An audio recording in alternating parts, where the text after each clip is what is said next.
This beautiful story starts on the 4th of March, 1424. According to the Nars calendar, the mainland of Nars became the place where the Great Wage broke out. People in knightly armor fought with evil spirits. An army of demons and the living dead made its way into the lands, which were choked in a stream of raging flames, turning all living things into ashes. And no one could stop the army of the Demon King, which is why the world plunged into despair. A detachment of fighters appeared on the cliff in front of the army of evil spirits, among whom was a warrior ready to fight back. The name of the game, Paradiso, appeared on the monitor, along with a message urging players to join the battle right now. In this role-playing game, the hero confronts the Demon King, becomes a king, and leads his state forward. A knight wearing the crown of the Wise King and a knight's sword appeared on the screen. The main character sat in a computer chair wearing special glasses every evening after work, and all his free time he devoted to the game Paradiso, which brought him genuine joy. The character from the game was dressed in golden armor. The main character was a person who knew the game inside and out, including hero development, kingdom management, game bugs, dungeon runs, item detection, and much more. His forum blog, containing all the information about the game and game guides, was at the top for 10 years, but he could not continue blogging and simply rotted away. The guy was sitting in a computer chair, showing no signs of life. The cause of his death was overwork at work and in games. Thinking that at 34 he had never even dated anyone, and that his death was in vain, the protagonist opened his eyes. The fat young man jumped out of bed, trying to catch his breath while the shocked maid stood nearby. The girl, widening her eyes, asked worriedly whether His Majesty had a nightmare. The guy looked nervously to the side. There were many portraits hanging in the spacious room. Then he glanced at the other side of the room. The sun's rays through the huge windows illuminated the rich interior of the bedroom. Looking at the maid, the main character asked who she was and what kind of place this was. This question puzzled the girl. They looked at each other silently, not understanding what was happening. The sun illuminated the mansion. In one of the rooms there was silence. The guy was shocked when he saw his own reflection in the mirror. A status window popped up in front of him in which all the basic information about the character was collected, having read that due to his high degree of obesity, his life expectancy had been reduced by 20 years. The young man put his hand to his forehead, realizing that with such indicators of experience, he was no better than ordinary trash. He sat down on a wooden chair, deciding to calm down first. In the reflection of the mirror was his body from a past life, and his name was Tappan, but the main character died from overwork and was reborn in the body of a fat king named Jared. Looking at the pop-up windows that showed the date, the name of the continent, Nyers, and the name of the kingdom, Cribia, the guy realized that he was in the Paradiso game, which had become a reality for him. Lowering his eyebrows nervously, he realized that this life would soon come to an end. Imagining the dead seizing the body of a man, the young man remembered that this year the Great War of the Host will begin, and in 5 years there will be a great drought and famine, a volcanic eruption, an earthquake, an epidemic, and the Great War of Nars will begin due to lack of food.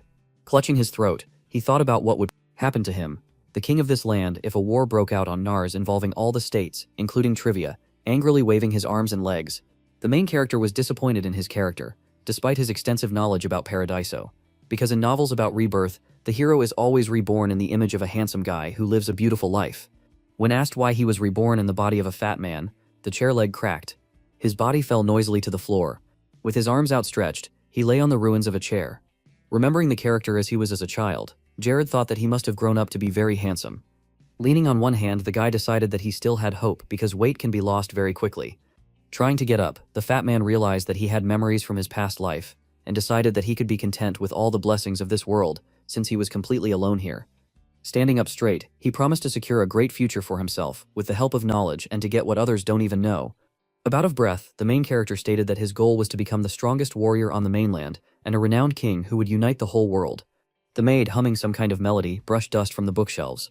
Completely devoting herself to her work, she decided to tidy up well so that the king could use the office in cleanliness and comfort, despite the fact that he had not looked there for a long time. The noise frightened the girl. Jared opened the door and called her over. The maid, with a blush on her cheeks, turned to His Majesty. He was trying to find something in the desk drawer. What we were looking for was also not found under the table. The guy was rushing around the room looking for something important. The girl asked what exactly he was looking for, looking through the things in the chest. The fat man replied that his father left him something after his death, and obviously hid it somewhere. The maid opened the cabinet and took out an amulet from it, saying that it had been lying there all this time. The young man was surprised, because he had already searched everything. Taking the amulet from the maid's hands, he thanked her. The girl's eyes lit up. She said that she was always happy to help His Majesty and asked what else she needed to do. Jared smiled and asked her to leave for a while. The maid found herself behind a closed door. She shrugged her shoulders, holding the piped ester in her hands. Turning around, the girl noticed that the king was not the same today as usual. Clenching her fists joyfully, She declared that the king was too energetic. Running forward along the corridor, the maid decided to take his example and work harder. The guy sighed nervously. In his hands was an amulet, a relic of his father that Barrett had made, an artifact that promotes the growth of magic. Looking at the sparkling amulet, the young man was about to break it. The stone inside was cracked. Energy gushed out of him. The Fat King's only merit was the title of fourth-class magician. The amulet flew into the air, emitting blinding energy that the king would not have been able to summon with his magic. A black spot formed in the air. The decision to sacrifice the artifact was the only way to succeed. Looking into the abyss, the main character decided that his father would understand his desire to use all possible methods to become stronger. The room was enveloped in a dark haze. A demon emerged from it in the middle of the room. A crack has formed on the wall. The ceiling was destroyed. The demon asked what kind of stupid person summoned him. Jared looked at him, thinking that he could only be summoned once in a lifetime. The demon Isabella appeared before him, opening his mouth and asking who summoned her. After her question about what a person so badly wants to take possession of, the guy resolutely knitted his eyebrows, asking her to make him the best among the best. Looking at the demon with burning eyes and sharp claws, he decided that there was no need to be afraid and worry, because Isabella quickly loses interest in those who are afraid and loves free individuals. Keeping a determined look in his eyes, the king thought that there would be no second chance if he sent Isabella back right now. Looking at the demon, the young man declared that he wanted to receive a spiritual eye. Opening her fanged mouth wide, Isabella laughed, declaring that the desire to see through other people was very selfish. Without taking his eyes off her, the protagonist confirmed this, thinking that only one person in Paradiso could master the spiritual eye skill. Imagining people covered in red haze, he thought that the spiritual eye allows him to scan the indicators and character of another person. The detail of the information depends on the level and abilities of the user, and he needed this skill to manage the kingdom and find promising players. Raising his index finger, the demon agreed, asking for something in return. Bringing her face closer to Jared's, she asked what was most important to him because everything had to be paid for. A scroll appeared in front of the frightened guy's face. The demon immediately grabbed him. Opening the scroll, Isabella declared that she would give the spiritual eye in exchange for the most valuable thing for him. Raising the king above the demonic cycle, she said that she could take away his wealth and glory and turn him into a penniless slave, or she could feast on his precious family. With his eyes widened in shock, the guy realized that the demon was seeing his memories and reading his thoughts, which was the worst curse. The young man grinned slyly. Isabella pouted, not controlling herself and not understanding what was happening. Smiling, the main character said that all this time he kept in his head what was not particularly dear to him, because he knew in advance about the terms of the demonic deal. Putting his fingers to his temple, he said it was difficult to keep thinking about the same thing. Looking smugly at the demon, Jared explained that all this time he had been thinking about how he had kept his first kiss for 34 years. Trying to resist the force of the contract, Isabella dug her claws into the floor and said that it was incredibly stupid to think about her first kiss. Her head was right in front of the guy who was against the fact that his first kiss would be with a demon. His robe tore. He spread his arms, glorifying his country, and so an eternal contract was concluded with Isabella. Two maids walked along the corridors of the mansion. One of them said that the king had been acting strange lately because he had been in reclusion for several months and was now full of energy, despite the fact that before he was constantly overcome by laziness. The second maid replied that his face only became animated when he was eating. And the maid was running down the corridor, her blue hair bouncing as she ran. One of the girls wondered why the king went down to the basement that no one ever goes into. A maid with blue hair interrupted their conversation with a request to disperse and let her through. The black-haired girl asked if Hayes needed help, to which she, running forward along the corridor, shouted that she could handle it herself. The red-haired maid said that her colleague was too zealous. Despite the fact that she cries at night due to curses and beatings from the king, the second girl put her hand to her head and felt sorry for her friend. Hayes entered the office, holding a stack of books and papers in her hands, and said that she had brought all the documents for the kingdom and information about the family. The main character put his hand in front of him, asking the girl to stop and not come closer. Leaving her bewildered, he read her status window, surprised that she had many traits, including Ceph's-level devotion. Jared frowned and wanted to make a healer out of a simple maid. He thought that unrequited love at level meant that the girl had been in love with someone for at least 10 years. The guy mentally apologized for being too busy and could not date her. Hayes asked worriedly what happened, why the king extended his hands and asked to give him the documents. He took the top few sheets. The maid looked at the king in confusion. When the fat man leaned on the table to read the documents, she suddenly asked for forgiveness. The guy asked what the apology was for. Looking down, the maid explained that every time something like this happened, she needed to work harder. The main character looked at her. Her trembling hand was pressed to her chest. He remembered how his character raised his hand to slap the girl. Sheets of paper were in the air. His character watched. As the maid collected the fallen documents, however, there was a smile on her face. The angry character moved away from her. Standing in front of Hayes, Jared remembered that the king very often entrusted most of the tasks to her and took out his anger on her if something did not work out. Thinking that he was a completely different person, the guy rose above the maid and called her by name. He waved his hand. The girl closed her eyes to take another blow, but the young man hugged her and asked for forgiveness. The maid pressed to his chest, stared in shock at the king, who asked for forgiveness for all the pain he had caused and thanked him for his trust. On the table lay a pile of papers and an inkwell with a feather. The fat man promised that from now on everything would be different and that he would no longer be so pathetic for the sake of becoming the most powerful king. The main character smiled and asked if Hayes could trust him one last time. Pressing herself against his chest, the maid asked His Majesty for forgiveness. Looking at the king with embarrassment, she declared that she was so touched that she could not stop crying. The girl hugged him back and promised that she would always be by his side. Jared thanked her for that. Tears welled up in the eyes of the happy maid. Frowning, the guy decided that he had to answer for all the wrongdoings that his character had committed. In the dining room, there was a long table with many chairs and a harp in the corner. With her hands pressed to her chest in embarrassment, Hayes said that she was not happy with this arrangement. The young man put a fork with vegetables on it in his mouth. The girl said that if you only eat vegetables and grass, you might fall from exhaustion. Stuffing the root of the plant into his mouth, the fat man declared that there was no other way and it would only benefit him. He continued to consume grass, which has a negative effect on satiety levels, and is in a sense beneficial to the diet. Having closed his eyes in disgust, the main character noted the disgusting taste of this herb, similar to sour milk, to which soybean paste had been added. Notifications popping up one after another said that consuming Merlin herb into spa leaves promotes the breakdown of fat and increases metabolism, due to which additional calories are consumed and intense stimulation is activated. The fat man's belly began to noticeably decrease.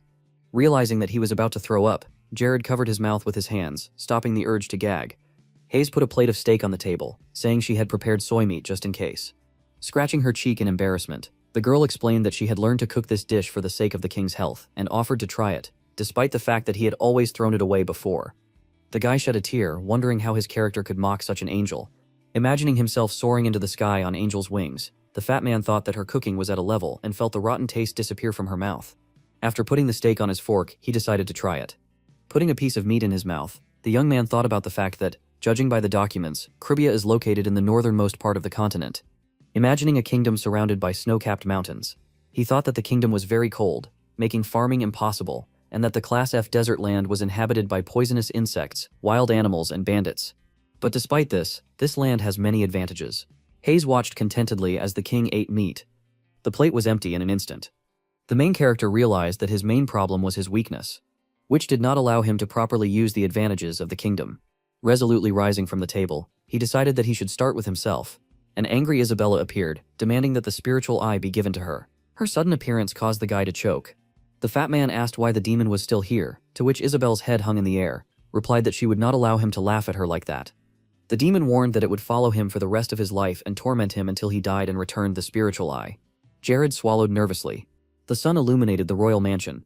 The guy thought that he would not be able to resolve this matter so easily. 10 years ago, a man in uniform knocks on the door, calling for His Majesty to open it. The man continued to bang on the door, saying that the death of the king was very sad news, but at the moment it was necessary to forget about the past and think only about the future. There was no light in the room. The person on the other side of the door promised to help get through this troubled time. The prince sat by his bed, not paying attention to his cries. Tears welled up in the boy's eyes as he thought about his father. It was snowing outside, and someone in the mansion asked why the king was suddenly calling them out of the blue. Chuckling, the man with the eye patch suggested that a New Year's party was planned. Taking a sip from the bottle of alcohol, he looked around. Hayes stood in the corridor with a red-haired maid. The man exhaled next to her ear. Having hugged both girls, he wished them good morning. The oppressed maid said good morning to Glegus, who praised her for her politeness. Biting his lower lip, the man expressed his confusion as to why such a beautiful girl would love the fat king, and thought that one day she would become his girlfriend. A man with a sword walking towards them asked what his comrade was doing and condemned him for thoughtlessly flirting with the maids. Hayes turned to greet lackeys, who continued to lecture him about inappropriate behavior at court. Noticing him, Glegus opened his mouth in shock. Gritting his teeth, the man said that no one would dare lecture the head of public order. His statement that constant bark whispering had led to nothing caused lackeys to furrow his eyebrows in anger. Having collided with their foreheads, they began to argue. Lackeys asked to repeat what he had said, to which Glegus sarcastically asked if he was deaf. An elderly man appeared in front of them, hastening to end the argument because of the imminent arrival of the king. Lackeys turned around, noticing Mr. Auburn. Turning away, Glegus declared that the toothless dog and the old man were still disgracing the kingdom. Looking after him, lackeys asked how such a scoundrel was entrusted with such an important position. Auburn replied that he fully understood his feelings and that it could not be changed just like that, and then invited him to go to the dining room. All the most important people in the kingdom gathered around the table. The bald man, putting his hand to his mouth, whispered with his colleague, not understanding what really happened, which is why the king initiated the meeting. Those gathered were surprised that His Majesty, sitting at the table, was reading documents. Vargas took a sip from the bottle. One of those present said that the rumors did not lie. Placing a bottle of alcohol on the table, the man mockingly said that it was not becoming for a king to engage in all this routine. Smirking, he asked His Majesty to quickly end the meeting and have a drink with him. Vargas added that he had hidden a bottle of noble alcohol, which the king would surely like. The protagonist's hand trembled. Putting his hand to his chin thoughtfully, Jared considered this sentence. Glaucus smiled smugly, suggesting in addition to calling lovely young ladies, and thought that this method always helped to take the king away from pressing problems and slow down all affairs in the kingdom. Lackeys, who was watching what was happening, thought that this time he had to be stopped, no matter what happened, for the sake of Cribia. The king pointed his finger at Glaucus and asked why he came to the meeting in such a drunken state. The unexpected question caused horror on the face of the security chief. Lackeys gave him a surprised look. Glaucus laughed, bringing the bottle to his mouth, and said that they had recently been drinking together. The main character used a magic arrow spell. Because of the spell, the bottle was broken into pieces. With only one bottle left in the man's hands, the king explained that if it were not for the importance of this meeting, he would not have been so lenient. Gritting his teeth, Glairix could not believe that His Majesty would use magic like this. With his hand on the pile of documents, Jared finally decided to move on to the topic of the meeting. Closing his eyes, he asked the head of the guard if he was satisfied with the fact that he constantly used his power to take money from merchants, making up for his greed. Shocked, Glaucus stood up from the table. The king continued his speech, saying that due to the greed shown, the life of the population of the kingdom had fallen into decay, concentrating a clod of energy in his hand. The guy said that the people had stopped believing in the authorities because all the property acquired with such difficulty was taken away from them. An illegal tax collection, human trafficking, and illegal training of mercenaries in the territory of Cribia were flourishing in the kingdom. The young man summoned a fireball over his hand, confidently knitting his eyebrows. He stated that, unlike a broken bottle, the punishment for these sins would be much worse. After saying that the king was going to burn his face, Glaucus widened his eyes in shock. He jumped out of his seat, knocking over his chair and screaming. The fireball rushed after him. With his mouth wide open, the man tried to escape from the flames flying behind him. The fireball hit him in the back. Glaucus fell to the floor. The skin on his back was burned. The main character said that he would have killed him on the spot, but he wants to follow the laws. Looking at the head of the guard, the king announced that from that day on, he was removing him from this position. The words that an investigation would be carried out into all corruption operations carried out in the kingdom shocked everyone present. All those gathered immediately fell to the floor, bowing before His Majesty and asking forgiveness for their negligence. Lackeys watched in amazement, thinking about how the king was able to resist the military master Glaucus, using the power of a fourth-class magician from the Eucanis family with deep magical roots. Imagining his predecessor, Lord Barrett, against Jared's background, he thought they looked alike. Turning to the perplexed lackeys, the guy appointed him the new head of public order in Crivia. In response to his objections, the young man stated that this was the king's order, after which the man bowed to him, declaring that he was ready to follow further instructions. The main character asked if anyone had any objections. The people who bowed before him answered in the negative, knitting his eyebrows together menacingly. He thought that all was not lost for the reputation and dignity of his character. Seeing the status windows for everyone present, Jared noticed a clear problem with the placement of personnel, as no one was in the right place. He looked around, noticing Auburn to the side. The old man smiled. Smiling back, the guy decided to fix everything with the help of his spiritual eye. 1 month later, snow covered the roofs of the houses, and a conversation was taking place in one of them. The beaten resident clasped his hands together, begging for mercy on him because he would no longer be able to trade if he did not have money. A man with white hair threatened him with a knife, ordering him to shut up, stop making noise, and just pay for his place. The man in the bandage noticed that Grouse had not come for a bribe recently. His friend assumed that he had gone on a trip to warmer climes. The robber was contentedly holding a gold coin in his hands. The man said that he was ordered not to spend the money and keep it for himself. Someone's voice was heard behind the door. One of the robbers asked the other to go out and check who had come. The bald man opened the door slightly to find out who was behind it. On the threshold stood the smiling protagonist, greeting the perplexed robber. Having widened his eyes in surprise, the bandit asked why some fat man was standing outside the door. Someone's fist immediately flew into his jaw. The robber flew into the air, causing confusion on the faces of the rest of the gang. And angry lackeys declared that no one would dare insult the king, even if they did not need a head on their shoulders. Jared waved his hand, reassuring the head of security, and said that there was nothing wrong with insults. Looking at the stunned bandit, he added that these people illegally received money for the place from merchants and residents of the kingdom. Frowning his eyebrows, the guy ordered to seize everyone without reserve.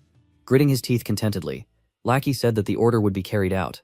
The appearance of the chief of security, ready to hold a trial right here and now, shocked the unsuspecting robber. One of them came out through the back door with a huge bag of loot. The man began to sneak along the street amid the noise of a fight. The king, who came out into the street, took him by surprise with the question of where he was going. Summoning a magic arrow, he put the bandit who threw the bag to flight. The spell rushed after him, causing the robber to scream in pain. Residents of the kingdom took to the streets, rejoicing and glorifying the king and the head of the guard. To the general joyful cries of people who had been waiting for a long time to catch the scoundrels, the guards led the gang members in handcuffs. Lackeys clenched his fist victoriously and declared that His Majesty had honestly admitted his past misdeeds and promised to try to put the lives of his citizens above all else. The head of security announced that catching the criminals was just the beginning. One of the robbers looked down in frustration, thinking about how Glagus could have made a mistake. Lackeys asked the citizens not to forget about the actions of the king, who values them. The man handed the poor man bread, saying that the generous ruler ordered food to be given to the hungry. The head of the guard asked the inhabitants of the kingdom to be grateful. The bard, sitting on the fountain in front of a crowd of people, sang a song that a new sun had risen over frozen trivia. Citizens greeted the protagonist as he rode on horseback. All the important people of the kingdom gathered in the dining room again. People began to relate to the authorities a little better. Smiling, Lackey said that the appearance of the king's supporters was a great success. Jared said that his efforts were not in vain. He asked whether his comrade liked the new position, to which the smiling chief of security answered in the affirmative. The man said that he was happy to be in the place that suits him best. The guy took a sip from his mug. A notification that appeared stated that his magical power had increased by 1 unit. The young man turned to his colleague and said that he was pleased that he was doing well. Hoping that everything would continue like this, the king, sitting at the table in front of his companions, began a meeting. Over the past month, they have managed to catch all the criminals that are in the kingdom, thanks to which security and public opinion have improved greatly. The knight held a shield in front of him. A guy with blades stood next to him. Lackeys was given the disposal of skilled warriors, whom the main character selected with the help of the spiritual eye, and who united under the name of the king. Isabella's face appeared behind Jared, still demanding to give her the spiritual eye. Auburn, looking at the piece of paper in his hands, said that a new cultivation method had been developed to allow farming, but the long cold winter and many harmful plants remained a big problem. Abella, scratching his temple with his finger, read that he was promoting the magic stone of Cribia as a special product, but for good results he needed more time. Patting himself on the stomach, the king thought that without talents, the spiritual eye did not make much sense, so he needed to put in a little more effort. Noticing the guy slapping his stomach, Lackey said that this movement must mean something. Scratching his stomach, the young man replied that this was an exercise known in other countries for weight loss. Giving a thumbs up, the head of security said that with the weight loss, he would become more like a real king. Laughing at this line, the main character thought to himself that this move was actually not related to diet and was a way to increase the stats of killing magic. By imagining his body as streams of energy, he first channeled magic into both hands and then back into the body, thus causing the magic increased bug. The image of a game developer appeared in his head. Jared remembered that Paradiso officially had no bugs, but he still managed to notice that thanks to this method, the level rose by 12 points within a month. Summoning a clod of energy in his hand, the guy decided that with this method he could use 4th-class magic several more times. Someone rushed into the dining room. The man, with his mouth wide open, hurried to report the latest news to His Majesty. Everyone present looked at him when the guard announced that the search party had found a gang of thieves hiding in the mine. The words that there were slaves among them made the young man frown. 1 year ago, 2 swords crossed in battle. 2 warriors fought each other. A little girl watched their battle. Looking admiringly at one of the fighters, she noted his skill with the sword. 2 strangers leaned over her, saying that if the girl continued to watch their colleagues, trouble might happen. Smiling joyfully, the girl greeted her friends. The girl with red hair said that she would face punishment for absenteeism. Raising a barrel of water, the girl exclaimed that she was still faster than the others. The guy called Lena a strong woman. A butterfly flew against the background of a clear sky. The blue sky was reflected in the barrel. One of Lena's friends said that she was already 14 years old and asked if she would become a servant in a rich house. The butterfly sat on the edge of the barrel. The joyful girl answered in the affirmative, turning her back to the girl with red hair. Lena said that the director of the orphanage had found this house for her, and she hoped that it would be a wonderful place. The girl, looking forward, said that she wanted to recruit her into their army. The girl smiled, calling her friends. The warriors looked back, asking what happened. With her hands behind her back, the orphan asked if she could one day become a powerful warrior if she tried hard enough. The butterfly flew high into the sky. The girl said that she did not want to be a maid. The guy burst out laughing, drawing his sword from its scabbard. He asked if she knew why there were so few female warriors in the world. A sharp swing of the sword raised clouds of dust into the air. Turning serious, the guy sternly replied that the world was too dangerous and that diligence and courage were not enough.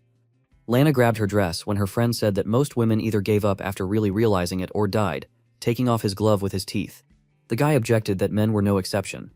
Looking at his scars, he said that gender is not so important. What is important is ability, talent, diligence, and will. The butterfly flapped its wings. The guy explained that his young friend was clearly superior to them in abilities and therefore could become a warrior. Patting the girl on the head, the girl with red hair asked her to come at any time if she had nowhere to go, because as the commander of the army, she would hire her immediately. Lena smiled enthusiastically and agreed, remembering this conversation. The girl sat in prison. There were heavy shackles on her hands and feet. Placing her hands to her head, she cried bitterly. An image of the orphanage director holding the hands of other children appeared in her head. The man smiled, calling the orphan an angel, whom the Almighty sent to the orphanage. And hoping that she would continue to support them, Lena smiled joyfully and agreed. The robber, baring his teeth, said that the director of the shelter sold her to bandits. Clenching her fist, the girl screamed that this couldn't happen because the director had promised to send her to work as a maid for a rich family. The gang of bandits laughed. The man with a mug of beer in his hands called her a stupid slave. The robber, holding a whip, said that there is not much difference between a slave and a maid. Swinging his whip over the girl, he said that slaves should speak more politely. The whip hit the orphan on the back. Watching her head, Lena screamed that they were mistaken because the director was not that kind of person. There were children behind bars. A month passed after the girl was sold into slavery.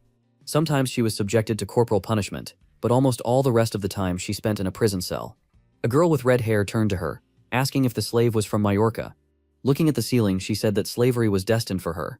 Lenta asked what she was talking about. People gathered in front of the auction stage, where a child stood. A girl with red hair explained that most Mallorcan orphans are sold into slavery. Smiling, she said that the director also took part in this and advised him to discard any other thoughts. Lena hugged her knees, declaring that she would not give up and would definitely get out of here. Stuffing her finger into her nose, the girl with red hair called her funny. Lena asked if she really didn't want to leave here. The girl holding out her hand said that she had not thought about it, then said her name and offered to live together in this hell until they die. Lena moved away from her, saying that her words were making her mood drop. Manji, laughing, replied that she was a realist. The girls, who quickly became friends, carried baskets of laundry along the corridors of the mine. Another month passed. They walked past the bars behind which other slaves were sitting. There weren't many child slaves in this place, but there was no will of their own, so most of the slaves looked like soulless dolls. Lena looked through the bars with a slave with a broken will.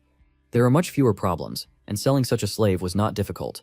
Girls under 15 years old did not have to worry about anything since they were the most dear slaves. Lena, resolutely knitting her eyebrows, said that she would never give up. 6 months passed. The girl got used to constant work.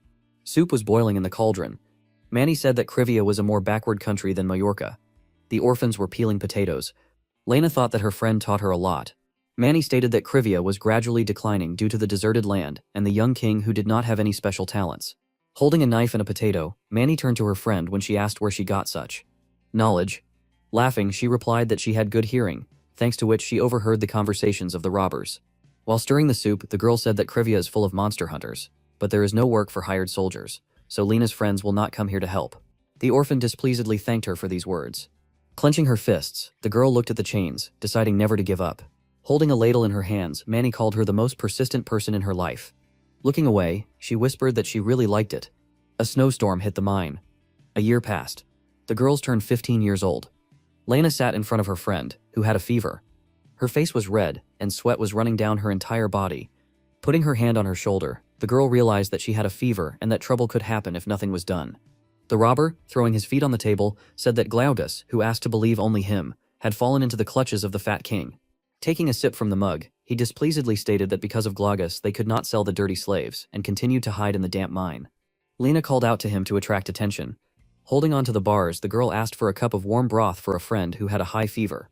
Sitting on her knees and clasping her hands, she promised to obey and not say anything against in exchange for a cup of broth. The man looked in her direction. He seated Manti at the table and placed a bowl of soup in front of her. Lena pushed a hot mug towards her friend and asked her to eat before the food cooled down. Having put his arm around the girl's shoulder, the robber took her away, declaring that he had business with her. Manny jumped up from the table, calling out to her friend. The slave looked back, saying that everything was fine. Grabbing her face, the bandit said that the patient needed to rest. At that same second, a plate of hot soup flew into his face. He put his hand to the burned side of his face, screaming in pain. Manny grabbed her friend's hand, shouting that they had a chance. She wanted to run away, but for some reason Lena resisted. Not understanding what was happening, she said that they were just asking for soup. Frowning furiously, Manny declared that her friend was not a slave and that she should not stay here when the girl reminded her that her friend said that she would get out of here. The robber reached out his hand for them. Grabbing Lena, the man bared his teeth and pulled out a knife, asking where they were going. In a rage, he slashed the slave with a knife. Lena opened her mouth in shock. Blood gushed from Manny's chest. Having hit the bandit in the face, the girl screamed for him to let her go. She ran to her friend, who was bleeding on the floor. Sobbing with grief, Lena asked why she went under the knife instead. Smiling, Manny replied that her life was too wasted. Because the orphan grew up all her life among robbers and saw only murders, so she was not fit for anything else. Introducing her friend's friends, she stated that Lana had a beautiful dream, and that at first she herself had no words. Raising her bloody hand, Manny said that she was jealous of her friend, which is why she wanted to protect her. The girl closed her eyes, wishing her never to give up. Lana replied that she would never give up and would definitely get out. Behind her, the robber swung his knife without turning around. The girl said that she would do everything to get out of here. Gritting her teeth, she added that she would get out even if she had to kill everyone here. The stunned criminal widened his eyes, not understanding what was happening. The man pressed the slave's head to the floor, furiously asking who she dared to stare at. His eye was red because of the burn. The robber shouted that because of the orphan he had a burn on half his face and that he had a headache since the very morning. Because of them he wished death for the girl, brandishing a knife. A voice from the side asked if this could be called a burn. The bandit turned around questioningly. A flash appeared before his eyes. Bright flames engulfed his entire body, causing the man to scream in pain. The main character, holding his hand in front of him, declared that this was a real burn. The king, together with the head of the guard, stood in front of the entrance to the snow-covered mine. Lackeys asked how he knew that the hideout of Chad's gang was in the Illume mine. Steam was coming out of Jared's mouth. He replied that after the disappearance of Guagas, who was covering for them, the robbers hoped that the king would rampage for a couple of days and calm down, and the mine was an ideal place to sit in peace. Lackeys put on his knight's helmet and asked if His Majesty had any other insightful thoughts. Taking his sword out of its sheath, the guy replied that this was too much. He turned around and ordered everyone inside. A whole army stood in front of him. The young man said that they had come here to destroy all those who make slaves out of people. The warriors in knightly armor listened attentively to his speech that they must free all the oppressed in order to achieve justice. The faces of the soldiers expressed determination. They were ordered not to spare anyone. Raising his sword, the king rushed into the mine, shouting that he would fight for Krivia. The knights fought with the robbers with swords. One of the gang members asked to gather those inside the mine. The man who was told to call Chad ran into the mine. However, the next moment a sword pierced his back. Lackeys looked menacingly at the enemy, saying that no one would escape from here. The robbers were struck one after another by his lightning strikes. A knight with a shield held back enemy attacks. The bloody sword lay on the ground. There was a pickaxe next to a pile of stones. Finding himself in front of several entrances deep into the mine, the king said that there were too many forks here. Turning to his army, he declared that the robbers' level of weapon proficiency was no better than that of an ordinary person and ordered the soldiers to split up to search everything here. The angry robber, holding a knife over the slave, shouted that because of her he had a burn on half his face and had a headache since the morning. The man turned around when he heard a question about whether this wound could be called a burn. A bright flash appeared ahead. A wave of fire engulfed his body. The main character, from whose hand the flame was emanating, said that now the robber had a real burn.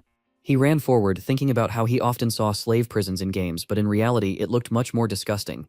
Kneeling down on one knee in front of Lana, Jared asked if she was okay. The answer was yes. Biting her lower lip, the girl said that her friend was not so lucky. The orphan explained that Manny died saving her.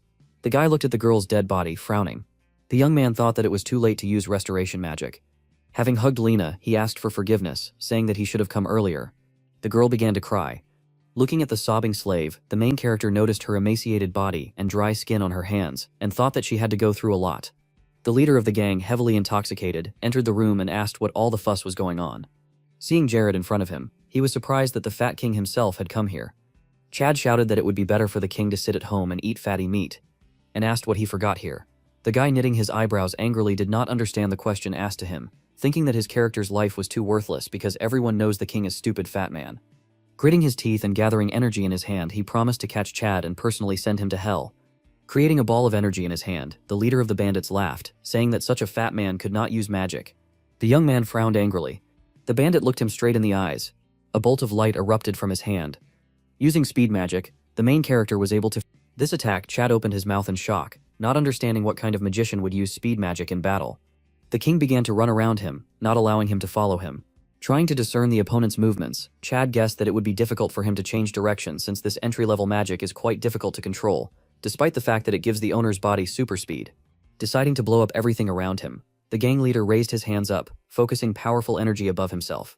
The sudden attack knocked out his jaw. The next blow landed on the elbow. A beam of light struck his side. The robber's body was twisted by multiple attacks, stopping. Jared thought that his enemy had used super powerful magic that required a lot of control while intoxicated, which is why there were so many holes.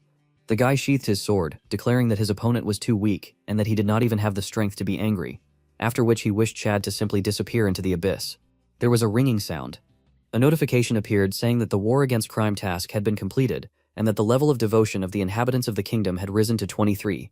In a new message, it was written that the task of destroying the cave gang had been completed, and that the level of devotion had risen by another 11 units. A sign appeared on which it was written that the level of devotion had reached 100 and that a small golden age had begun. A bright sun shone over the city. Chad died, and the matter with the mine was quickly resolved.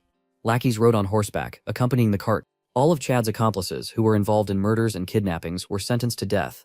The cart carried people who were enslaved and whom they promised to return to their families, accompanied by guards. Wrapped in a blanket, Lena asked if she could really go to trivia. The main character sitting opposite answered in the affirmative, saying that the director of the shelter would still want to sell her again if she returned to Mallorca. Smiling, Jared explained that he was always looking for young and talented people who could work with him, so he would be grateful if the girl moved to their kingdom. After seeing that the king would take responsibility for her and make her a first-class knight, Lena smiled joyfully and thanked His Highness.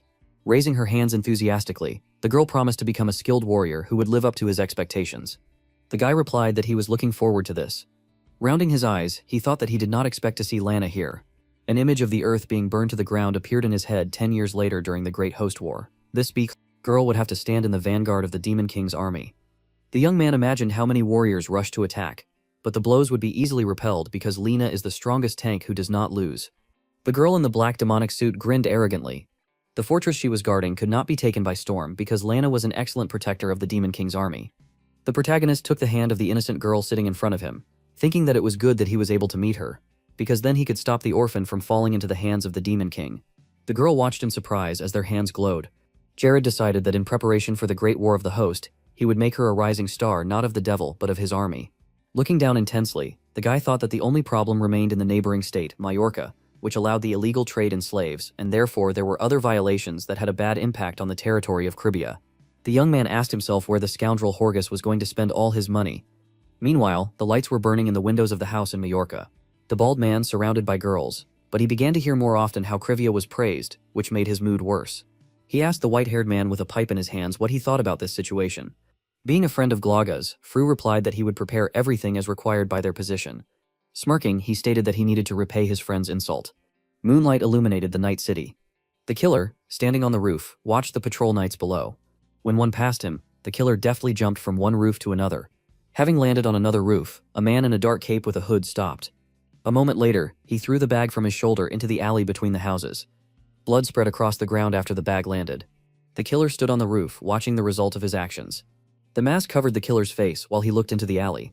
The events were transferred to the next day. Jared was barely breathing, trying to run a few more meters. Sweat was actively dripping from his face. Unlike him, Lena ran calmly and was not out of breath. The coach of Jared and Lana, who was watching the run, shouted to them, notifying them of the last lap. Tired to death, Jared smiled, asking Lynn if she felt better after her morning run. The happy girl smiled and raised her hand, saying that the shaft was too narrow, and the air there was terrible, so she liked everything. Sweating profusely, Jared smilingly suggested that Lena study together and they would find her a teacher later. The coach, who was watching everything, fell into a stupor, seeing how Jared almost lost consciousness due to fatigue. While eating, Jared glanced to the side and asked if this was a message from Lord Avil. Hayes handed the letter to Jared, saying that this letter arrived this morning and it was from Avil. Looking at the protagonist reading the letter, Lena asked him to tell her how everything was resolved. Jared continued reading and said that he would keep it short. Next he began to talk about Lord Aubryn, who was engaged in growing crops called retria, and the first sprouts sprouted from him. And due to the fact that their kingdom mainly imported products, due to this they would at least slightly reduce expenses. Avil was able to attract 1.5 times more monster hunters than usual. They began to sell the crystals that they obtained through their hunts and income doubled compared to last month. Lena smiled, saying that her friend told her that Crivia was getting worse. But it turned out to be wrong, because this place is much better than she thought. The protagonist, continuing to read the documents, said that it was only now that everything began to improve, but soon everyone on the mainland would know about Crivia. Suddenly, lackeys came up and called out to Jared. The protagonist looked at lackeys in bewilderment and asked what happened. He answered him by saying that he had an urgent report. Entering one of the alleys guarded by guards, Jared asked if it was discovered this morning, to which lackeys, walking next to him, replied by saying that it was exactly like that. But it was discovered not only in this place, but also in others. The protagonist frowned, not understanding who dared to do such a thing on the territory of the kingdom. In front of them was the corpse of a wolf monster, and blood was spread all over the ground in the alley. Lackeys closed his eyes, saying that he had no words because he should have paid more attention to the security. Sitting down next to the monster's corpse, Jared told lackeys not to blame herself because none of the inhabitants were hurt, especially since Krivia is a very small kingdom. There wasn't even a fortress, so it was not surprising that in such a situation they were quite vulnerable. Looking at the corpse, the protagonist thought about the possible criminal and the benefit that he could get by throwing corpses on the streets of the city. A sudden cry from a girl asking for help made Jared and lackeys turn around. The protagonist got up and walked towards the exit from the alley, listening to the girl begging to help her and in return selling herself. A little girl, almost crying, held the hand of a man in green robes who was shouting that he did not have this medicine. Jared's unexpected question about the girl's identity made the man and girl suddenly stand in a stupor and stop screaming. Many people recognized Jared's identity when he went outside, but without paying attention to them, the king asked the girl what medicine she was looking for. Clenching her fists, the girl, barely holding back tears, said that her name was Mia and her mother fell ill with Rhinella disease. Jared's eyes widened in shock upon hearing Roland's illness. When Mia began to talk about the fact that she needed medicine, the doctor raised his head and shouted, saying that Roland's disease was almost incurable. Putting his hand to his face, the protagonist thought he knew that this disease could only be cured with the blessing of a great priest or a precious cure for all diseases. Jared mentally imagined bacteria and viruses. Rhinella's disease was similar to tuberculosis. It was often contracted in dungeons or from wild monsters of the Rhinella kingdom, hence the name. Sitting down on one knee, the king asked Mia to take him to her mother. Smiling, the king announced that he had a way to heal her mother. Soon they came to a two-story house. Climbing the stairs, the girl looked at the king, saying that her mother was on the second floor. Looking at the dilapidated staircase, the king wondered whether the staircase would withstand him. Going upstairs, the king could see Mia abruptly enter one room, calling for her mother. Knight walked up to the bed where her sick mother lay in, almost crying, said that she had brought a person who would help her. Looking at the arrival, the sick and exhausted woman asked the doctor for forgiveness and asked to leave, but the protagonist saw with his spiritual eye that the woman had 7 days to live. Jared became a little nervous and frowned, realizing that she could die in 7 days, after which he told the woman that he did not need payment and they could be calm and trust him. Knight stopped crying and smiled, saying that it was the king, not the doctor, and he came to save her. Jared pointed at himself and asked Mia's mother if they knew each other, after she said they hadn't seen each other for a long time. Closing her eyes, the woman said that 8 years ago she was invited to work as a cook in the castle. Jared covered his face with his hand and apologized for all his actions. The woman looked at the king, who sat down next to her bed, and told him that he should not have come so close because this disease was too dangerous.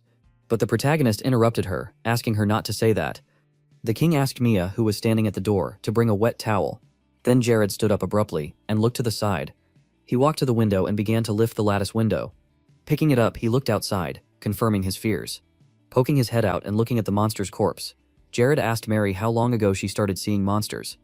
Mary turned her head and looked at the king and said that she had worked for a long time as a cook in a detachment that was engaged in the sale of crystals obtained from monsters holding the window. And looking down, Jared said that the Rhinella disease is not transmitted between people, but everyone who had contact with the monster becomes infected. But until recently, this disease had almost no symptoms, so most live in ignorance. Mary, who was listening to the king, frowned and coughed into her handkerchief and asked if she would, and who brought the corpse to her house. Hayes and Lena entered the room. They brought all the necessary things and medicines, telling the king that they brought all the things that he asked for. Rolling up his sleeves, Jared said to just trust him because he won't leave until her condition improves. Mary smiled sincerely and almost crying, thanked Jared for his help and his generosity, although she did not know how to repay him for it. Jared smiled, saying that she first needed to get well, and then think about it. While he was saying this, 2 girls rushed around the room preparing all the necessary things. The killer sitting on the roof chuckled, calling the attempt to prepare a medicine nonsense. But the angry lackeys suddenly appeared behind him and took out his blade. Frightened the killer. Lackeys said that their king had never made a mistake. Looking at lackeys, the purple-haired killer listened as he said that their king foresaw that the criminal would appear at the crime scene. Very angry, lackeys frowned deeply. He asked the criminal if he was the one who dumped the body of the monster in their kingdom where people are at risk of contracting the Rhinella disease. Grinning, the criminal squinted his eyes, asking lackeys if it was so interesting. While Jared prepared the medicine, sitting right on the floor with Hayes, Lena hugged Mia and watched everything. Hayes, holding a mortar in one hand and a pestle in the other, said that finding these medicines would not be difficult, and if they could make a cure for Rhinella's disease, she could not imagine such a thing.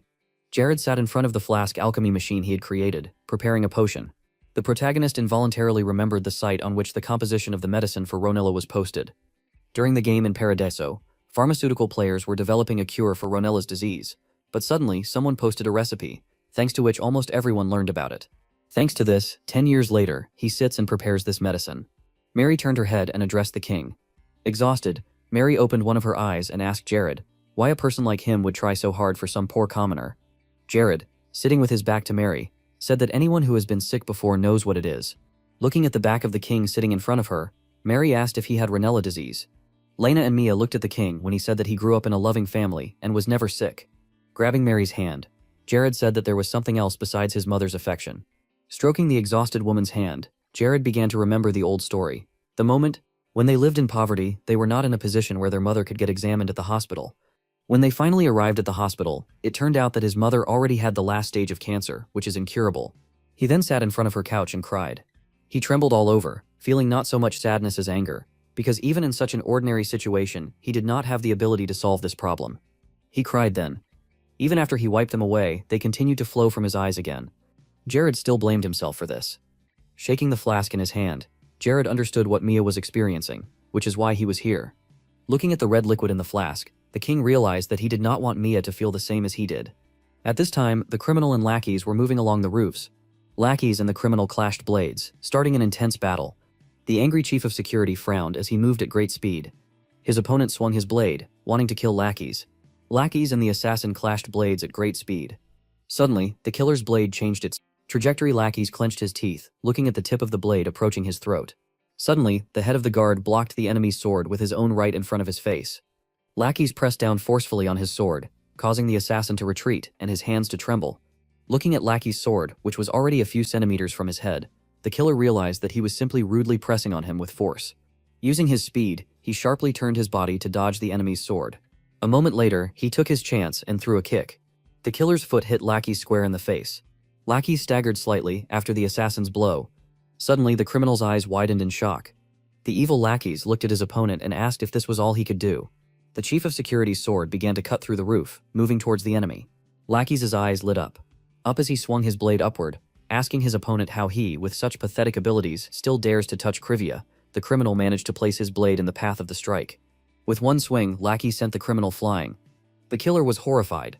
Looking at Lackey's, he was amazed at his strength because no one told him that the head of security was so strong. Falling down, the criminal looked at his opponent, wondering where he got such strength from. In fact, the reason why Lackey's was so much stronger than the assassin was due to his abilities. His powerful body coupled with mana was simply terrifying, and during the battle, his eyes lit up. His complete order and embodiment of justice brought his physical abilities to the maximum, if Lackey's fought with the villains. The killer landed on the roof without taking his eyes off his opponent. Lackey's, shrouded in an aura, stood in front of the criminal, saying that there was no mercy for him. It was basically impossible for the villains to defeat Lackey's because of his skills. Putting his blade in front of him, the criminal said that his thoughts were to kill him if he was caught, but now he would have to abandon this idea. Straightening up, the mercenary continued to look at the head of security. Lackey's screamed as his opponent turned around abruptly, bidding him farewell. Seeing Lackey's become even more angry, the mercenary lowered his mask and grinned and said that they would meet soon. Sharply removing his mask, Mercenary blew out a huge amount of smoke from his mouth, saying that then there would be a battle to the very end. Lackey's clenched his teeth and frowned at the approaching smoke. A second later, when the smoke cleared, Lackey standing on the roof realized that he had missed his enemy. 2 days later, Mia sat on the floor and watched Jared's mana emanate. Jared collected mana over his palm, and said that it was a clot of mana that was formed through simple imagination. Raising his second hand, Jared said that this mana was formed by a complex method of strong concentration. Mia raised her hand and pointing her finger at one of the clots, asked why she had to develop both directions, if only one way could be developed. The king, who put on a false mustache and a green robe, clenched his hand into a fist, saying that evil magicians burn all the mana that is nearby, in which case those who used the first method turned into fools who are not capable of anything. Mia shuddered, saying it was terrible. Jared's eyes lit up. He extended his hands, scaring Mia, saying that this is why it is worth learning the method of strong concentration, even if it is difficult. Next, the girl pointed her finger at the protagonist, asking why he was wearing such strange clothes. As the king took off his entire outfit, he said that he was just wearing it to create an atmosphere since he became her magic instructor. While Jared and Mia were talking, the door handle clicked and Mary's voice was heard signaling the time for dinner. Mia immediately rushed out, while Jared awkwardly extended his hand trying to stop her because the lesson was not over yet. When Mary entered the room, she asked the standing king if she had disturbed them. to which he smiled and said that he himself was interested in trying her food. Mary, in her new chef's uniform, smiled with her hands clasped in front of her, telling the king that she hoped he liked her food. Talking to each other, the king and the cook left the room. All this time, Isabella hovered near the ceiling and watched Jared. A moment later, she smiled wildly, calling Jared someone else. The manna in the king's room curled in the air and illuminated it. A considerably thinner, Jared sat on the floor while manna swirled around him. Mentally, he thought about the worldview of people who were always trying to find the shortest path. Suddenly, all the manna around the protagonist's body scattered as if in an explosion. Jared at that moment was thinking about a glitchy training method that would allow him to increase his mana level by 2 or 3 points in one day. Upon opening his eyes, the protagonist admitted that most of the people who used this method had rather low skill. Jared looked at the system alerts, which notified him that he had successfully mastered a new training method and could now choose an official name for it, reaching out to the system window. Jared thought that the method of controlling magic, combining the method of training with bugs and the mana of the mage family, could increase the power of magic by 6 points. The protagonist began to write on the system window, mentally telling himself that this training method would become his basis, so he wanted to come up with a name that symbolized it.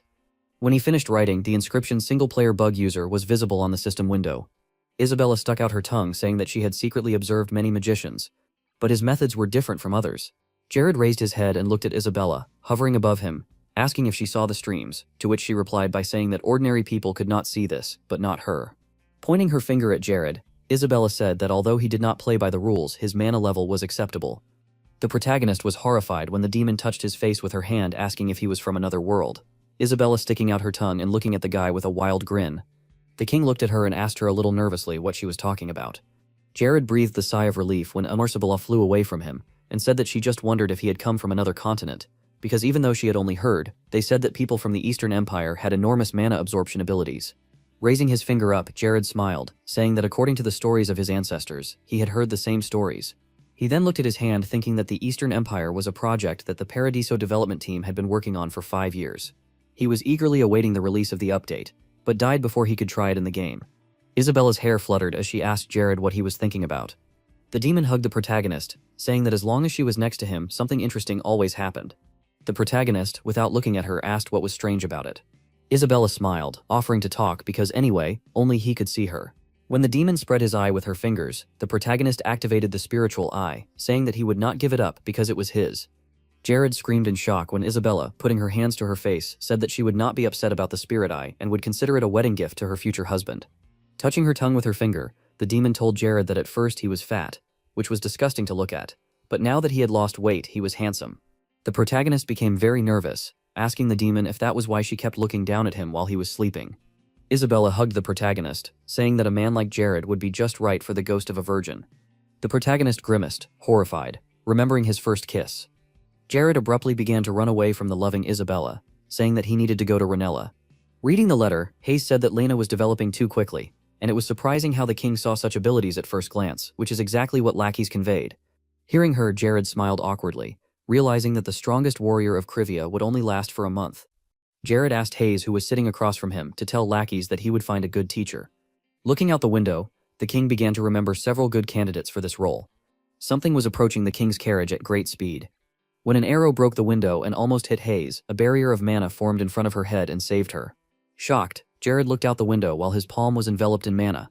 Hayes picked up the broken pieces of the arrow, ignoring the shouts of the knights outside. Many arrows flew into the carriage. The king formed a barrier in front of him, blocking all the arrows and saying that it was like an attack by robbers. When another pair of arrows collided with the barrier, Hayes suddenly screamed. She abruptly stood in front of Jared, saying that she would protect him. This greatly excited Jared. Holding the barrier, Jared shouted to Hayes that it was dangerous because she could get hit. Clinging close to the king, Hayes said that it was her duty to protect the king. Jared hit the girl sharply on the head, ordering her to sit inside and not come out, and if she did, he would kill her himself. The arrows continued to fly at the carriages and knights. The angry king got out of his carriage and approached the knights, calling the enemy's attack a pathetic effort. Isabella asked Jared, who was gritting his teeth, whether he should have helped her, but the protagonist refused her help. Holding the barrier with one hand and forming a mana ball with the other, the protagonist stepped forward. Through the mesh barrier, he could see a crowd of opponents in the distance. One of the robbers turned to the boss, informing him about the magician. Tog, who put his axe on his shoulder, said that that guy still had a reason why he entrusted the mission to them. Jared stopped being angry when he saw a masked man who looked too much like the one lackeys had described to him. Holding a staff in one hand and an axe in the other, Tog rushed straight at the king. The mage killer moved at great speed, shouting that this time there was a newcomer with them, so he would show how everything was done. Spinning his axe all the time, Thog approached Jared using a spinning slaughter. Thog sharply threw his axe straight at the king. Jared was able to dodge by using speed magic, after which he extended his hand with a sphere of mana formed in it. Approaching sharply, he waved his staff and dispelled the sphere of mana, calling Jared's attempt ridiculous. A moment later, Thog struck Jared in the head with his staff. Thog frowned at his opponent. There was not a single scratch on Jared's head, even after being hit by the mage killer. Jared, whose barrier above his head had cracked, looked at Thog, saying that his title was not just a pretty name. The killer opened his eyes wide and shuddered after what he saw. Thog did not stand any longer, and in an instant dealt many blows to the king. Continuing to beat Tug non-stop, he realized that his opponent had at least 4th class. While attacking the barriers that were forming, Thog realized that if he stopped, he would fall under a counterattack, which is why he could not allow the enemy to do anything. Shocked and frightened, the knights watched the battle, worried about their king, and Thog's subordinates grinned, anticipating his victory. Suddenly, the protagonist extended his hand, stopping the staff. Then he trembled in shock, looking at the protagonist who had caught his staff. Jared was a little surprised to learn that the staff was a magical artifact, and he just lacked the artifact. Using magic to increase physical strength, Jared held the staff and smilingly told his opponent that he would take the staff for himself. Looking at the trembling staff, Thog wondered if this magician was originally so strong. Green lines began to spread across the killer's face as Jared told him that he had already blocked his vaunted physical abilities with paralysis magic. Trembling with his whole body, Thog begged for mercy, saying that he would tell everything. Jared raised the axe above his head and smilingly said that of course he would like to listen, but he does not believe the criminals. A moment later, the axe in Jared's hand came down sharply. Events are transferred to the past. Archeans, looking through the small lattice window, said that a merchant without money will not buy good luck. Archeans hit himself over the head, berating himself for hiring security on the cheap. Archeans looked out the window listening to one of the employers tell Thog that this medicine merchant was too good, and he probably had a lot of soldiers on guard. Thog, holding his axe in his hand, looked at the customer, saying that in front of his axe they were nothing more than pigs. The customer held out a bag of money when Thog extended his hand demanding an advance payment. In his mind, the customer, who had recently fought with lackeys, was thinking that the king of Cribia had cured everyone with his potions, which meant that he could easily get the ingredients for it. Looking at Thog, the assassin thought that Jared should go to Ranala, a huge profit from the sale of drugs. Looking at the road, Thog asked the customer whether his victims would definitely appear on this road, to which the customer answered him by saying that the information from his servants was reliable. Archeans, looking out the window, asked himself if there really wasn't a person who could catch this monster, which killed 11 people in a week.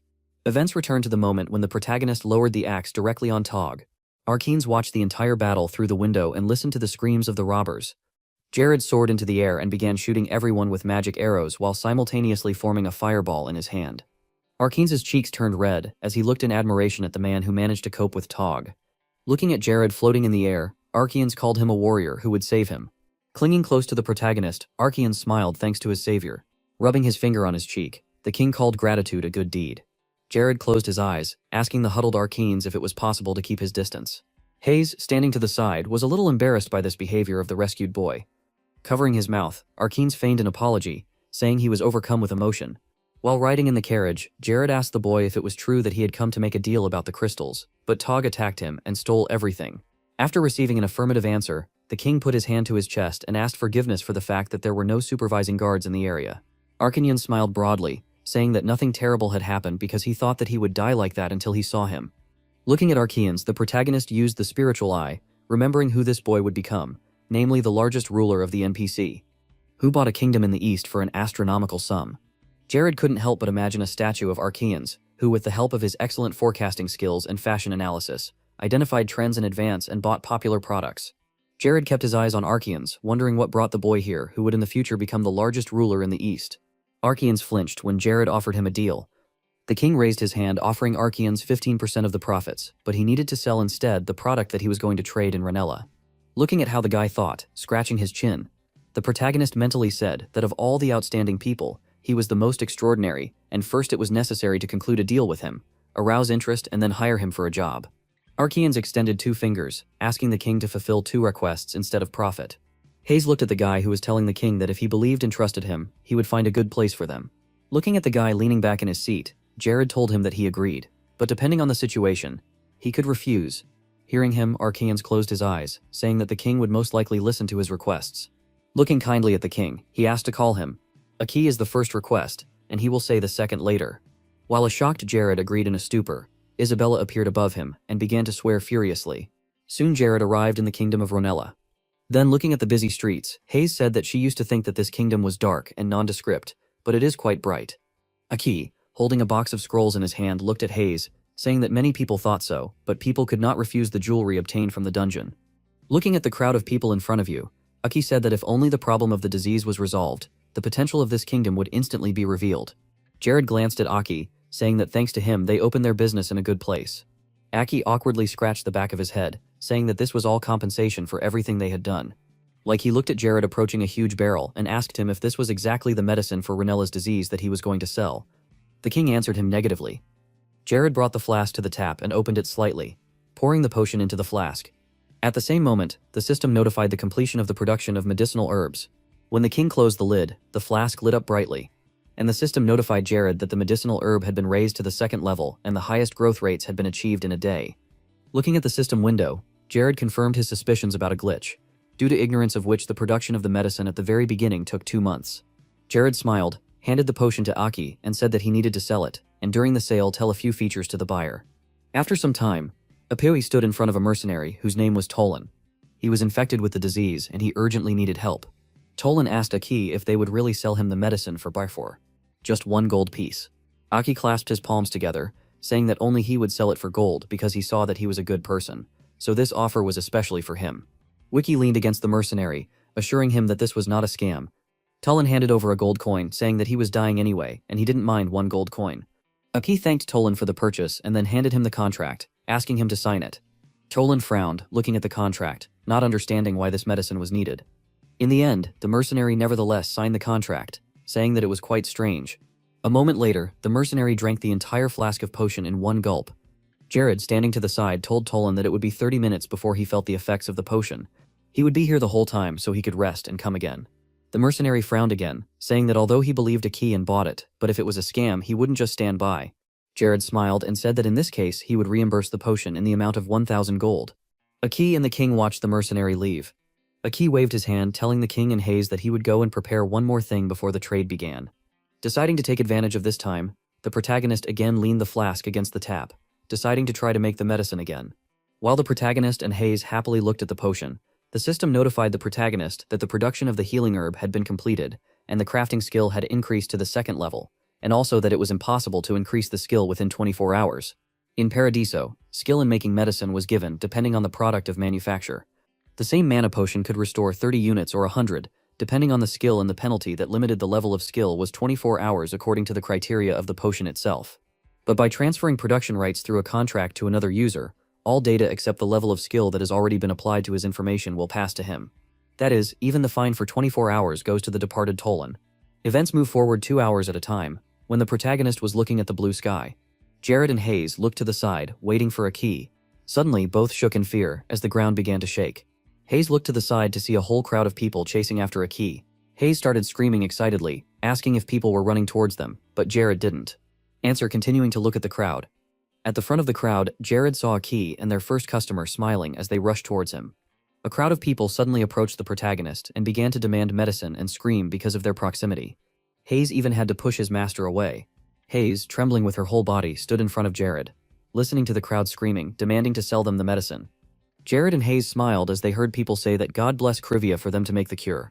Jared clenched his fist and glared at the crowd, and Hayes began waving her hands, trying to calm the king after someone in the crowd said that, according to rumors, Trivia had a terrible government, but recently the king had come to his senses and was now ruling the country. Aki sharply shouted to the crowd of people, notifying them that it was Aki who would sell the medicine only today, and if they wanted to buy the medicine on another day, then they could come to Trivia. While drinking the potion, some hunters said that the nightmare forest of Trivia was almost untouched by hunters, so there were still many monsters left there, and for them it would be a gold mine. Other mercenaries drinking their potions listened to Aki shouting that if they bought it on the territory of Krivia, they could buy the medicine cheaper for only 39 gold. Holding a rosary in his hands, Aki did not pay attention to Jared and Hayes, who was tired of bringing the contracts and carrying potions, saying that in the territory of the Adaima Kingdom it was difficult to find medicine for 100 gold, and their medicine was not even half the cost. Happy Aki held the potion in his hand while bags of gold were handed to him and told everyone to get in line. Large medieval house in the night. Hayes was sleeping peacefully in bed. Jared put his feet up on the table and tossed a coin. Income from sales per day amounted to 12,250 gold. The hero grabbed the coin. He thought that if he converted it into money from his past life, it would be approximately 12 million won. The hero again tossed a coin and looked thoughtfully into space, saying that monster hunters are rich after all. Someone caught the coin and asked if the hero was happy with this income. The hero's blue gaze touched the one who stood behind. He asked why the unknown guest was not sleeping, and asked what happened. Arcanace, with a blush on his face, said that he had come for the remaining reward. Jared smiled and remembered how they asked him for a request, and said that the guy had one more reward left, and said that he could say it. Arcanace put his hand on his chest and closed his eyes. He looked at the hero and said that he wanted to become his servant and manage the merchant union. Jared stood up and Arcanace sat down on one knee. Holding out a coin, the hero clarified about the last request, and the guy said that he still had little experience and was only 20 years old. But if the hero trusted him, he would try to make the union of merchants the best in the north parts of the mainland. The coin sparkled on the guy's leather glove while the hero told him that he had been robbed and that he didn't have a penny behind his back. But he was so brave. Jared smiled and said that, to be honest, having seen his abilities, he himself wanted to make him his servant. But instead of the manager of the merchant union, which is the core of all trade, it is impossible to get him right away. Arkan sheepishly said that he knew this. Jared said a request is a request. The hero held the coin while the guy looked up happily. He put his hand on the guy's shoulder with a smile and said that the insight through which he saw the potential for the development of the curve, the desire to get a high position, and the courage speaks about it directly. And added that the most important thing is luck, because this vacancy is now free. Jared said that he liked Arkanites and called him the head of the trade union. The guy stood up and began to thank the hero while he waved his hand, saying that there was enough work for today, and clarified that tomorrow they would return to the kingdom. Jared looked away and was glad that they were finally returning to their cold kingdom. He stood on the balcony and looked at the moon, enjoying the warm spring breeze. Hayes stood waiting in front of a large distillation unit from which the elixir flowed, drop by drop, into a jar. This time, thanks to the herbal mixing bug, the potion-making skill increased to level 35. As a reward for completing production level 30, they were able to gain knowledge about automation of the production process and technology for the production of medium-strength potions. Arcanace presented a vial of red liquid to the motley crowd. Using 5,000 gold and 10 Krivia crystals per day, produces 24 vials of medicine. If you take 39 gold for each, the net profit will be over 900 gold. Abila studied the glowing purple crystal with great curiosity. The medicine can only be purchased in the Kingdom of Heroes, so monster hunters can freely hunt in the Nightmare Forest. Thus, the production of crystals and Krivia has increased and losses from monsters have become much less. Foreign traders discussed the hero's medicine. The scientists studied information about the medicine. These traders, having heard enough stories about medicine and crystals, began to come to the kingdom for additional profit. All these points together meant that at the moment, only good events began to happen in Krivia, surpassing even the hero's plans. The medicine became the starting point, and his achievements began to accumulate. And the mainland began to slowly recognize the name of Krivia. The horse galloped through the snow. Isabel meticulously asked the hero where he was going alone, adding that he knows that he is going to a place where there is not a soul and only a cold wind. In horror, she raised her clawed hand to her face, suggesting that the hero was about to commit suicide, and began shouting to her fiancé that this was impossible. She told him that he looked his best, and she didn't want him to become a ghost. Jared looked at the demon and said that he did not understand what she was talking about, saying that he was going after the monster Dayluck to catch him, and asked the demon not to throw words thoughtlessly. Isabella howled and said that this scared her even more and called the hero crazy. Jared calmly looked forward while the face of the demon indignantly spoke to the hero in the ear that the Lick was a strong dark magician who had been cursed, and if the hero was captured, they would take away his soul and he would become an undead. Jared smiled and doubted that Dayluck would be able to defeat him because the hero knows everything, starting with the method of attack. A tall skeleton in a dark robe and with a pile of skulls instead of a body sat on a throne. His name was Dayluck. He was a Lick who lives in a shelter he created. A huge black silhouette with a glowing purple rune hung over the forest. In the game Paradiso, he was chosen by the Demon King himself and freed from refuge during the Great War of the Host, so he gained eternal life. During the main story of the game, all users had to go to a special part called Wrath of the Lick Deluca. Jared galloped through the snow and thought that if Dayluck became stronger, then neither the sword nor the magic would act on him, which is why it was impossible to delay his destruction, remembering that he could be killed by divine power. Isabella frowned and said that Jared was very strange. She frowned even more while the hero began to laugh because she said that he knew too much, and that he might be a god or a monster from another world. Just pretending to be human, a huge ice palace appeared among the high rocks in front of the heroes.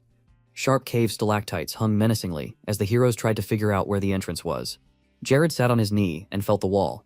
Next to him hung a small beam of light, illuminating the space and the head of a demon. The hero said that there was a very small gap in the wall that was difficult to find, and assumed that it could disappear when the game became a reality. Isabella giggled, saying that Jared was like a puppy looking for his bone. Isabella once again asked irritably if he was really going to catch the lick. Jared said that it wasn't, added that in order to climb inside to Luke's shelter, you need to climb inside a high mountain.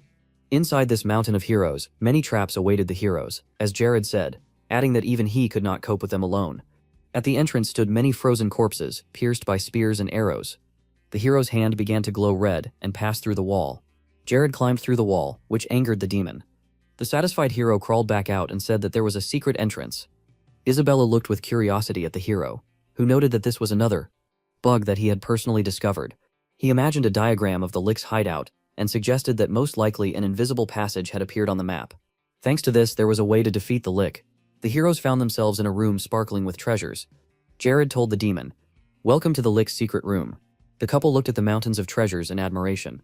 Isabella asked if these were all the treasures. Jared said with a smile that this is a reward for defeating the Lick, designed for a large group of people, and therefore it is natural that there are so many treasures in the room. Adding that along with them, there are more than 10 artifacts. He walked up to the shelf with artifacts and said what he had found. In his hands he held a ring. Instead of a stone in which his lips were inlaid, he said that the greedy prankster melted. The hero put on the ring and said that this is not just a ring. The lips on the ring parted and a golden tongue fell out. All the treasures began to be sucked into the ring with unprecedented force, while the hero explained that this is a spatial bag capable of expanding without restrictions. Isabella looked at the hero with displeasure, saying that she was not sure that it was possible to steal the Lick's things like that, adding that although she herself was an evil spirit, she could not defeat the undead. Without being distracted from the matter, Jared asked what it meant to steal, saying that all these things were taken from all the people he killed. He pointed to the spirit and said that they must, on behalf of all these people, punish him. Notification blocks reported on received artifacts and leveling up of skills. The spirit asked if the hero liked all this. In the huge throne room, there was a throne and someone was tied to it with glowing chains. A pale, thin hand rose with difficulty. It was wearing luminous shackles. A gray-haired old man with a long beard, whose name was Deluc, was chained to the throne. He said that because of that damn ant, he had lost a vessel of vitality and therefore could not even free himself and get up from this throne. Chains bulged on his face. He said that if only he could free himself, he would make all the people on the mainland undead and make them suffer forever. He put his hand on his knee and heard someone tell him that if such an old man sat on a chair, he would better think about his behavior. Otherwise, he was spinning vile thoughts. The Luck looked at the hero who appeared, who put his hand on his head and asked who he was. A flame began to flare up under the hero's hand, and he asked in response, "Like who?" A powerful stream of flames shot out from his hand and began to incinerate the Lick. Jared calmly looked at the flame and said that he is the one who will become the main hero in this world. The entire throne was shrouded in black smoke and flames. An alien voice said that it would ask the question differently. The flame burned the skin on the Lick, revealing his bony face and an eye on his chest. His empty eye sockets burned with flames, and he asked where such trash came from and asked how he managed to bypass its magic and traps.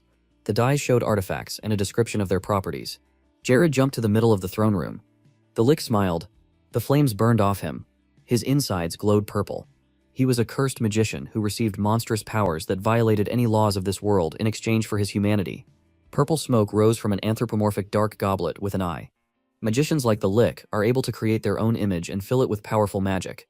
This image is controlled by the wizard's thoughts and can operate remotely from his real body. Glowing chains bound the darkness.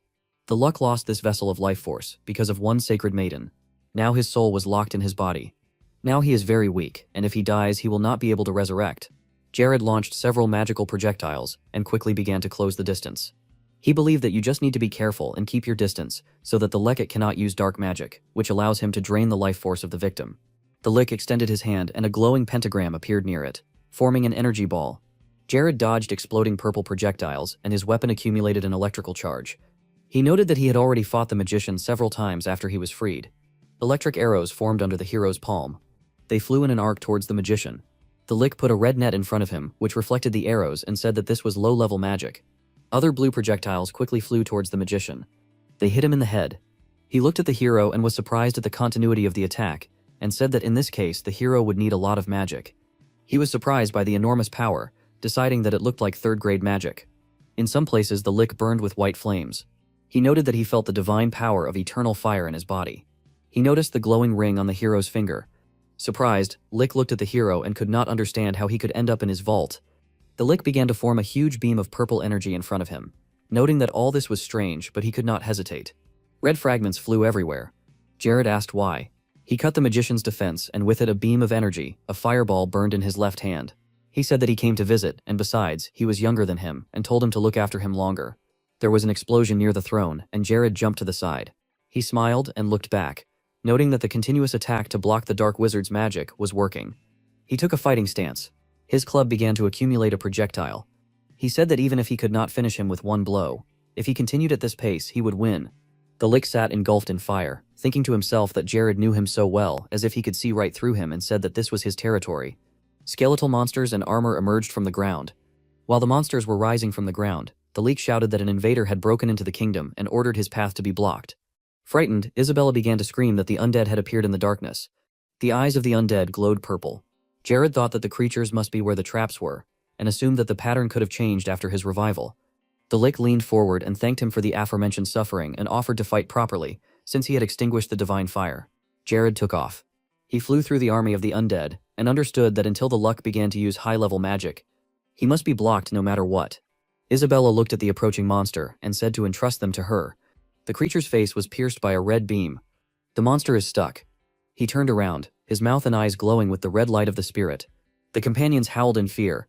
The largest monster began to cut apart the entire army of the magician with one blow, laughing and noting that the new appearance was so but strong. The Lick extinguished the flames within himself, but a moment later it lit up again and began to create a pentagram aimed at the spirit. He shouted where the little demon was going. The body of a huge monster was torn into pieces. Jared praised the spirit emphatically. He threw a huge electric spear. The Lick was struck by electricity. A new blue cloud of energy formed at the hero's staff, and he shouted that another attack would follow. Pierced by the spear, the Lick erected a dark protective wall into which the projectile crashed. He shouted that he would not lose a second time. The wall in front of the magician began to collapse, and reflections of the projectile began to appear through the darkness. The body was pierced by a new electrical projectile. The surprised Lick exclaimed those two spells followed at once. Jared smiled, illuminated by the electric flash, and said that double magic was his trick, and asked what does that mean, he won't lose. He pulled the ring forward, and it began to glow. A yellow projectile began to come out of the hero's staff. The hero, putting the property of holiness into the attack, said that when he played, the Lick also constantly lost to these lightning bolts.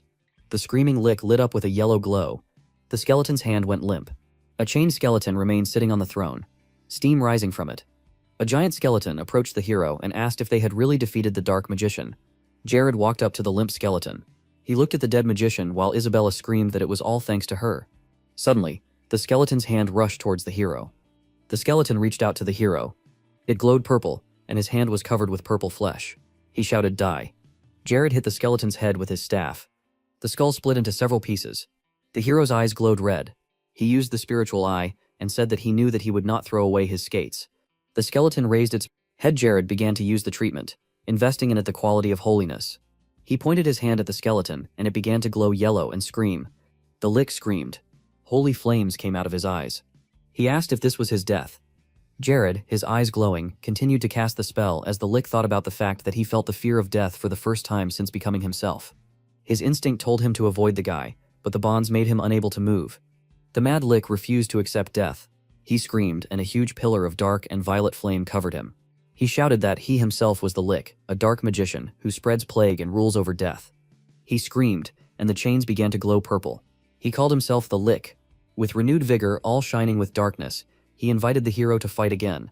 Jared looked at the dark magician gloomily. The entire throne room was filled with purple explosions. The Lick's eye shone. Tendrils of darkness flew from the throne towards the hero. He covered himself with a blue barrier. Jared pulled his staff forward.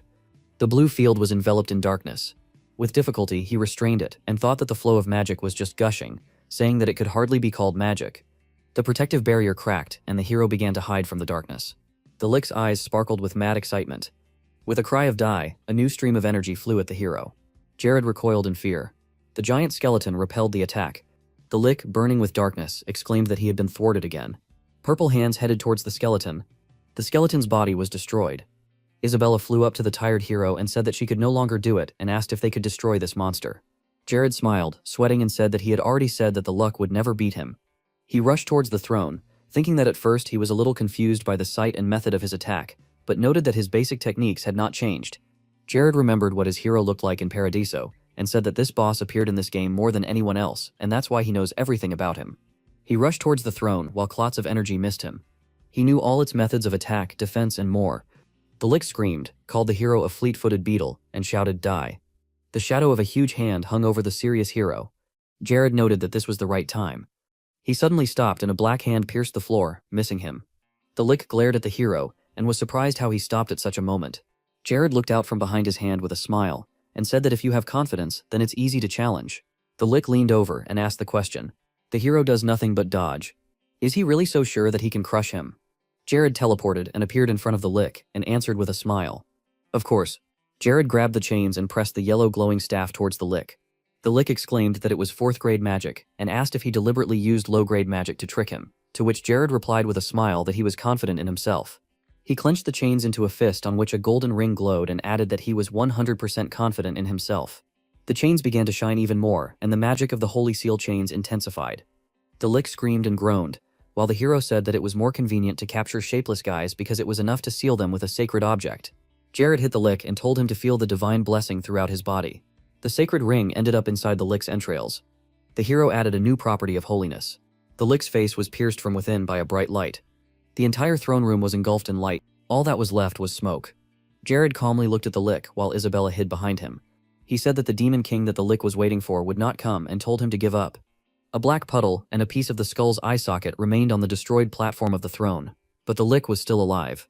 He said that giving up is not an activity for him, and asked if the hero knows what future awaits him. The fire still burning in the empty eye socket. He asked if the hero really thought he could cope. Jared just threw up his hands and said that this was still far away, saying that the 9th class of magical abilities can be called the real end, and he only has 4. The Lick said that the hero knows everything. He sat calmly and died. He asked what do you need from him, and asked where the hero is looking. The hero said the strongest monarch on the mainland. For a moment the Lick's mask fell silent. He started laughing and asking if the hero was playing children's games, and he said that what the hero wants to get is a cup filled with blood, and said that what the hero wants none of the outstanding kings, beloved by the deities and even the cruel demon king, could achieve. The darkness began to recede, revealing the hidden bracelet under the skull. He said that he would watch the hero from hell. Isabella looked at the hero and said that at such moments he thinks too much, adding that the world is full of those who are much stronger than him. But he doesn't care about that. Jared calmly reached out and said that the Lick had finally disappeared, and Isabel added that the hero seemed to know that he could rise so high. Jared took the bracelet and looked at it with an all-seeing eye and said that he needed a bracelet, and it turned out to be even better than he imagined, and said that it was like an artifact of growth. He began to rub his cheek lovingly against it while Isabella behind her saw a book lying on the floor. Jared said that now there is nothing better for him than this, and he did the right thing by coming. Isabella shouted to the turning hero that there was some strange book here. He picked up the purple book, while Isabel suggested that the Lick could have left this book after death, while the hero thought that he had never picked up anything similar to DeLuca's books. The book was called the Resurrection Spellbook. Isabella began to read the text of the book, while a smiling Jared only confirmed what was written. She read that the object of resurrection cannot refuse the wishes of the caster and becomes his subordinate. If he refuses, he will not only die but disappear forever. Isabel, wearing glasses, hit the book and said that this was already some kind of slavery. He threw the book away in a rage and said that this was not the kind of relationship she wanted, and asked what the hero was going to order her. Jared raised his finger and said that first he needed to tie it up, which definitely surprised the spirit. Jared raised the second finger and said that she should use a curse on him, and he would endure it. To which an embarrassed Isabella asked if he was really a fan of this, to which I received a negative answer. Jared raised a third finger and said that by repeating the spell, the strength of resistance and stability would increase, adding that in general for this it would be necessary to hire a strong spellcaster. But it was too expensive, and Isabella would do it for free. Isabella frowned and thought that she had found his flaw for the first time, to which the hero asked not to look at him like that. She folded her arms across her chest and asked if that was all. Jared smiled playfully and said that he would think about something else. Isabella sighed and said that she accepted it, and added that she was tired of living the life of an evil spirit anyway. The heroes began to move away from the remaining fragment of the Lick's eye socket, while Jared said that he had found a body for resurrection, to which Isabella asked to wait. Jared exhaled and asked what it was. He carried a girl with red eyes and asked if he really had to carry her. Isabella said that it was still difficult for her to get used to the new body and asked to call her Isabella. Jared and Isabella shouted at each other. The hero asked why the girl didn't like her name, to which she demanded to go faster. The wreath swelled on her face and said that even his perverted tastes are similar to DeLuca and there are no suitable clothes. Jared exhaled and asked if she was becoming more emotional, and I thought that it was good.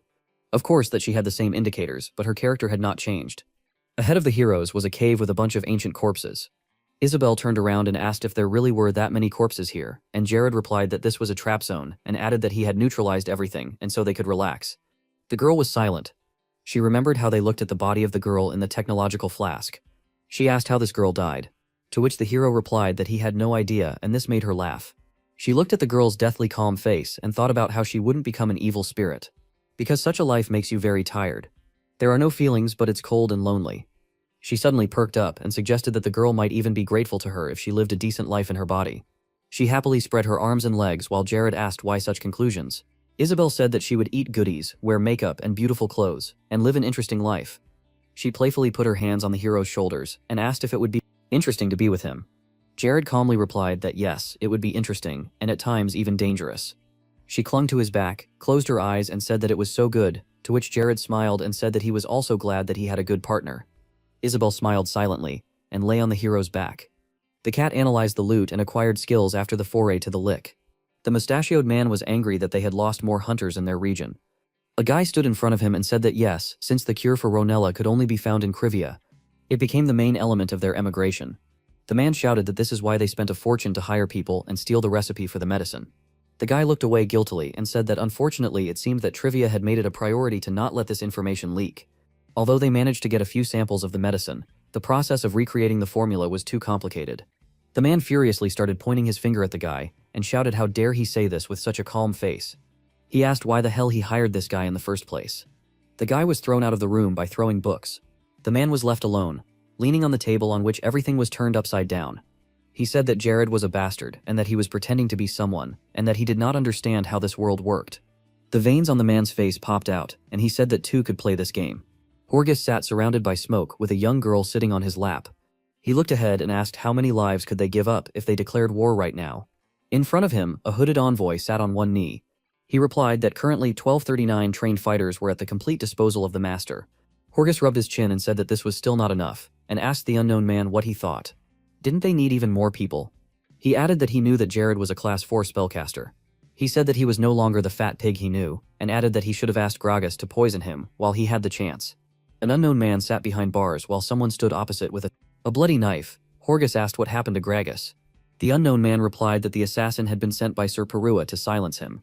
Horgus continued to sit on the large chair. Someone announced that the Majorca's chief advisor had arrived.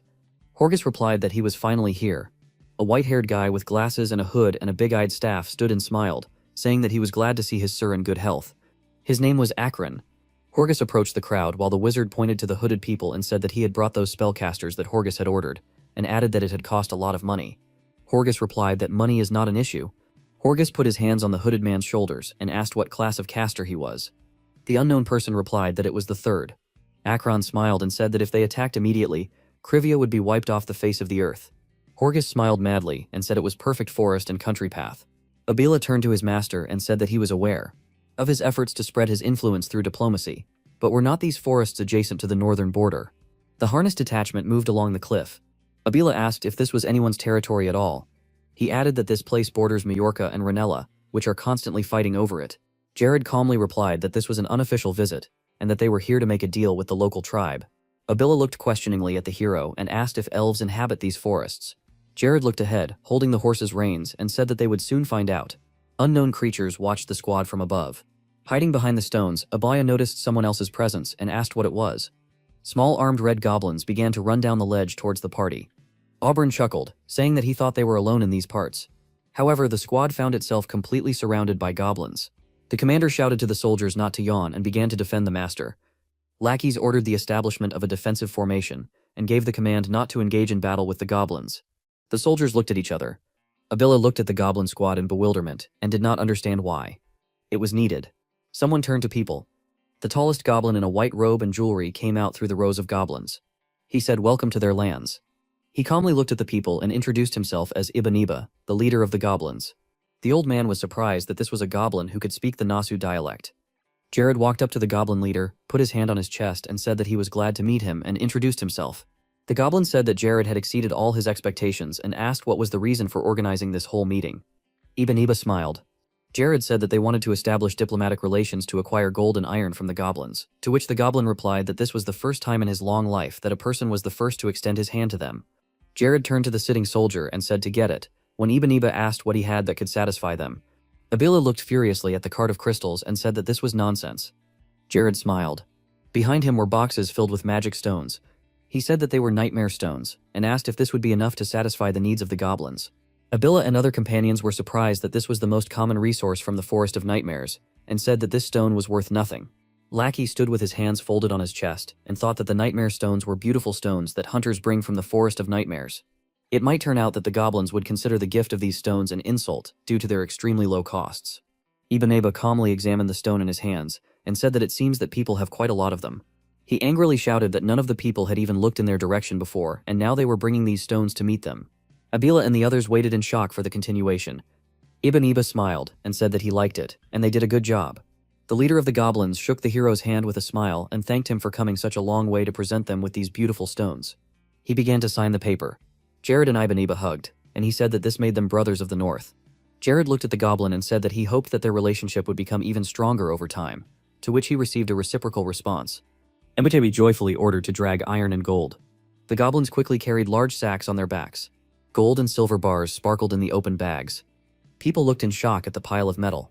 Ibn Ava lovingly looked at the Stone of Nightmares and said that not a single stone in the world could compare with this in beauty, and the goblin standing next to him said that his heart was jumping out of his chest just thinking about how he will polish these stones.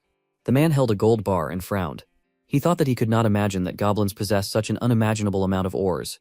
Sweat ran down his face as he thought about what would be a better idea to take over this land. The goblins rejoiced, and Ibanova said that they could not let the newly acquired brothers go without a celebration and suggested celebrating. He looked away and said that, moreover, they no longer needed their protection so they could go out. Armed and armed dark elves appeared among the trees. The man was surprised by the presence of such a hostile race. The fatal thought was that most likely the gentleman knew about this too. Jared looked at the man and noted the fact that there was a race that lived even further north than the goblins, and that they could not simply ignore them, despite the fact that their peoples barely communicate. Jared presented a diagram where Krivia was below. Hunters were fighting monsters above. Red goblins lived above them, and dark elves were even higher above them. The goblins have a close relationship with the dark elves of the Isle of Tatar, which automatically makes them part of the agreement. A large snow ogre appeared with a humanoid werewolf. Ibn Aba is known as a sage with many connections to a wide variety of tribes. Ibn Aba smiled, spreading his arms. Behind him were goblins, dark elves, and ice creatures. He said that although their cultures are different, they should not let this stop them from having fun together. If people thoughtlessly rushed to attack these goblins, then no one would ever find their bodies. A big fire was burning. Jared and Abila smiled and drank. He said, "Who would have thought that nightmare stones for goblins are like gold for us?" and asked the hero where he could get this information. Representatives of different races drank, ate, and were merry. A man competed with all his might with a calm elf in arm wrestling. Jared turned to the head of security. The table was filled to capacity with various goodies. Jared asked what is the current state of the army and the forges. Lackeys replied that due to a lack of materials, they were forced to abandon the supply of weapons to recruits and concentrate on repairing and improving existing weapons. Jared looked gloomily at the head of security and said that once they received the iron from the red goblins, they would need to concentrate on mass production of spears, swords, and arrows. Lackeys bowed after saying that not a single ingot should remain untouched. Jared continued to say that some of the gold should also be used to strengthen the army, and from now on Lackeys is appointed as the head of the conscription. The drinking Ivanova suddenly asked if Krivia was planning to declare war on Mallorca. He smiled and said that it could not be that such a big deal was not made for the sake of preparing for war. He asked if he was right. He carefully took a bite of the grapes from the bunch and said that this was a smart move. Because Mallorca is a hotbed of corruption, rotten to the very core, and sooner or later it will infect your kingdom. Jared excitedly began to apologize for the fact that the goblin might have been offended by the main purpose of the deal. Ibameba began to wave his hand reassuringly, and told Jared not to worry because he was only talking to support their conversation. The goblin put his hand on the hero's shoulder and said that such a piece of iron and gold was not of great value to his people, and added that he personally could not tolerate Horgus and would root for them. Ibn Aba jumped up glass in hand and proposed, "Toast to their new brother and to the prosperity of Krivia." Everyone joyfully raised their glasses. Jared smiled sheepishly as everyone cheered, and he took a very gloomy sip of his glass. A mansion among snowy mountains. Knight's territory, March 14th, 1414. 4 weeks have passed since Isabel was resurrected.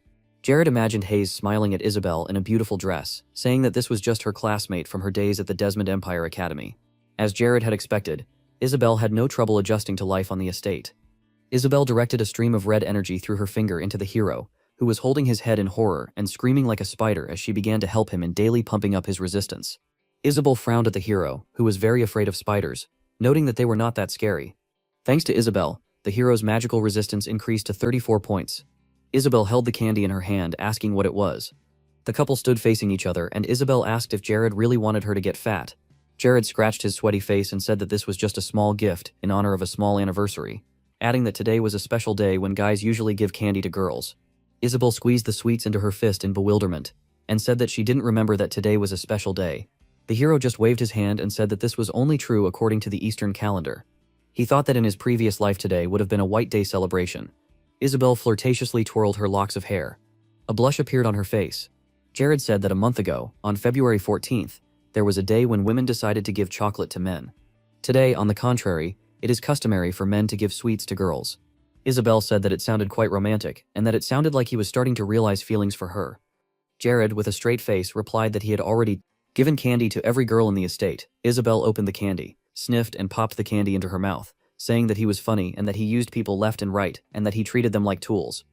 She grabbed the hero by the neck and reached out to him for a kiss while he tried to hold her.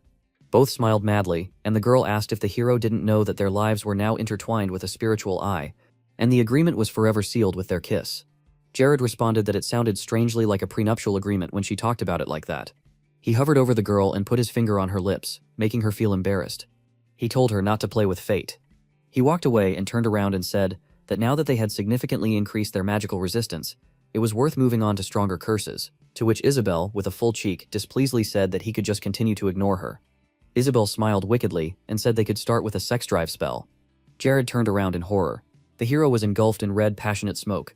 With all his might, he shouted no, but the girl said that she could not accept such an answer. A heart-shaped cloud rose up. The notice stated that the minimum educational requirements for reaching 5th grade had been met. Education project. The goal of the project is to find the best talent of the future and recruit them before others get to them. Jared sat in the library and wrote. Plus, there are many other reasons why Jared is putting so much into this project. He looked joyfully at the window, forgetting another point. One of the main reasons is the priest education system, which allows the teacher to receive stat points depending on the progress of up to 4 students. So far, Isabel has shown the best result. She was surprised by the word student, actually considering herself a slave. Lena, all bruised, screamed that since the gentleman himself would be her teacher, along with additional teacher lackeys, then she would give it her all. Lena gratefully accepted the tasks assigned to her. Mia tried to create an energy ball with a smile, saying that the exercises shown to her were very fun. She treated the training like a game. Jared thought about it. The tricks that Jared has picked up over the years have helped him develop optimal training programs that do not interfere with the execution of other plans. At least that's what he thought. He turned his attention in surprise when Hayes called him. The girl stood in front of him embarrassedly and asked how an ordinary maid could call him a teacher, and said that she couldn't do it. The hero got into trouble here. He stood in front of her as she said that even if that was the case, she would do everything she could to become the best healer in the world. Hake's progress was 0. She puffed up and tried to create a spell, a small beam of green light glowing between her hands. Unlike the cleric, the healer is a class that specializes exclusively in healing magic. The bunch still didn't grow. The healer is the highest class whose representatives on the Nasu mainland are no more than 5 people. Jared closed his eyes in annoyance, thinking that maybe that was the whole reason. He began to furiously tug at her ponytail, scolding her for still seeing herself as an ordinary maid. There was a lamp on the table next to the chest. Jared held a cup of tea in his hands and said that in order to awaken the healer in herself, Hayes must be ready for this, both body and soul. Auburn drank tea next to him and said that since her birth 23 years ago, she was only a maid, and she doesn't know anything else. It won't be easy. Jared looked down and said that Auburn was right. It seemed like something was holding her back inside, like she was subconsciously ready for failure. He put his hand to his forehead and said that he should lead Hayes the right way. But what exactly should he do to do this? Auburn thought about it. He put down the cup and turned to the gentleman. He raised his hand and said that he had repeatedly demonstrated unmatched intelligence in the most difficult of situations, and they were extremely grateful for everything he had done for them. Hayes worked while Isabel looked after her. And Auburn continued that the hero should not always rely only on himself. Until now, Hayes had always given all of herself to serve the hero, and so he asked him to just rely on her. Jared looked at the old man in surprise as he said that a hero is a man after all. Jared smiled and said the old man was right. He opened the door and shouted thank you. The hero ran through the corridors and thought that everything was right. He smiled and couldn't understand why he hadn't thought of this before. He thought that Hayes was not like everyone else, and all he had to do was be professional about it. Jared ran excitedly, but an unknown hooded man appeared behind him, throwing a punch. Alarmed, Hayes shouted. "Mister," there was a scream. The hero's bloody body lay on the floor of the corridor. She stood opposite the body. A soldier stood next to her, and in a trembling voice, she asked who did this.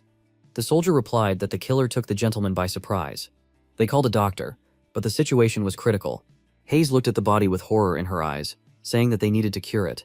The body with many wounds lay and did not move. She understood that the doctors would not get there in time. Tears pooling in the corners of her eyes. Hayes told herself that she was a healer, and that she had to do this. She fell to her knees in front of the hero. She wiped her face with her hand. She put her hands forward. Green beams of light began to appear between her palms. Hayes' blood-stained face was covered in tears. She begged and begged for this to happen. The lights near the hands began to go out. All the memories with the master flew before Hayes' eyes. She said that she could not let him die like that. She promised him to always be with him. Hayes' excited face lit up with a green light. A strong stream of green light fell from the girl's hands, which enveloped the body of the dying hero. 30 minutes later, the soldier Jared and the killer sat guiltily and listened to how terrible they were. Hayes cried and screamed that even though it was done to help her, she still couldn't understand how the heroes could do this to her. Jared smiled guiltily and said that only a small incision and a little drop of the animal was used to exaggerate the extent of the damage, and asked what it was like to become a healer. Hayes screamed furiously that this was terrible. The soldiers looked at the floor guiltily, and at the same time said that they were sorry when Hayes scolded them for following such an insidious plan. Hayes walked towards the exit, and said that she hated to see him hurt. She said that when he was hurt, she hurt too. Jared stared after her, confused as Auburn said that this was not what he meant when he said trust her. The parenting project is going just fine. At night, a snowstorm began in the forest. Lackeys made his way through the snow, covering his face with his hand. He was forced to stop because he saw a stranger. A man stood in front of him with a lantern in his hands. The man was surprised at the meeting and recognized the guy calling him Little Lackeys. There was a steaming cup of tea on the wooden table. It was a surprise to Mr. Olson that Little Lackeys had grown so much during this time. Lucky embarrassedly said that he was already 40 this year. The man only offered to drink some tea with the skin on. Mr. Olson threw a log into the fireplace and asked what business brought Lackeys into this nightmare forest. The guy looked away and replied that he had been thinking about Mr. Olson a lot lately, so he took a gift with him. He put a glass bottle of potion on the table and explained that this medicine was from Ronella, and that for those who live in the nightmare forest, such medicine is a necessary thing. Mr. Olson closed his eyes and asked if this was the medicine that there were so many rumors about. He straightened the logs in the fireplace and said that he heard what people were talking about, and that he had a question. Was it all thanks to that stupid king?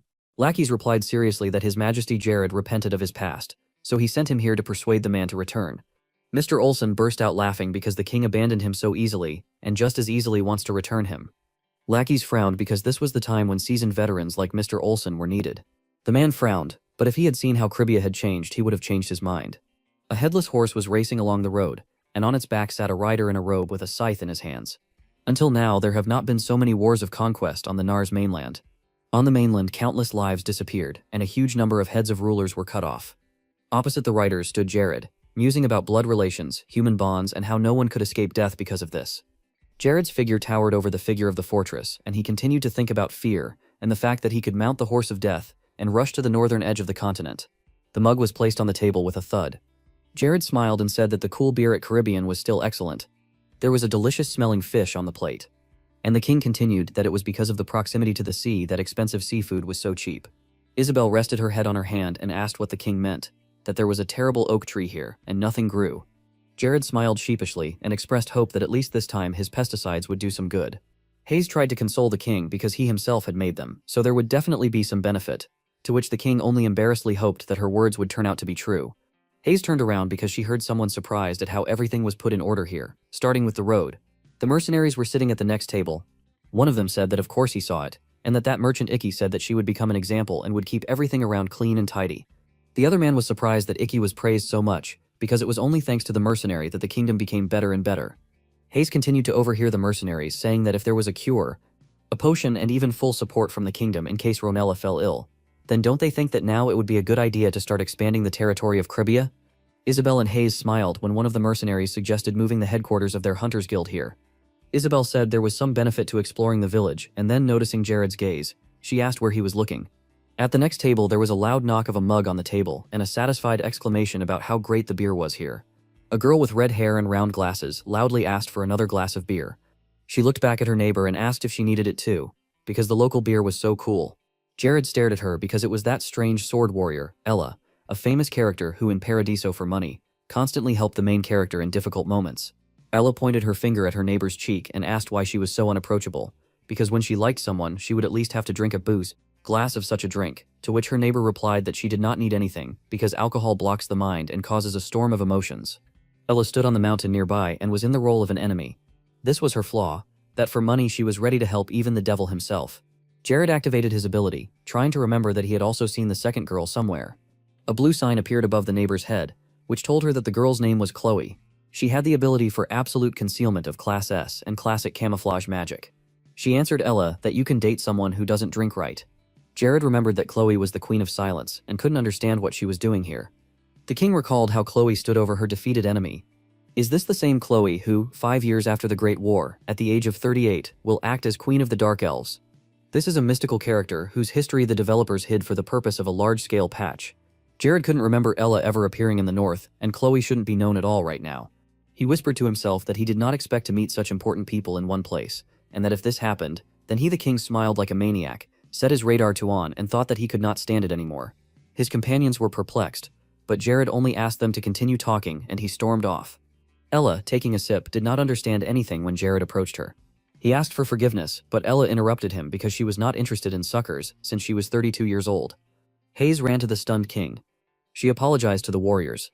Hayes hugged the king and said that he held a high position, being the ruler of Cribia, and that the girls should be more polite. Silence reigned in the hall. The tavern regulars wondered how the king ended up in such a place. Ella clenched her fists and said that the maid had completely lost her fear. Hayes frowned. Ella stood up to her full height and said that she also held a high position, and didn't Hayes think that she was the only position in the world? Now Jared hugged the maid and said peacefully, turning to Ella, that this was probably a little unexpected for the first meeting. But could he ask for one favor?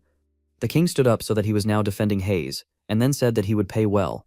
Ella was a little surprised because this was really unexpected for the first meeting, and apologized for her sharp reaction because she thought that he was just an annoying visitor.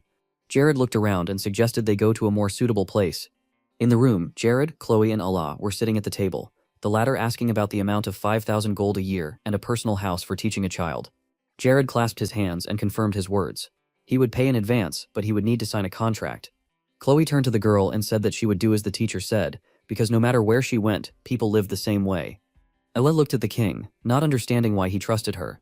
Since Chloe had just become her student, and she herself was new to the north, he didn't know them at all. Jared seriously replied that he doesn't have an iota of trust in them right now. Then he smiled because he trusts the one he pays. The king thought to himself that Ella helps in any matter for money. She will not be able to refuse the amount of 5 billion won. She remembered the defeated girl, who due to her character, could not gain recognition among influential heroes in the future. The mercenary's lips stretched into a smile. She liked it. She took off her glasses and smiled. This was the most tempting offer in recent times. She accepted the condition. Chloe took a sip of tea and thought about where this child was worthy of an investment of 5,000 gold. Night fell over the castle. The problem with the teacher was solved for Lena. Previously, Jared would have fallen asleep by this time. But thanks to the gorgeous necklace hanging around his neck, he did not feel tired at all. He wrote something in a notebook, realizing that he had forgotten a lot of all the countless information about Paradiso. Jared thought dejectedly that he had trouble even remembering Chloe today. The king again imagined himself as a small figure and thought that perhaps, given the development of the kingdom, it would be difficult to write anything about him. Jared imagined a black hand reaching out to him. He wished he could leave notes in Korean so no one could read them. He closed the book with the thought that the book containing all the knowledge about the world, the green book with notes about Paradiso. The weather was fine over the castle. Chloe and Lena were dragging a log. Jared stood with Ella and thought about what a hell of a workout it was. He imagined a pumped-up Lena and hoped that she wouldn't become a pumped-up monster if she continued like this. He looked closely at the girl. Chloe tried no less, but she didn't even break a sweat. Chloe sighed lightly as she ran.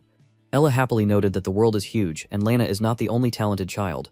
She shook her head because, to be honest, whoever taught Lena before was, to put it mildly, a bad teacher. Jared smiled embarrassedly when he heard from the warrior that she could kill him even with one hand in just 5 seconds, and thought that lackeys at least deserve 5 seconds. Ella looked at Lena with a weapon in her hands and said that even without a worthy teacher, Lena with a high learning speed thanks to magical equipment. The girl stood on the platform among the stone pillars. 4 homing elemental spells were installed on the pillars. One of the pillars released a fireball. Lena took the blow on the shield. Because such training was quite good for training the ability to use a shield, Jared heard a question about how he was able to find the ideal training method for Len. To which he answered, smiling, that this method of training was on the eastern continent. The girl took another blow to the shield, so because of the system, if you use the same training method, then over time the gain in experience will decrease. Impact of the third element on the shield. Since using 4 different elements, the system recognizes them separately. Jared thought that this bug bypassed the type of anti-macro training system. He looked at Elle and was surprised that she knew Len's condition even without using the spirit eye, and that he had nothing to worry about given the effectiveness of the training. Lena took another blow. Farmers inspected their crops. One of the workers saw his boss and greeted him, shouting to the others that their sire had returned. However, Auburn was here only for a routine check, and he was interested in how things were going with the crops. The plants looked healthy. Everything was as usual, so from the moment all the pests were exterminated, everything went like clockwork. One of the workers happily reported that because they had migrated to Ranella's territory, their neighbors wanted to learn the secret of growing. Auburn smiled as the people expressed gratitude to him and the Lord for every day that they worked in the fields because it saved them. Auburn was happy to see every farmer praising their Lord, but he wasn't quite sure what to make of it all. But he was grateful to everyone. The farmers cried with happiness.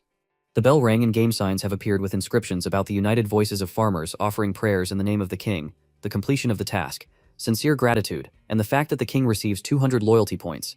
Next, another game sign appeared, stating that the Golden Age had arrived in the country, and that by achieving the Golden Age within a month, all production-related abilities would increase by 100%.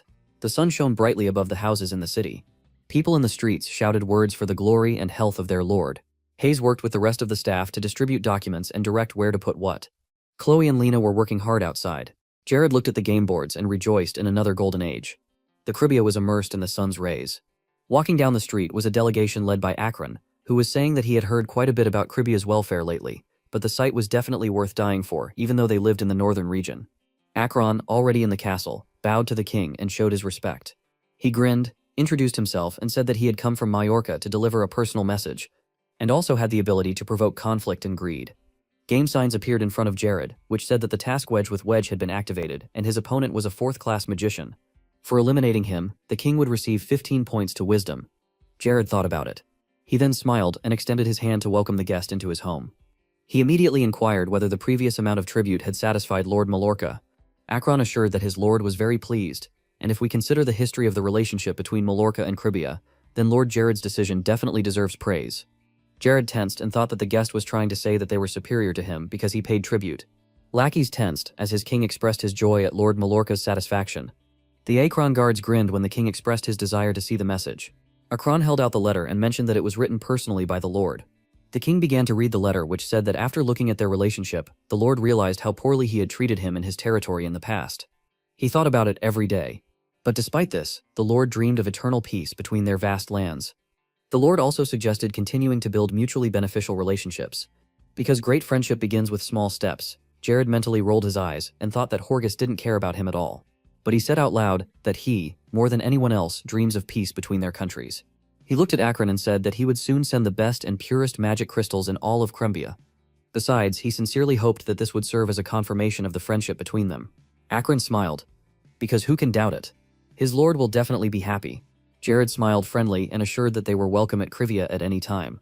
The deer started from an unfamiliar rustling sound in the middle of the forest. The archer pulled the bowstring and took aim. The arrow hit the deer directly. The guard screamed that he had been hit. The other guards admired the fact that their lord was also a natural archer and that he was a very versatile person. Jared saluted happily. Lackeys quietly asked the king why he behaved so submissively with these bad people from Majorca. Weren't they going to distance themselves from their influence? To which Jared philosophically replied that while it was true that someone would have to draw a sword when meeting an enemy on the battlefield, then in the political arena, the best solution would be to put on a smile. Lackeys did not understand whether his king really believed that the enemy would become careless and lose concentration if his true intentions were hidden. Jared just put his finger to his lips. He pretended to leave and explained that the best blow is always the last one. You just need to not put too much effort into humiliation or sycophancy during the whole process. Lackeys had to agree. Jared turned to his guards and proposed that they celebrate the rapid development of their province with an incredible feast. The guards supported this proposal. A fire was burning in the forest. The guards ate meat. Jared also enjoyed the meat and told Lackeys that when he finally fully understood their relationship with Majorca, he wouldn't be too worried about war anytime soon, right? Lackeys smiled and expressed hope that maybe the Golden Age had truly arrived on their territory. Many guards drank too much. None of them noticed the stranger. The man smirked as he thought that Jared was rather careless. He grabbed a bundle of firewood and mentally wished to enjoy the holiday while he could. The stranger's smile turned sinister because the next glass the king drinks will be filled with his own blood. Jared looked after the stranger, reading his thoughts. The stranger with the bundle of firewood turned out to be a spy, which was quite natural. Besides, the man was superior, had the skills of thorough investigation using intelligence, and got into character quite well. The king smiled ominously because on the day the spy delivers information, Majorca will immediately go to war against them, and then they will understand who they have contacted. Gurgling sounds were heard in the forest. Lackeys supported Jared when he became ill, and he apologized because he should have looked after the Lord better. A month after that, April 19, 1414, early morning in Kribia, the clatter of horse hooves and calls to rush forward. One of the army commanders calls for a war against Kribia and the destruction of the enemy. Horgus, wearing the red uniform of a commander-in-chief, smiled bloodthirstily in anticipation. He thought that Kribia would soon become his. The light from the window fell beautifully onto the castle floor. The corridors were empty. There was not a soul in the meeting room. Lana listened to the surrounding situation. She stood on her training field and said that the palace was quite quiet today. She asked Chloe if she knew where everyone had gone and received a negative answer. Ella appeared behind the girl and asked if she allowed her to talk during training. Then the woman ordered the student to run 20 laps around the site, to which she received an affirmative answer from the fleeing Lena. Ella looked through her glasses at the training field and said that Jared should have told her in advance that he would soon start a war. What was he even thinking? She stretched and continued talking to herself about how he really didn't think she needed to get involved. A volley of fire flew into the sky. One of the towers immediately exploded, knocking down the guard. One of the warriors shouted about the sudden attack and the need to retreat. A warrior approached Horgus, who was ordered that the watchtower had been destroyed and the guards needed to be immediately redeployed there, to which the warrior asked whether it was necessary to organize a pursuit detachment. Horgus replied that there was no need to waste time on all the rabble, since they actually only had one battalion. He sat on his horse, looked at the burning watchtower, and thought that if he had known that it would be so simple, he would have captured his territory a long time ago. One of the warriors rolled a barrel to the Lord as they had found a large supply of alcohol, which the soldiers stored in barns. But Horgus grinned because the enemy is so pathetic that he does not even know how to distribute supplies. The tip of the blade rushed upward, and an appeal was heard to the brave warriors of Majorca. The Lord's battle cry rang out that they would take what was theirs by right of force. The peasants left the city. The woman was crying and carrying a baby in her arms. The men talked among themselves about how things had been calm yesterday, and that their lord was even worse. Jared stood in front of his warriors. One of the scouts reported that enemy troops had broken through the fourth line of defense. The scout was nervous because given the speed of their movement, the enemies would soon reach their location. The king looked around and realized that they would have to speed up. Lackey stood nearby and listened to the fact that if the enemies break the defense here, they will have nowhere to retreat, so efforts must be made to hold this place. He agreed. Hayes ran to her lord. She was angry and did not understand why she was not taken to this war. She did not want to stay. However, Jared was against it. Hayes tried to object because she has healing magic and can help many. But Jared was adamant because the battlefield is a place where she can lose her life because of the slightest mistake, and it is too dangerous for her to be here. The king took the girl by the hand and said that her ability was incredibly rare. She could be irreplaceable during a war, but he could not take her to a place where he could lose her due to the use of her abilities. Jared squeezed her hand. Tears came to Hai's eyes because she just wanted to use all her strength to help him. The king smiled and asked if she really thought that someone could take a dear person to certain death because this was not the case, and he did not want to lose her. Jared thought back to their childhood and thought about how they had been together their entire lives. He remembered how little Hayes fell and he ran to meet her. So, in order to protect those he loves, he prepared until today. In the memories, little Hayes began to cry, sitting on her knees. Little Jared extended his hand to help her up. He remembered her naive smile, asked her to believe him, and asked if she understood, to which the already adult Hayes actually agreed. Isabel became angry when she saw this touching scene. She clenched her teeth, trying not to curse. Isabel grabbed Hayes by the collar. The demoness scolded the girl for that if she can only heal, that her place is in the rear. Jared waved at them as he heard Isabel tell him not to worry, as she would take care of everything. Jared took the helmet. Now everything was ready.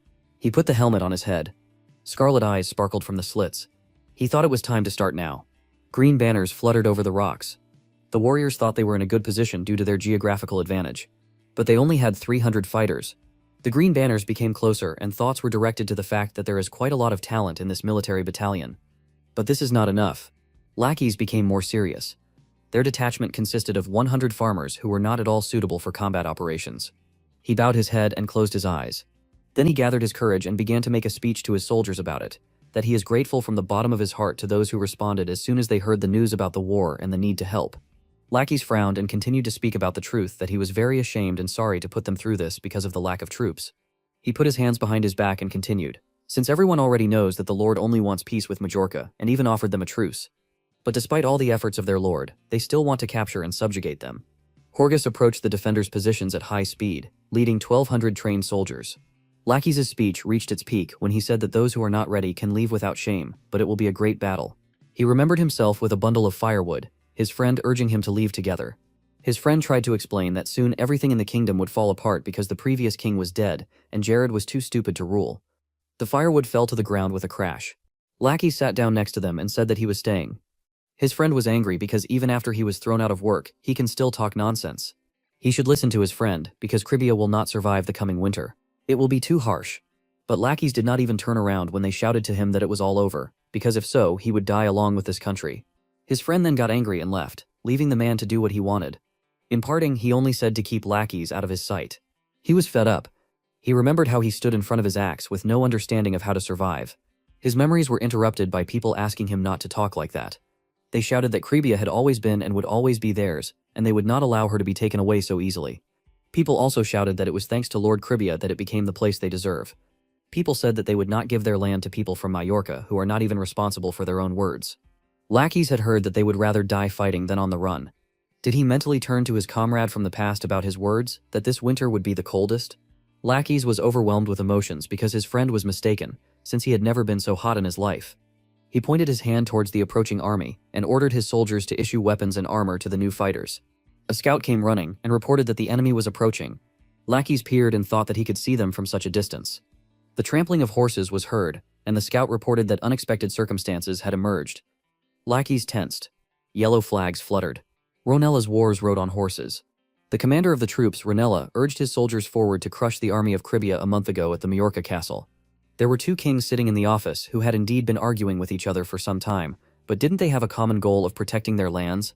King Ronella was not entirely indifferent on this matter, and at the same time his resentment was not so deep. So let Horgus speak. The king of Majorca asked that King Ronella had recently received money from Kribia, folding his hands in front of him. Reply that he had received enough. They sent a lot of provisions in order to maintain friendly relations, and besides, considering how much gold they sent, he thought that their financial condition was stable. Horgus slammed the table, calling Jared names. He frowned and said that he needed to think about it carefully. He imagined Jared pretending to be a cute cat, and didn't understand why the bad Jared suddenly wagged his tail and became friendly after such a long silence. Horgus imagined the king of Kribia smiling slyly.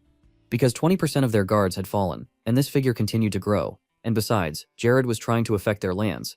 The king of Majorca grinned, deciding that the boy was simply scared. Although their territories were expanding, they were not yet ready. Lord Ronella thought that this was why he was trying to buy a truce with money. Horgus stuck out 3 fingers, saying that he had studied Kribias and they barely had 300 soldiers. Lord Ronella was surprised. Because isn't 300 soldiers too few? Lord Majorca twirled the coin in his hands and said that this was why Jared tried to buy a truce with money. Didn't that sound convincing? He squeezed the coin and said that if Lord Kribia offered more money, they would be satisfied and would not attack. Or so he would think. Horgus remembered that he sent Akron, the scout mage, since they decided to declare their lands allied. Lord Ronella jumped up and surprised that their lands were allied from today. Horgus smiled in evil anticipation as they would prepare for war against Kribias. He threw a coin on the table and continued that a month should be enough to prepare, and then they would strike suddenly. In a fit of emotion, Horgus jumped up and suggested creating a united front to Lord Ronella. Because they should not invade as bad people, it is necessary to crush Jared and his people, to which Lord Ronella agreed to declare an alliance. They shook hands and formed an alliance. Both lords were pleased with each other because being born into an allied force with over 3,000 soldiers may at first glance seem to be a union of common goals, but the two had nothing in common. Horgus thought that Lord Ronella was next.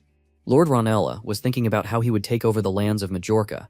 Lord Ronella looked at Jared's army and thought about how angry he must be at seeing their unexpected advance. His soldiers lined up in even ranks. And the Lord thought that he couldn't say anything more because Jared's arrogant, barbaric decisions would affect his lifespan. The soldiers were tense because attempts to leave their lord would be in vain. Lord Ronus spread his arms to the sides because while they were talking, the Horgus army surrounded the lands of Kribia.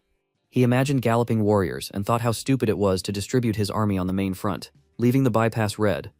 Unattended. Lord Ronella rejoiced, thinking of ignorance as a sin, and invited Jared to say goodbye to his lance. He looked at Lord Kribias and said that if they crawled to him on their knees and begged for mercy, then so be it, he would spare them. However, Jared remained silent. Then he took off his helmet. Lord Ronella was dismayed. Under the helmet stood a guy whose build only resembled Lord Kribias, and it was not clear who he was. Scout Majorca spied on the unfolding scene and wondered where Jared had gone. The helmet flew off to the side. The scout hurried to run away from the battlefield, cursing as he went. He thought too much about the fact that it was a trap, and he needed to report to the Lord before it was too late, and then he was hit. The attacker continued to strike. The spy could not dodge. The sword flashed. A green-haired guy leaned over him and whispered contentedly that he really was a spy. The victorious warrior stood over the body of the scout pinned to the ground with a sword, and asked the green-haired guy if a person like him, responsible for public order and healthcare, behaved so surprised, then what should they do? The guy chuckled and told the spy that he was the one who allowed Romo's army to invade their lands. The scout clenched his teeth and thought that they even knew his identity, which meant that all the information received was false. The warrior raised his weapon, told the spy to atone for his guilt by death, after which a deafening crash was heard. Jared and Lackey stood on a high ledge and says that if two lands sent a common army to attack, they would choose the main road. Their gaze fell on the country ride. Lackey's thought for a moment and replied that they would have two options. He frowned as it was easy to set up an ambush near the main road. Lackey's imagined Horgus saying that there was a high chance of losing soldiers while the enemy occupied the high ground. Jared was serious when he said that it was true and anyone would notice their geographical superiority, and he also thought that their enemies were planning the same.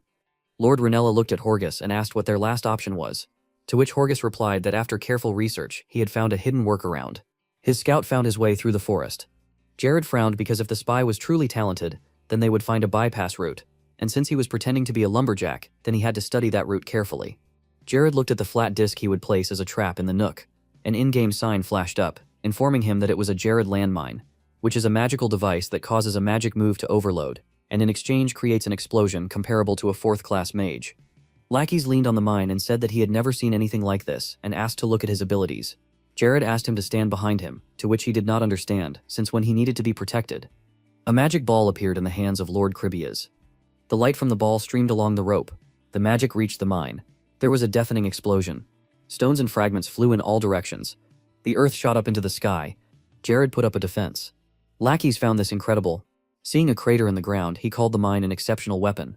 Jared was serious because with the help of this guy, he would destroy the enemy in one explosion. And in this way, their lands would not turn into a battlefield, because the forest would become a grave for the attackers. The warriors rushed along the roundabout route. The warrior held in his hands a bundle of threads leading to mines that would become a one-way ticket.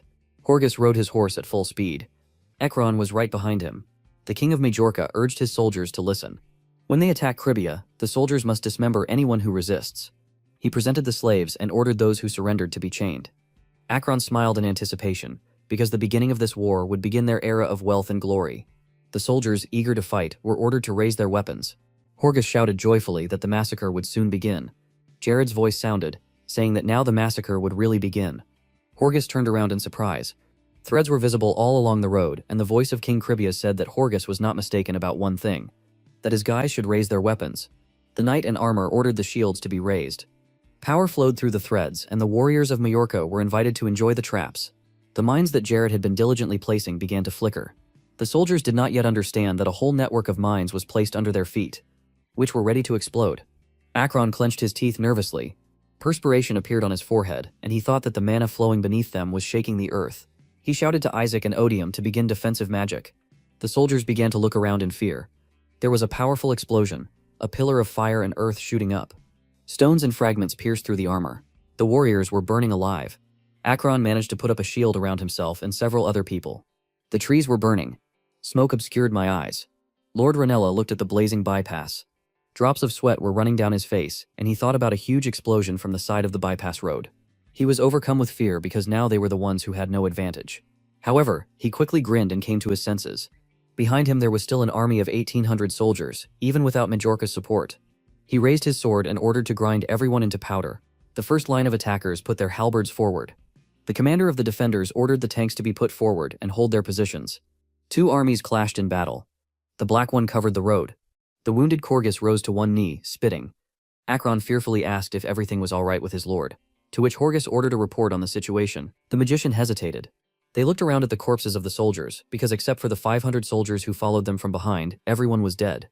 The red banner burned out on the ground. Horgus asked, "What about the two magicians?" The magician replied that Isaac and Odium also died.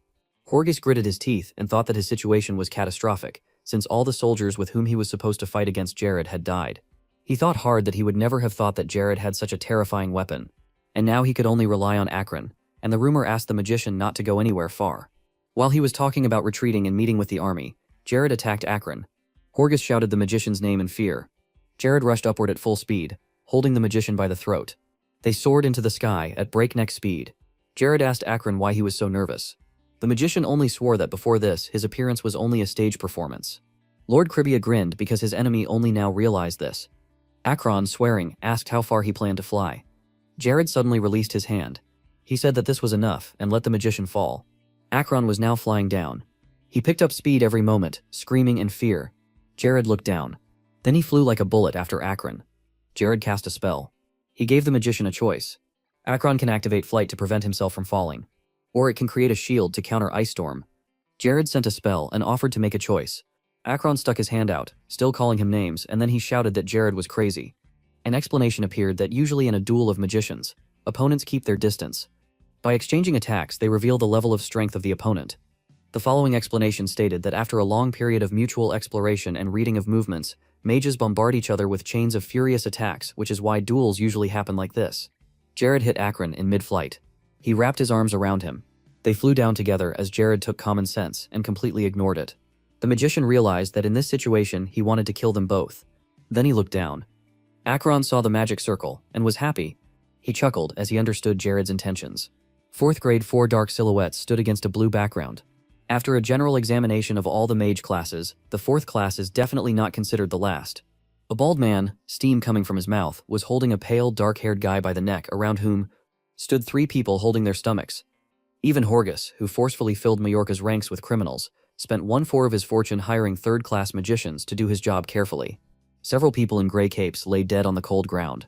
The protagonist, lying on the floor, desperately hit him and asked what was wrong with his garbage, fat character, and his body. However, Jared had 2 reasons why he screamed at the sight of himself. An image appeared of a blonde guy with a glowing blue eye, his head shrouded in a golden helmet. In the past, the main character's strength was enough to subdue the reincarnated Lick DeLuca somewhat gladly. The protagonist in his new body closed his eyes. In comparison, a sack like Jared could only use 4th grade magic once. An image of a white-haired man with glasses appeared, smiling slightly madly. But Akron is different. His skills were perfectly balanced, making him an ideal magician since the 4th grade. He clenched his hand into a fist, along which veins ran. Although his fighting skills were not enough, he was on par with Jared in magic. He raised both hands with fury on his face. Akron asked if the protagonist thought he would lose to him. Without changing his face, the guy struck straight with his right hand. The main character, wrapped in armor and surrounded by a blue shield, thought that the shield easily breaks in close combat. Carrying out an attack that shattered the protagonist's defenses in an instant, the white-haired guy sarcastically asked if that was why he approached him. Shards of gray armor scattered. Having received damage, the main character, looking angrily at the guy, sighed in pain. Smiling madly, Akron stated that he had already seen his magic. He instantly soared several tens of meters into the air, using the magic of teleportation, a dimensional portal flying towards the falling Jared. The white-haired guy said that the protagonist wanted to use the fact that he could not use the magic of flight to counter the attacks that would fall on him. The protagonist was going to use this advantage and go through the portal while he was falling to the ground. An image of the protagonist's plan appeared as he flew into the portal and his opponent fell to the ground, continuing to scream madly with his mouth wide open. Akron stated that he thought it was a 4th-class spell, but he couldn't think that the protagonist would be able to cast it. It was impressive. The protagonist, with uncertainty on his face, threw his hands to the sides, falling down. The white-haired guy stated that he was able to recognize his tricks as he approached the purple portal. He stated that due to being hit by his previous attack, the person who would enter the portal would be him. Sticking his palm forward, the protagonist shouted the name of his opponent. Laughing with a victorious smile and creating a fireball between his hands, Akron told the protagonist to just try something. The main character fell onto a newly created 3-meter stream of fire. He also noted that now the choice is his to stop his attack, or stop his fall. Smiling inhumanly and madly, Akron stated that if his flames attacked the protagonist, he would die. His eyes reflected absolute madness. He stated that regardless of the choice, the main character will die. Approaching the fire, the main character continued to keep his hand in front. Jared entered the stream of fire at a moment when there was less than a meter left from the portal to his enemy. Entering the portal, Akron shouted with a crazy face that he had done it, and even if the protagonist survived, he would not be able to use the portal after him. Coming out of the portal and preparing to land, the white-haired guy stated that if it passes, then the moment it appears, he will destroy it with his attacks. Feeling pain, the guy looked around in fear.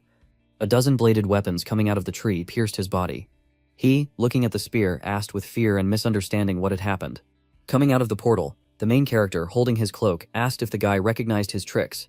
Looking at Akron seriously, Jared stated that he came down to tell him this. The pale guy was shaking in fear. The protagonist said that his face shows that he is completely confused. Covering his eyes and turning his head, the main character said that he was nothing without magic. Pointing his finger at the shocked Akron, the protagonist stated that thanks to his attack, he softened his fall and the guy should not have attacked him while he was at the top. Recalling his attack with an icy blue stream of energy called an ice storm, The protagonist said that, on the other hand, his attack accelerated his fall. Recalling the footage of the destruction of the protagonist's armor under Akron's attack, he stated that he deliberately interfered with his attack, making him the first to pass through the trap portal. An image of dark fog appeared. Jared mentally stated that he saw his plans and weaknesses, which is why he was able to win. Looking calmly at Akron, he stated that people say that if something looks too good to be true, then it is. If something looks too perfect, it probably isn't true or a good possibility. The protagonist also added that he was dancing on his palm from the very beginning. Spitting blood, Akron, through the pain, madly uttered the name of his opponent. The main character, creating a fireball, coldly declared that the white-haired guy who had committed 1,000 evil deeds would learn justice from him and not from his victims. A stream of strong winds spread across the location after a large explosion from the fiery equipment. His dead opponent's glasses fell at Jared's feet. The system alert announced that a new level had been achieved, and also that the neck-and-neck task was completed. 15 wisdom was received as a reward. Looking at the information window, the protagonist asked why the task was called neck-and-neck. Stepping on his opponent's glasses, he stated that Akron hadn't even touched his robe. The glasses are cracked. The knight spears peeked out from under their shields. Several warriors in beige armor attacked with their weapons.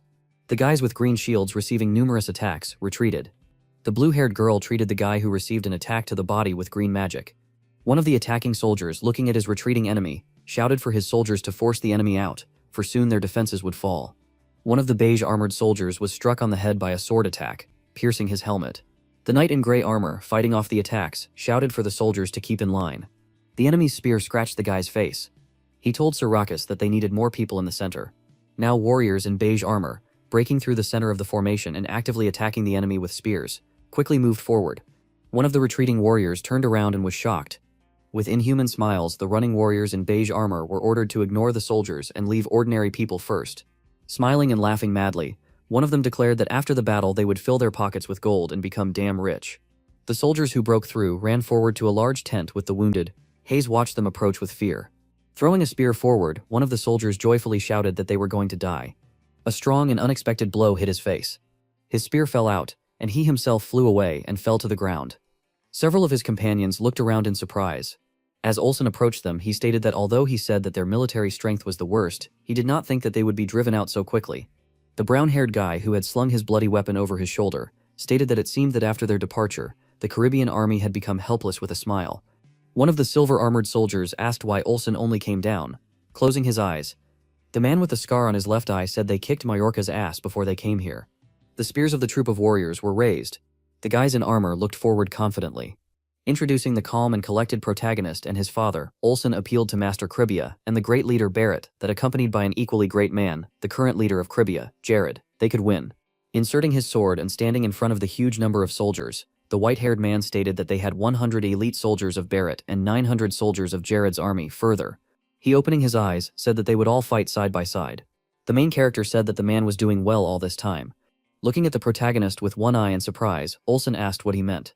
The main character, folding his hands, said that he served long and well, but now he is sending him into retirement. Looking at Jared, the man said that the Barrett was the guardian of Cribia, who swore allegiance. Sitting at his desk, the protagonist said that he could not, because his father was not there. Looking up, he said that therefore he would not need his soldiers either. The white-haired man walked out the office door. An image of 2 gold coins appeared, and so Jared fired most of the soldiers. The reason for this was a lack of funds. An image of a gray estate building appeared. Jared was drinking wine with 2 girls at a table of expensive food. For the most part, the lack of funds arose due to the protagonist's lavish spending on personal needs as well as a luxurious life. Vligas, holding a bottle in his hand, looked forward with a confident smile. The parasites then took advantage of the situation and took over Cribia. 4 important figures of the country looked down in frustration. All of Bareth's guards were removed from their positions, and soldiers who received high salaries faced constant reductions, even to the point of dismissal. An image of Olsen appeared. Looking around sadly, he and the other veterans did not want to watch the collapse of the Kribolovs they had spent so long building. An image of gray silhouettes appeared, diverging in different directions. Therefore, they decided to live quietly in the forest, and separately. There was a snowstorm this winter day. Walking through the snow-covered trees, a blond man with a scar looked around, holding a spear in his hands and walking through the winter forest. He thought that the spring snow was heavy today, and at this rate, he would stop hunting. He saw several living creatures ahead. Low monsters were doing something in the distance. Red monsters were carrying carts of metals. They stopped when they saw the man sticking his spear forward. The man stated that these were goblins, and asked how they got so deep into the forest. The goblin opened his mouth in surprise. The men held a spear and prepared to attack. The goblin put out his palm in fear. Olsen looked calmly at the goblin, appraising him. Surprised, he continued to look at the monsters. Raising his spear, he looked at the calmly leaving monsters. Lowering it and looking into the distance, he stated that they had ignored him. A blacksmith with a brown beard asked about the goblins who carried the iron. Looking at the white-haired man with a smile, he assumed that these were the ingredients they ordered. They recently sold tons of weapons to the military. Turning and closing his eyes, the man in the work cap declared that thanks to the Lord's orders, they worked 24 hours a day. The man noted that this must be tiring. One of the blacksmiths was hitting hot metal with a sledgehammer, sitting at the table and turning towards Olsen. The man said that this of course is tiring, but thanks to this they live like real blacksmiths. Smiling at the work of his colleagues, he declared that with the help of the Lord, he was once again illuminated by the flame of passion. Pointing his finger at the man, he told him to keep it a secret. The weapons they make are delivered secretly. Olsen replied that he didn't even want to know, so it was better that he stopped telling him. He thought that the changes in Kribias were pure luck. An image of a city with densely packed, dark white buildings appeared. However, with proper irrigation management, the drought problem was solved. With an improved road network, the problem of population influx was solved. The treatment of soldiers, the availability of new positions, and the recruitment of new talent were improved. Several warriors in gray armor, holding swords in their hands, actively attacked their enemies. The departed soldiers realized this and returned to military service. They gave Jared a second chance after all the work he did.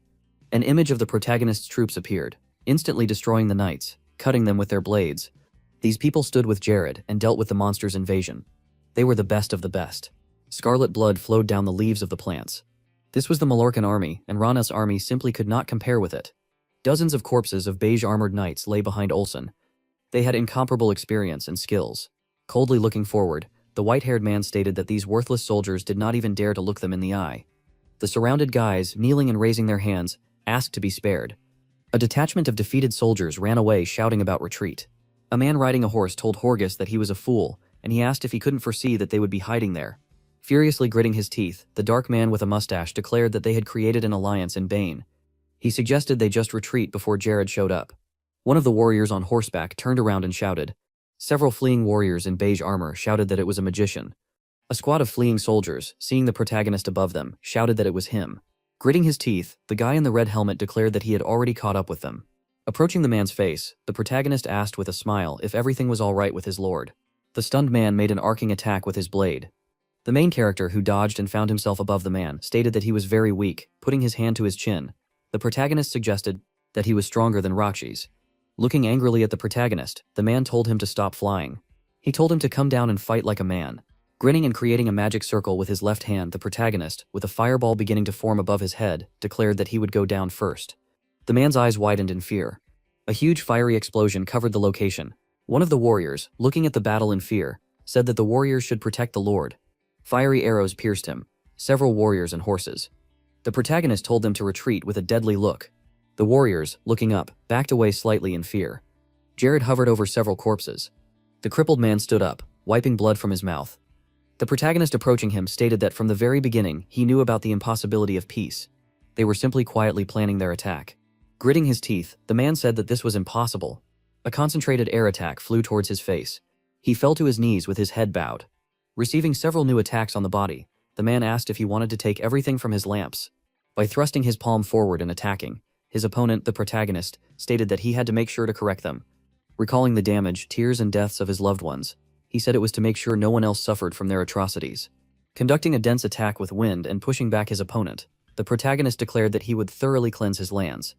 Dark blood fell to the ground as the man laughed. The bloodied guy, raising his head and smiling slightly madly, asked if he really thought it was possible. Looking at the crippled man, the protagonist stated that he knows that sometimes he makes mistakes, but he knows one thing for sure. He, approaching the kneeling man, ended his sentence by saying that even Jared was better than him. The man's face showed genuine rage. Jared plunged the silver blade into his leg. The protagonist, holding a blade in the body of a man screaming in pain, stated that this would calm him down. Hanging his bleeding head, the bald man asked if he thought everything would end with his death. Smiling, he added that if the general of the knights found out about this, he would bring his knights here and avenge him. The protagonist reached into his pocket. Picking up the green book, the main character asked if he knew what this thing was. The main character began to leaf through the book. As he began to read, he announced that Count Byrox, whom he had spoken about, would not come. Turning in surprise towards the protagonist, the man asked how he knew his name. Still holding the book in his hands, Jared replied that he had spent countless nights on this. These are just ordinary notes about people. Covering his face with a book, the protagonist stated that he learned that they were relatives with that count. He, starting to shake, still not showing his face, asked if he would kill him. Revealing his face, he, looking at his defeated opponent with a murderous gaze, asked if he really thought that the general of the knightly order from the Idema Empire would come to save his nephew. The bloodied man listened to the main character. Jared stated that he was talking about traveling 5,000 kilometers, crossing 4 kingdoms. It is simply impossible to cross so many territories. Continuing to stare blankly into the bald man's eyes, the protagonist asked if this meant that he would grieve over the death of his nephew and do everything possible to avenge him. The man turned pale at the words of his enemy. The main character stated that he would not do this. For such a power-hungry person like him, such a nephew was just a thorn in the side.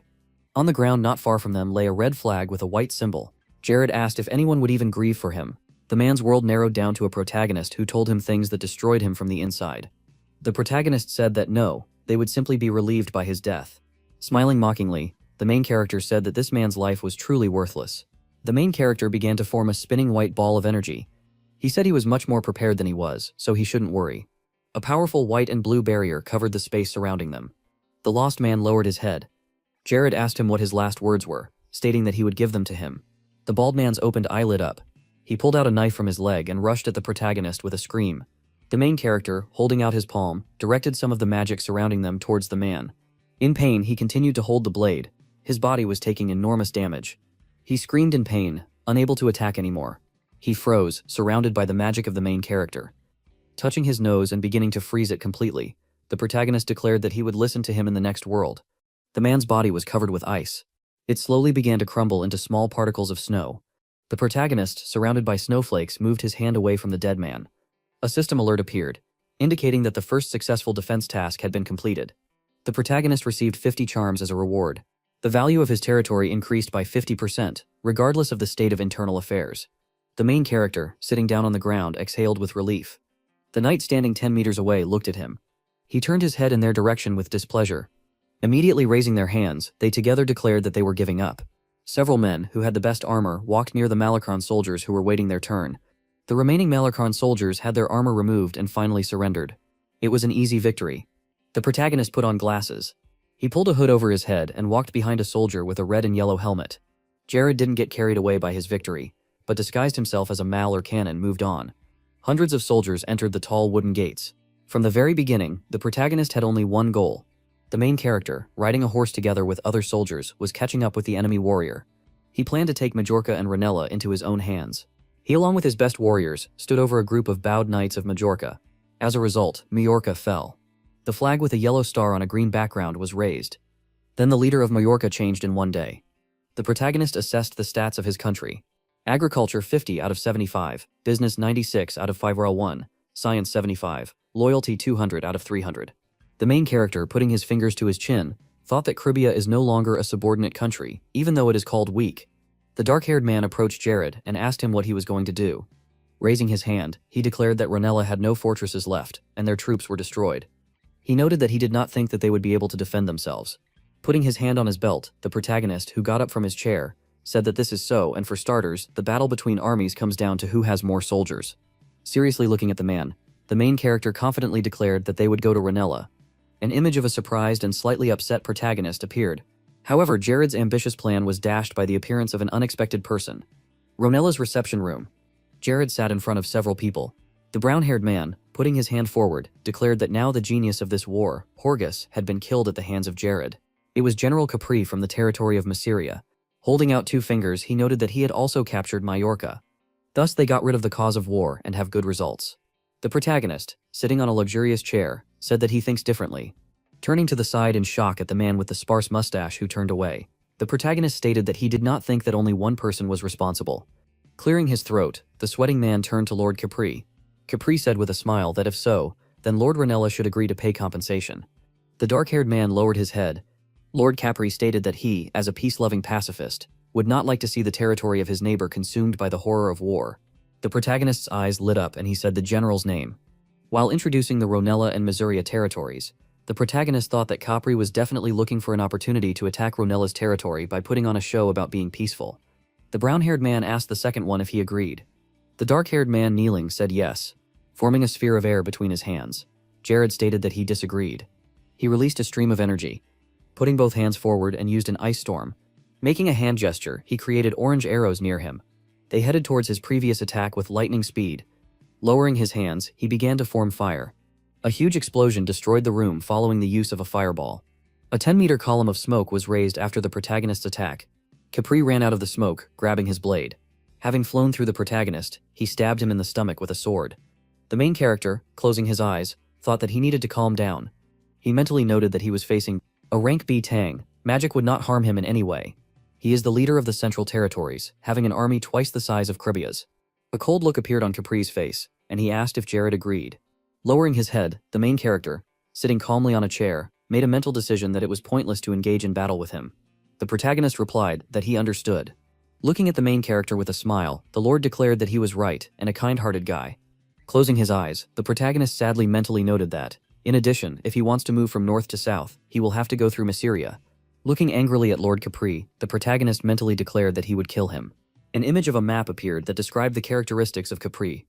It depicted a lord holding a red sword. He was level 61. His shield bash was at level A. Strong skin as well, anti-magic beat, approximation, diplomacy, checks and balances were also listed in his characteristics. He had an artifact invader artifact armor of Daita. The cloudy night sky was over the white estate building. The yellow-haired girl was sleeping soundly in her bed. Some of the wine spilled out when the glass was actively rotated. A red-haired girl with glasses, calmly drinking wine at the table, declared that this was the best time of the day. Raising the glass to her face, she turned to the right.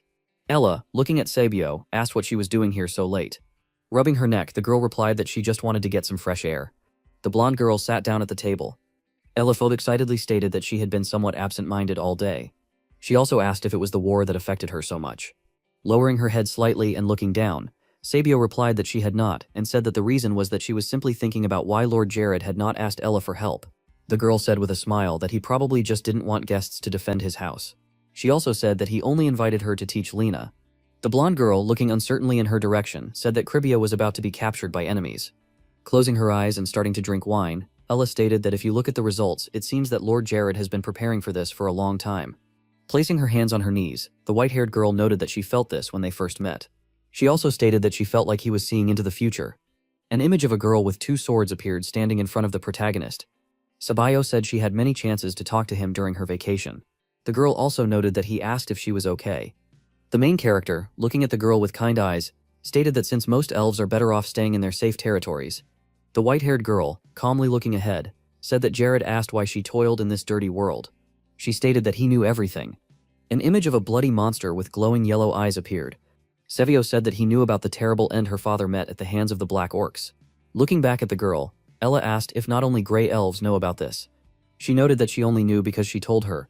The girl sitting on a blue chair and turning her head to the right stated that the protagonist even gave her advice, recommended that she look for more than just revenge. Lowering her head, she added that he advised her to also look at the big picture. Raising her hands, the girl declared that he was quite an interesting person and asked how he knew all this. Holding her hands together, Sabio stated that she would like to know too. Getting up and moving away from the table, Ella said that if the girl was interested, then she could follow him. She noted that they will still be on the territory of Cribia for a long time. Closing her eyes, the white-haired girl agreed with the statement.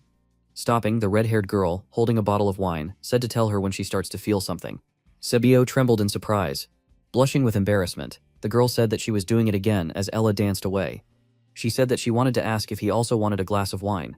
The embarrassed girl called out to her teacher, exhaling intensely. The white-haired girl stated that this is why freedom is so good and why there are so many dirty rumors about it. Back alley in Mallorca, several small, unlit houses stood on an empty street. A glass bottle was broken amid shouts that Horgus was an idiot.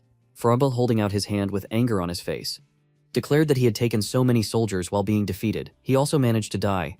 A masked man was taking several bags of gold. Another was sorting through bags of drugs. The head of the drug gang said he couldn't believe he spent so much money on him. Getting up from his chair and walking forward, the white-haired man told people to collect money for all important things now. He also stated that they were leaving Mallorca with his hands in his coat pockets. Froe stated as he walked outside that their trade routes were being guarded, so they would just have to prepare for the future when they came to Ronella. A stunned man in a dark cloak and mask told the captain to turn to the left. Closing his eyes and raising his head, the white-haired man declared that the main character was fast. The protagonist, along with a dozen of his soldiers, greeted the head of the drug cartel. The protagonist's eyes began to glow red. He mockingly asked where the man was in such a hurry. Adjusting the chain around his neck, Froy announced that he was moving due to a new job. Red system alerts appeared, indicating the parameters of the white-haired man. He was level 51, and his main traits were a rank recklessness, escape and rage. He owns the 3rd level tier of Mahart artifact, as well as a space-bending clock. Opening the small silver watch, the head of the drug cartel said that he had no time for jokes. Directing several concentrated balls of energy at the man, the protagonist noted that he was also busy killing him and his guys. The white-haired man closed his eyes and waited for the approaching attack. He gritted his teeth and said that the protagonist was a big pain in the ass for him. The clock mechanism began to rotate, and a bright light came from it. The artifact has been activated. A huge transparent dome instantly covered part of the street. Froy used a space-bending clock. Several of the main characters' attacks approached the man. The moment after activating the ability, they immediately began to slow down. In front of his face, the balls of energy located in the dome stopped. Lackeys, standing next to Jared, noted with surprise on his face that the magic had stopped, and asked if Froy was a magician. The protagonist, looking at the frozen white spheres, stated that this is the effect that his artifact has. It can stop magic 20 meters away from him. Coldly assessing the enemy, the main character thought that the artifact did not work on 5th grade magic. Looking at the white-haired man standing nearby, the protagonist mentally declared that he was still in 4th grade, approaching the transparent ability barrier. Jared mentally said that, like it or not, he had to be within 20 meters to land a strong blow. The protagonist entered the barrier. Looking at the approaching yellow-haired guy, Froze asked if he wanted to say that he, the magician, would fight him up close. Stopping, the main character with a serious face declared that the head of the notorious drug cartel had come to an end. Smirking, the white-haired man asked if he was tired since he was trying to catch him right after the war ended. Placing the fingers of one hand in a circle, Freud said to forget about it and get on with business. Raising his head with a mad smile, the white-haired man declared that he would give him twice as much money as he gave to Horgus. He corrected himself and said that he would give 3 times if the main character closed his eyes to them. Several cloaked men grabbed their weapons. The head of the drug cartel said that he did not want to joke about the war with the new lord on their territory. Gritting his teeth in anger, Lack is asked how he dared say such a thing. Seriously looking ahead, the protagonist thought that if he let him go now, then the northern region of the Nas continent would be under the control of Dutragio. He introduced a blonde girl in a dark suit who smiled confidently.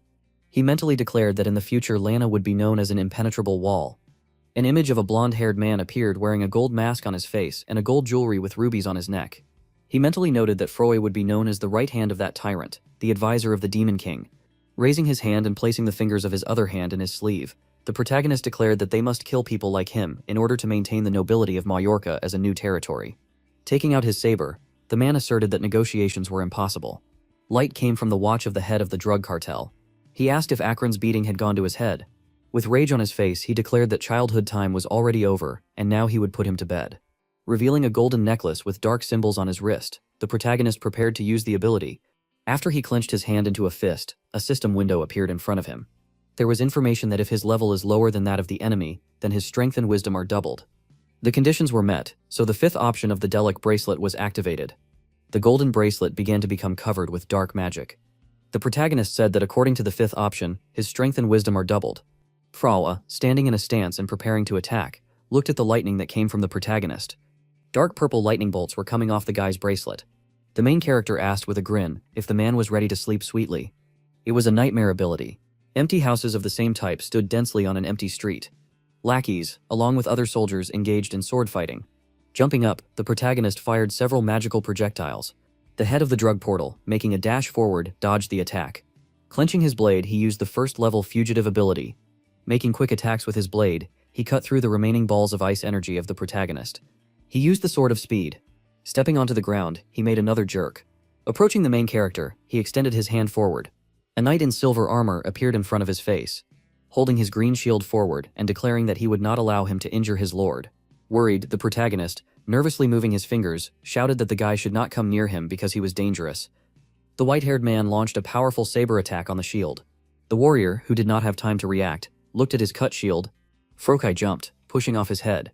He flew up to the main character who had soared into the air. With the palm of his left hand facing forward, Jared used the flash. The head of the drug cartel shielded his hand from the bright light. After recovering and removing his hand, he saw several concentrated spheres of ice energy right in front of his face. Several of his warriors fought with the protagonist's squad.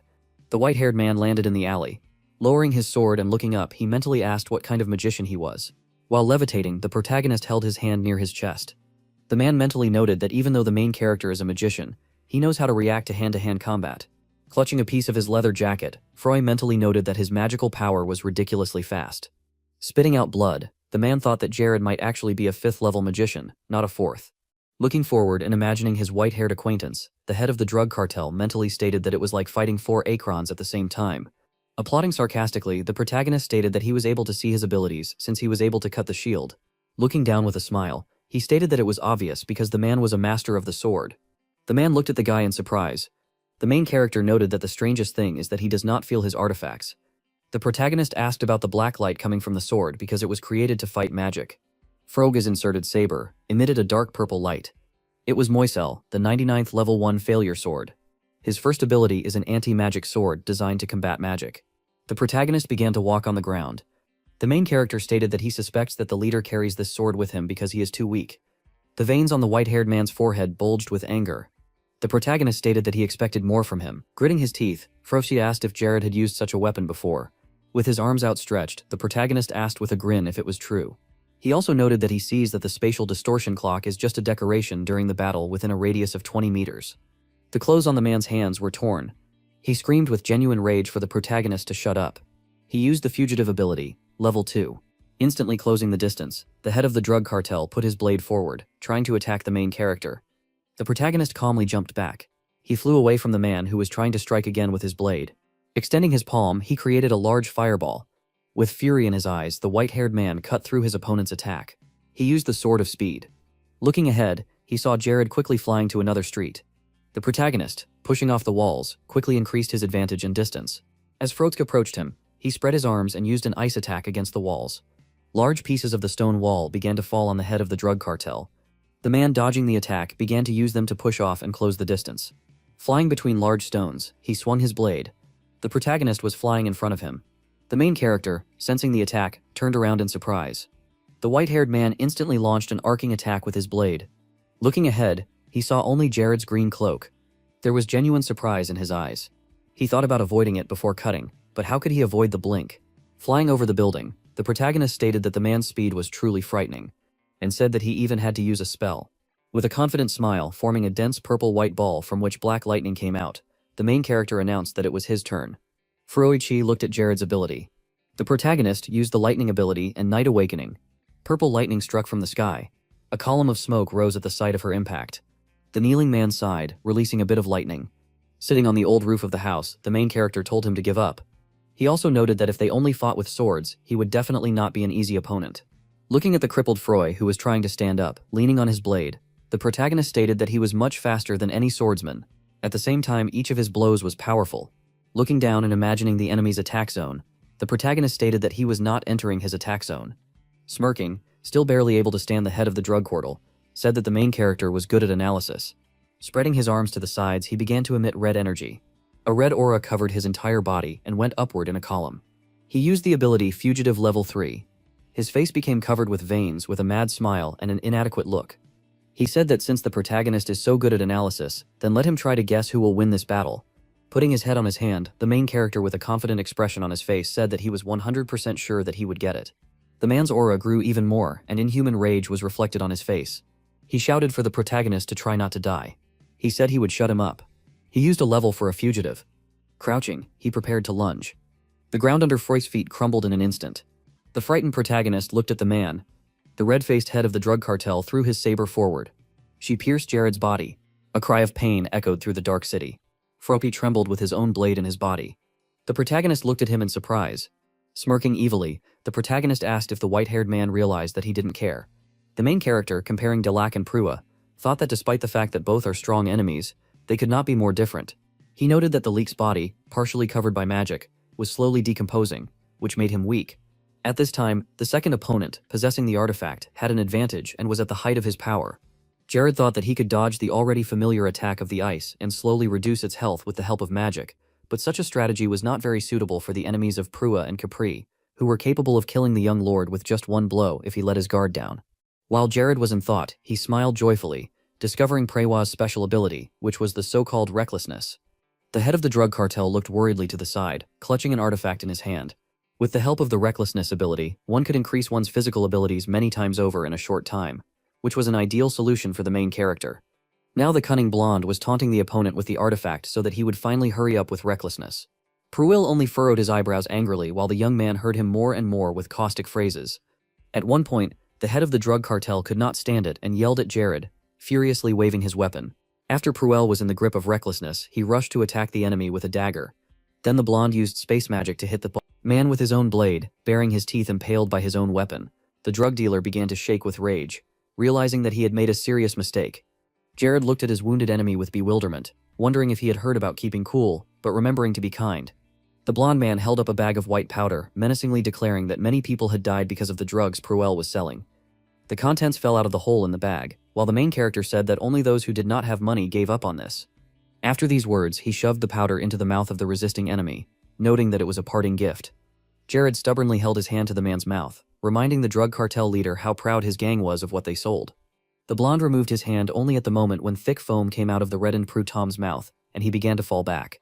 The Lord said menacingly that his opponent, who had fallen to his knees, would be beheaded for an unforgivable crime. After the monologue, 3 small notifications from the system appeared in the air, informing about the completion of the Tiger Hunt quest, the restoration of public order, and the continuation of human deaths if the causes of the previous ones are not established. Meanwhile, in the settlement there was a fierce battle between an armed knightly detachment and a criminal group. Clenching his fist, the chief of public order confidently reported to my lord that they had suppressed the rebels. The soldiers, raising their heads, watched Jared soaring in the sky, who stated that even if Prue led the most famous squad, this did not mean that other criminal gangs in the country had stopped operating. Directing his blue eyes at his subordinates, the Lord firmly decided that the troops would clear everything before dawn.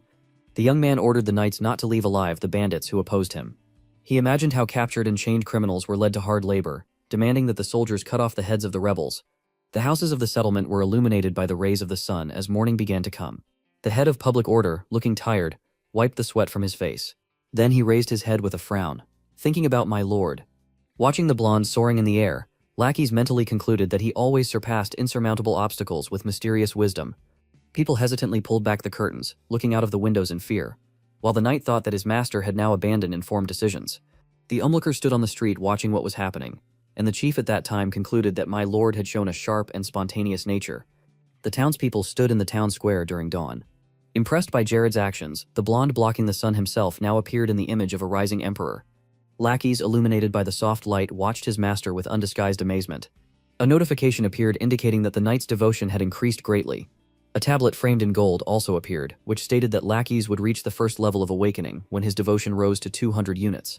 The action moves to a place with a pile of papers where the Lord of Education of Majorca was now staying. A hand reached up from the piles of sheets, and the young man concluded that this space personifies complete disorder and chaos. Jared stared with exhaustion at the documents scattered everywhere, declaring that there was no time to bother with them now. Looking carefully at some of the papers, the blonde thought that there were 2 things he had to do. The first of them was to run around ancient tombs to accumulate more power. The second important thing was to find a highly qualified specialist capable of extracting an underground resource called caldium. It refers to a very difficult to extract or stronger than iron, which will not be found until 13 years later. The main character decided that if his subordinates get to Chaldea first, they will be able to make a great breakthrough in weapons that will be very strong. The blonde man hung his arms over a table littered with stacks of papers, desperately wondering what he should do with all this numerous work. Then Jared's eyes snapped open, remembering when he first arrived in Caribbean. Then the plump protagonist, who was trying to sort out paperwork, was happily helped by Hayes. Looking at the documents with a smile, the young man concluded that he would see the girl again. On one of the sheets there was an advertisement seeking special talents on Majorca who could help in governing the territory. Putting on the 3D glasses, Jared lounged around with popcorn and a drink, as if he had come to watch a movie. The first candidate was Tonio, who was able to cope with any political matter that would bring reform to the country. Holding up a sign with a circle of approval, the Lord enthusiastically announced that he was in support of the man. However, suddenly a red stamp appeared on Tonio's dossier because the main character remembered that the candidate was executed when he was an advisor to Horgus. The second contender was Katie, who has a 6th sense for business. Taking off his 3D glasses and showing his approval sign, Jared shamefully declared that he would have to take what he could get. However, a red stamp also appeared on the girl's dossier, because the young man remembered that she was expelled from the country after requesting a budget from Horgus, and the last of the candidates was the awkward-looking Marklin, who despite this plays well with other people thanks to his intelligence.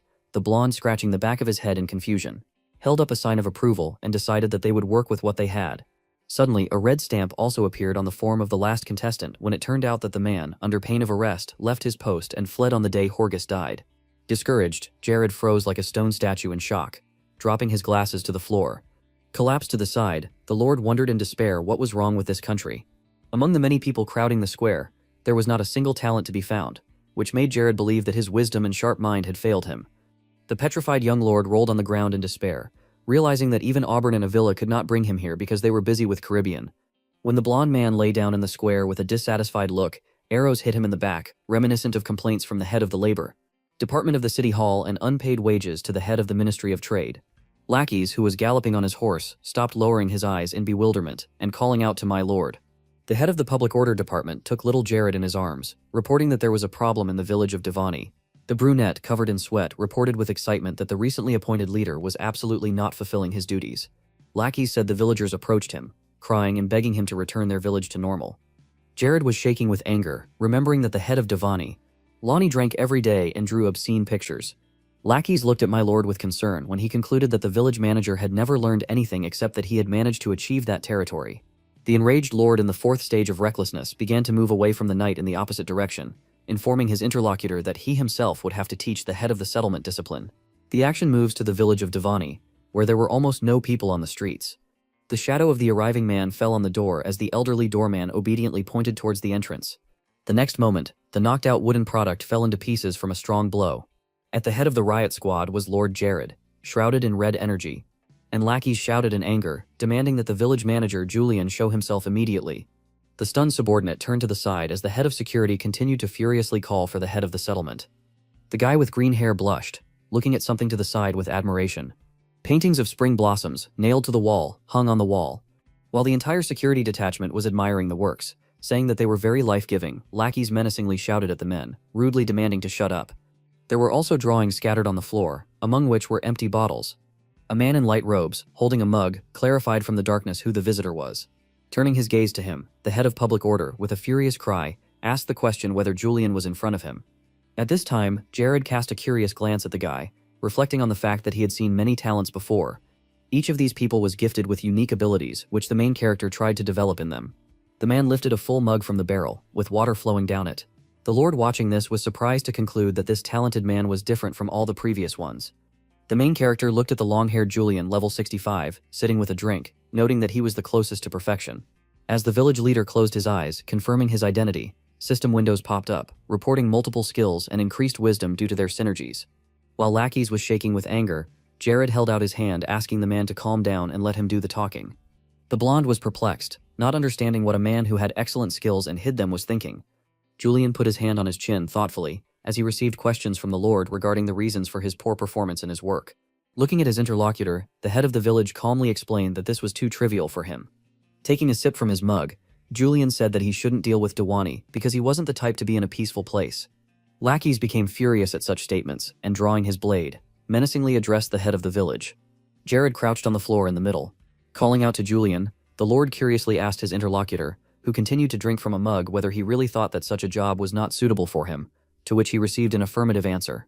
Then the young man smiled slyly, asking him to tell him the truth, whether the man wanted to or couldn't. Julian, the village leader, silently raised his eyebrows in bewilderment as he stopped drinking, after which he looked sternly at his interlocutor, declaring that he did not want to. Jared laughed carelessly, asking if the man could prove his words. Julian asked with a grin if the Lord would mind watching him. While both interlocutors smiled insidiously, lackeys watched them with puzzlement. A subordinate of the village head entered the room and answered in the affirmative when asked if anyone was here. Then Julian, frowning, demanded to bring the old documents for verification. The manager himself stood up and began to run his hand along the wall with drawings, saying that he would wait for a while.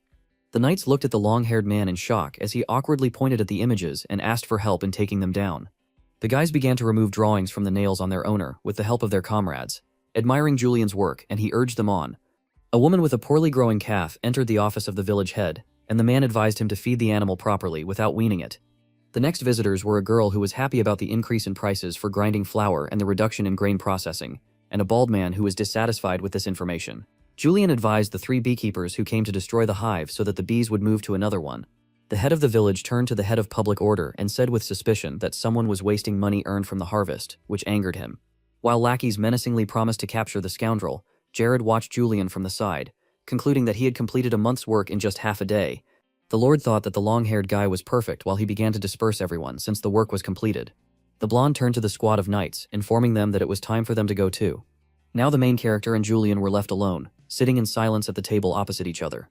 With his arms folded across his chest, Jared confidently declared that everything was clear to him. Now the head of the village put his hand to his chest, admitting that before it turns out he had not even tried to manage the village, and realizing that if you put your heart into it, the work does not take much time.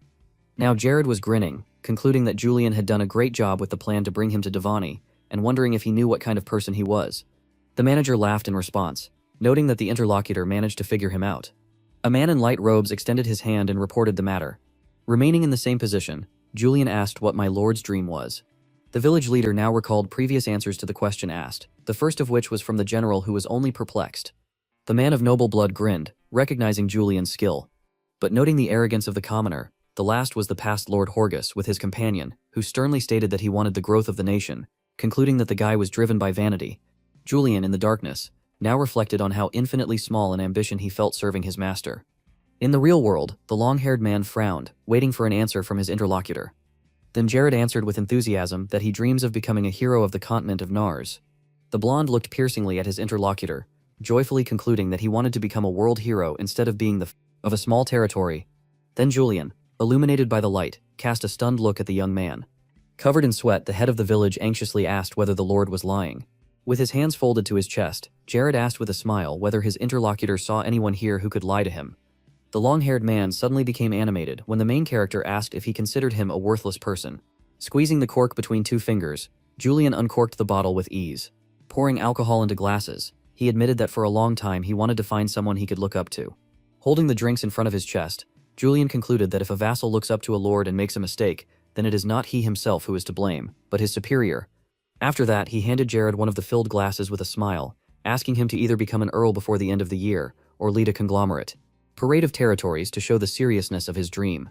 The young man extended his palm, taking the alcoholic drink, and decided to show his interlocutor what he was capable of. Smiling softly, the main character invited the head of the village to also watch him from the side. Lowering his head, the long-haired man just laughed. After that, he looked up at Jared, promising that he would never betray the trust of the lord who had earned his full respect. While the guys were having a nice conversation over drinks, lackeys was eavesdropping on them, hiding behind the wall. The interlocutors clanked their glasses and the lord made a toast as a sign of their mutual respect, after which he announced that he would take Julian as the executive head of Majoric. Jared remembered doing back push-ups with Mia, who had many special and normal skills. The action moves to Caribbean, where there were many identical white houses with multicolored roofs. Hayes, holding a duster, walked around the mansion with a dejected look, asking when the owner would return. The girl stopped in amazement, hearing the high-ranking people talking about my lord. The two men of noble birth were displeasedly discussing Jared's idea of installing one vassal as the executive head of the territory. The old man turned to the maid as Abila shouted his intention to go to Majorca immediately. Auburn curiously asked if Hayes would like to greet the lord. Hearing this question, the girl was very taken aback. After a moment, she blushed, breaking into a happy smile, and answered in the affirmative. The action takes place in a luxurious mansion on the territory of Majorca. Jared sat in Julian's office and wrote, thinking that the country had quickly achieved stability after installing a vassal as executive head, and now he was trying to match the assistant's pace. There was a knock on the door as the main character concluded that they had literally been living in the office for the past week. A joyful Hayes entered the office with a tray in her hands, announcing that she had prepared tea from the Carlicus flower. The blonde looked awkwardly, thinking that his diet was already over when the maid noted with a smile that the drink helps to lose weight. Julian glanced sideways when Hayes suggested giving the young master a massage. After that, he grinned and suggested that the lord take a break from work. Jared looked at his interlocutor with puzzlement as he began to talk about the negative effects of fatigue on the body and insist on a break. After this, Julian bowed, warning that he would meet with the rest of the vassals in return, to which the main character raised his hand in approval. 3 landowners under the lord came from Caribbean because they were concerned that the young official might cause trouble.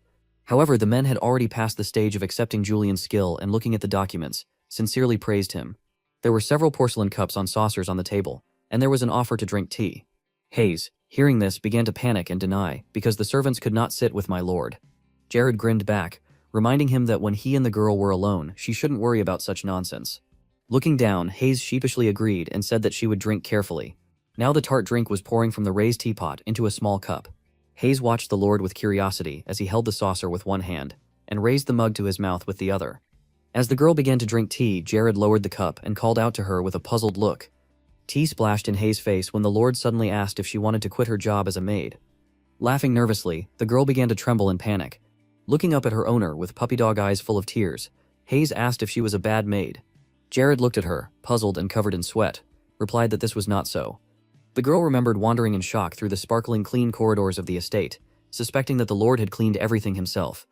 The blonde extended his hand to the crying girl, stained with tea, admitting that he cleaned up only in order to master cleansing magic. He used a form of magic he had learned to remove the stain from the maid's apron. Jared approached Hayes closely, informing her that since she was now a healer, she could be promoted to a higher position. Then the girl looked up sadly, admitting that she did not want another maid to look after my lord. After these words, the main character closed his eyes with a smile. He began to violently hold the panicking Hayes by the hair, asking her to listen to him for once. The artifact remained on the table while Jared was indignant that the girl was not following his orders. The amulet began to emit discharges in 4 directions, and the interlocutors argued. The Lord, illuminated by a green glow, looked forward in shock upon hearing the word death. The artifact, emitting magical energy, soared in the air, uttering the words God and despair. Jared frowned and Hayes looked scared as the amulet continued to glow and make human speech. The 4 streams emanating from the green stone began to disappear, and the last word rebirth was spoken. After that, the amulet fell sharply, falling back onto the surface of the table. Hayes looked at my lord with a puzzled expression, waiting for an explanation, and he said with a frown that it was an artifact belonging to a criminal. He picked up an amulet called the Tears of Mahart III, which only increased basic skills to level 25. Jared fell into darkness, contemplating that the artifact's true purpose was to serve as a key to the ancient catacombs beneath Majorca. After that, the main character looked at the maid, asking if she wanted to take a walk with him. Hayes gave her interlocutor a surprised look, and agreed when he noted that she knew these places better. The action takes place in the small town of Morelis in the Kingdom of Lintus, where orange tiles, bells of buildings could be seen among the mountains. The postman knocked furiously on Sir Belton's door, notifying him that a letter had arrived for the men. Now the traveler looked at the sealed envelope in amazement, realizing that he did not know the addressee. Sir Belton stood at the front door with the parcels, thanking the postman as he walked down the stairs and raised his cap in farewell. The traveler sat down at a chair next to the bag of gold on the table and began to carefully read the letter. With his eyes wide, the guy enthusiastically suggested who the possible author might be. On the sheet was a request for instructions written by Jared. Sir Belton twirled the coin in his fingers, joyfully realizing that in exchange for a bag of gold, he had only to come to the Lord. While the guy continued to hold the coin, clouds of smoke filled the room. The wizard, Belhard, who returned back to his form, asked Belton to be aware of his actions. The old man scratched his long beard, pondering the words from the letter. Belhard frowned, concluding that sometimes even geniuses don't understand what they need to do to advance to the next wizard class. He continued to hold the letter, asking who Jared even was to say that. Respiration appeared on the old man's face as realization suddenly overtook him. The image of Barrett's plump and worthless son appeared in Belhard's head, after which he decided that the letter was a complete lie. The sheets with the envelope caught fire over the wizard's hand, and he burned them with blue magical fire, deciding to go to the Lord in the lands. Belhard looked joyfully at the flying ashes, concluding that a great magician must have sense. The action moves to a forest path along which the main character and the maid wandered as a walk. Hayes looked around in fear while Jared reassured her that there were no villains here. After that, the blonde man, covered in shadow, froze, thinking about the girl's words. He realized that during the development of the game, no one knew where the catacombs were. Even in places not modified by the developers, nothing could be found. Everyone was ready to give up, and the developer accidentally showed the location of the ancient catacombs on his personal social network. The photo in the mirror reflected the image from the monitor where there was a tree. The guy and the girl were now standing in that very place on a plain under a cliff. A stream of sand rushed across the ground as Jared concluded that other than green trees there was nothing unusual in the area. Hayes hid behind the Lord in panic as a whirlwind swept past them. The girl looked at the blonde with a puzzled expression when he asked her to stand 5 steps behind him with a frown. A huge head made of sand towered above the guys, and the 3-headed man menacingly asked who dared to break into his catacombs. Jared looked up, surprised to recognize Mihart. The sand spirit, looking at the young man, also recognized him. Mayhart was outraged that a person who did not belong to this world appeared before him. The Lord opened his mouth in shock, sweating. Mahart, created from sand, said that the moment their curses touched, the whole world would come to an end. Jared looked at the sand spirit in bewilderment, not understanding how he knew who he was. The young man began to wonder if Mahart was speaking to his personality, which is inside the body, but it was difficult to understand for sure due to the similar dialogue in the game. Jared frowned at his interlocutor, asking for what purpose he said those words. Mahart fearfully replied that they should not talk and asked not to interrupt his sleep. Glowing spirals swirled in the air when the main character noted that the sand spirit's words about himself were not at all different from the game. The Lord, surrounded by sparkling balls, extended his hand forward and offered to meet later. Mahart looked at his interlocutor with shock, coming to the conclusion that he had chosen death. Several sparkling streams of magical energy flew from Jared's direction, striking the sand spirit. Nightmare twisted his mouth angrily when part of his head was blown off. Directly behind it was a round entrance leading to the catacombs. Hayes pointed puzzledly at the hole in the ground while the blond man in front covered himself with his hand from the sand. Heading towards the entrance, the guys decisively went inside. The action moves to the luxurious residence of Lord Majorica. Jared sat in his office, carefully looking at the maze maps on his desk. Hayes looked at my lord in surprise, asking if she had missed something. The main character continued to look at the table when the maid stated that she had drawn all the places they saw. Suddenly the lord smiled, saying that there was no doubt that the girl had indicated everything correctly. A happy Hayes blushed when Jared complimented her map drawing skills and said she learned it from her father. Turning to the side, the blonde concluded with a smile that this was a rather useful skill. The maid burst into a smile of happiness, admitting that she was very pleased. While one of the cooks carried a box of potatoes around the kitchen, Mary looked at him, making calculations and preparing to leave for Majorca. When Jared politely asked him to cook something for him, Hayes clenched her fists excitedly, declaring that she never had a hard time making food for my lord. The blonde looked at the maid with a puzzled look as she furiously rushed towards the door, shouting to wait a little. Covered in sweat, the main character concluded with an awkward smile that he was sometimes frightened by the girl's assertiveness. During a recent walk, the lord explored about half of the catacombs with Hayes. Even though they followed the map to safe areas, it was so mysterious that a preliminary investigation was required. Three-eyed Mahart guarded his ancient tomb known as the Mirror Dungeon. If you kill the slave Priwa, the demon advisor who owned the amulet, then this quest opens. Initially, the arrogant guy was a drug dealer. He subsequently became a tycoon, wearing a gold mask. All these metamorphoses occurred due to the fact that the bandit stole artifacts from the Mirror Dungeon. The guys barely found the dungeon due to a developer error. As a result of the notoriety of what was impossible to find, many guilds gathered for the chance to gain glory, deciding to clear it first. Thanks to their cooperation during the dungeon raid, they could be dispersed immediately.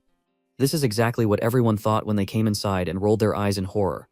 A colossal monster was walking towards the shocked guy who fell to the ground. All the guilds that entered the dungeon were mercilessly destroyed by the boss due to poor preparation.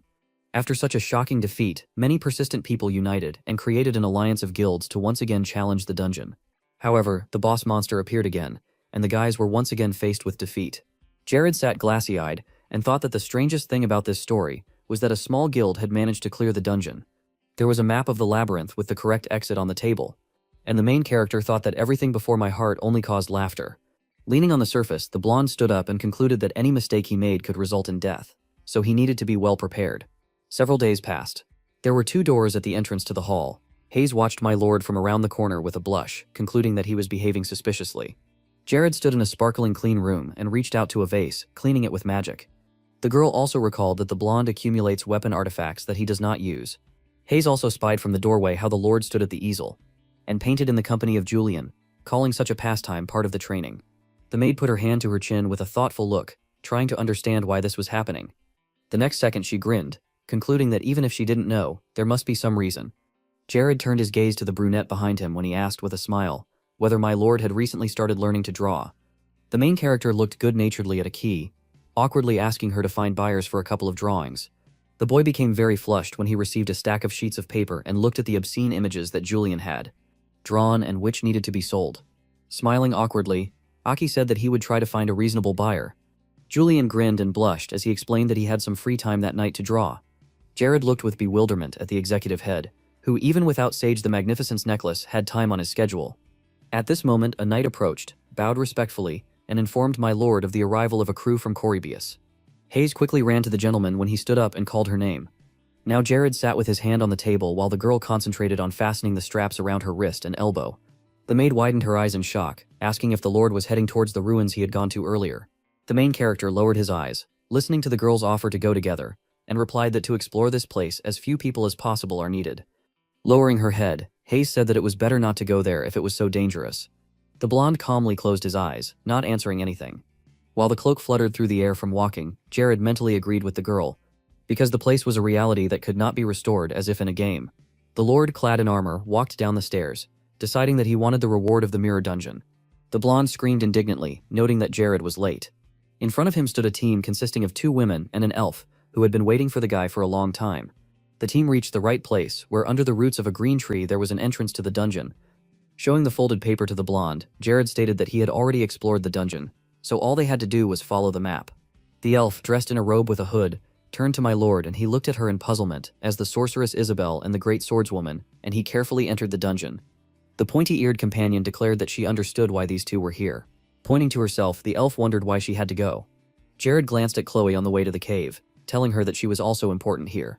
The elf looked at her interlocutor in bewilderment without saying a word and continuing to doubt. The brick walls were illuminated by a light source. The four walked along a dark corridor, lighting their path with magic, and one of the partners said that she despises the kingdom of demons and the blood of the Church of Darkness. Molly followed the confused Jared, asking if he really did not come to the tomb because of the power of darkness. The blonde glanced sideways at the fencer, answering that he was only interested in the artifact. The bespectacled woman felt relieved at this information, concluding that if it weren't so, they would have ended up in a fight. The young man laughed awkwardly, glad that a fight would not happen. Taking a closer look at Amy's outfit, Jared came to the conclusion that she was sensitive to light and assumed that this had happened before the injury. Isabel pointed to the light at the end of the corridor, informing the Lord that the path was becoming brighter, which meant that he was approaching the exit from the labyrinth. The main character recalled the structure of the catacombs, thinking that after this there would be only one path left, and the team would need to go past each chamber in order. The four guys approached the high doors leading to the dungeon, and from here their dangerous raid began. Clay soldiers armed with spears stood in front of the entrance. Isabel and Jared looked at the guards together with concern, and the young man asked the sorceress to use the tactics he had explained earlier. The girl lowered her hand from which dark energy began to emerge. Spreading a powerful current across the ground, Isabel used the black body summoning technique. The clay soldier, towards whom the dark matter was approaching, looked questioningly at the energy. The stream began to be directed towards one of the guards, pushing away from the other. The perplexed clay soldiers watched this in shock, making unusual sounds. A group of guards rushed forward, spears at the ready. Jared glanced sideways, looking with concern.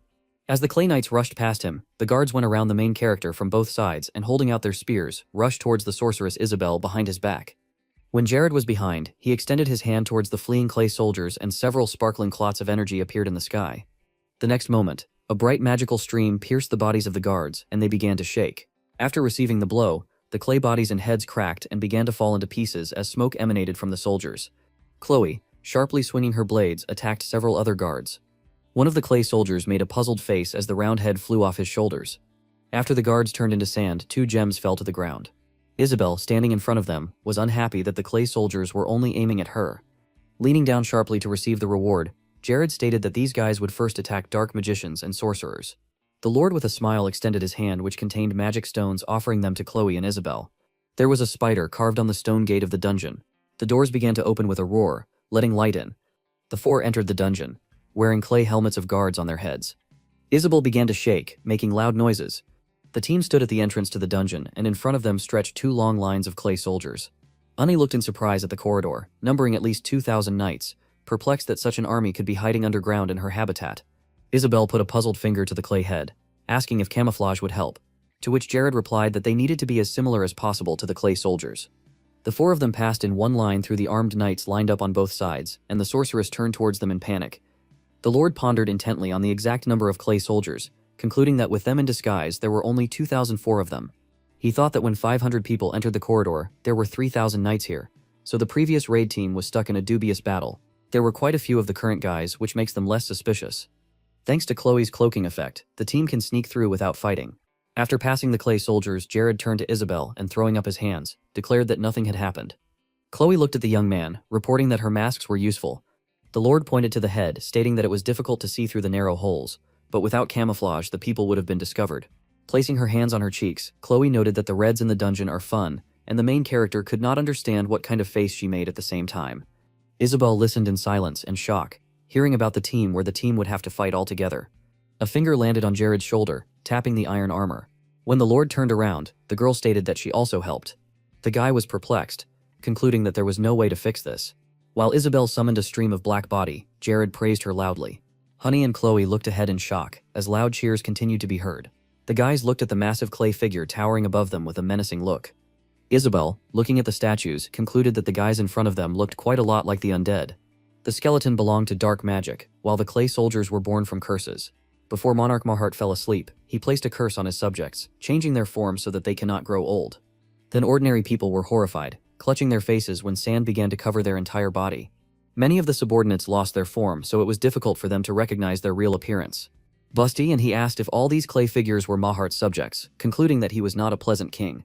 As the guys stood still, Jared warned that they needed to be careful. Because some of the soldiers managed to retain their real bodies, the massive clay man turned his head. Noticing the guys, there was only darkness in the eyes under the mask. However, if you look closely, there was a real human eye inside. The guys continued to stand there, saying nothing. Suddenly, a clay giant flew towards them from behind, rising in a jump. When the giant sank to the ground, a lot of dust rose around. Young people burst out of a cloud of dust. The girl asks if her teacher is okay, to which he answers in the affirmative. Looking at the monster, she reports that he just attacked them, and the guy claims that this should not have happened. Jared looks down, wondering if the dungeon has changed since returning to reality. The monster reaches out to them. Young people dodge the blow. As the clay soldier floats in the air, the man tells everyone to run away from him. Ella holds a sword over her shoulder. Her eyes sparkle. She thrusts her sword forward, attacking the monster. A shockwave is visible. Clouds of dust appear. A monster emerges from them. Jared looks at this, dumbfounded. Ella frowns, thinking that even if they say he's not resistant to electricity, why didn't he even flinch? The monster begins to attack. The woman smirks, inviting him to see how tough he is. She stands next to the guy, holding a sword. He puts his palm forward, using the Mahart greeting. The monster at this time swings its fist at him. A sweaty Jared appears. The creature moves closer, growling. He stands up, raising his head. Suddenly, he turns around and leaves. The guy looks at him in surprise, and Ella wonders what kind of magic it was, because this fighting doll retreated because of one phrase. The monster looks ahead and is told that it is some kind of password, and that it is some other clay doll. He is enveloped in magic, and it is said that it is invincible, and there is a small chance as to how this huge clay doll became invincible. Jared smiles awkwardly and thinks about how there's only a 0.1% chance of this happening per person. If there's 4 of them, that leaves 0.4%, so ultimately, they're better off forgetting about it. But it happened anyway. Jared grabs his head and questions whether something so impossible could exist. He reveals that they were made with a curse, so the side effects are quite scary. The monster is depicted as a puppet, and it is reported that either they cannot leave a certain area, or their creator dies and they die with him, or they have no mind at all. Jared looks at his mask, claiming that perhaps they can't differentiate between enemies and allies like before, and just attack everyone. They just stood up and fell silent. Ella also takes off her mask when the phrase is heard, that for such situations the caster could create a certain password. Here the password was the phrase about greeting Maharmas. Jared smiles when the woman asks if he said it was a secret, and he reveals that he would appreciate it if she would just think of the situation as something she learned from her experiments. There is an invitation to everyone to move on. They enter a large hall with columns. Someone appears in front of them as phrases about greetings and trespassers are heard. A statue is depicted, and it is reported that this is the sanctuary of their patient, the great sanctuary of Maharet. A two-headed creature is seen, one of whose heads asks the guests to make themselves at home, and the other calls them ignorant people. Jared seriously tells Ella and Chloe to distract the priest as planned.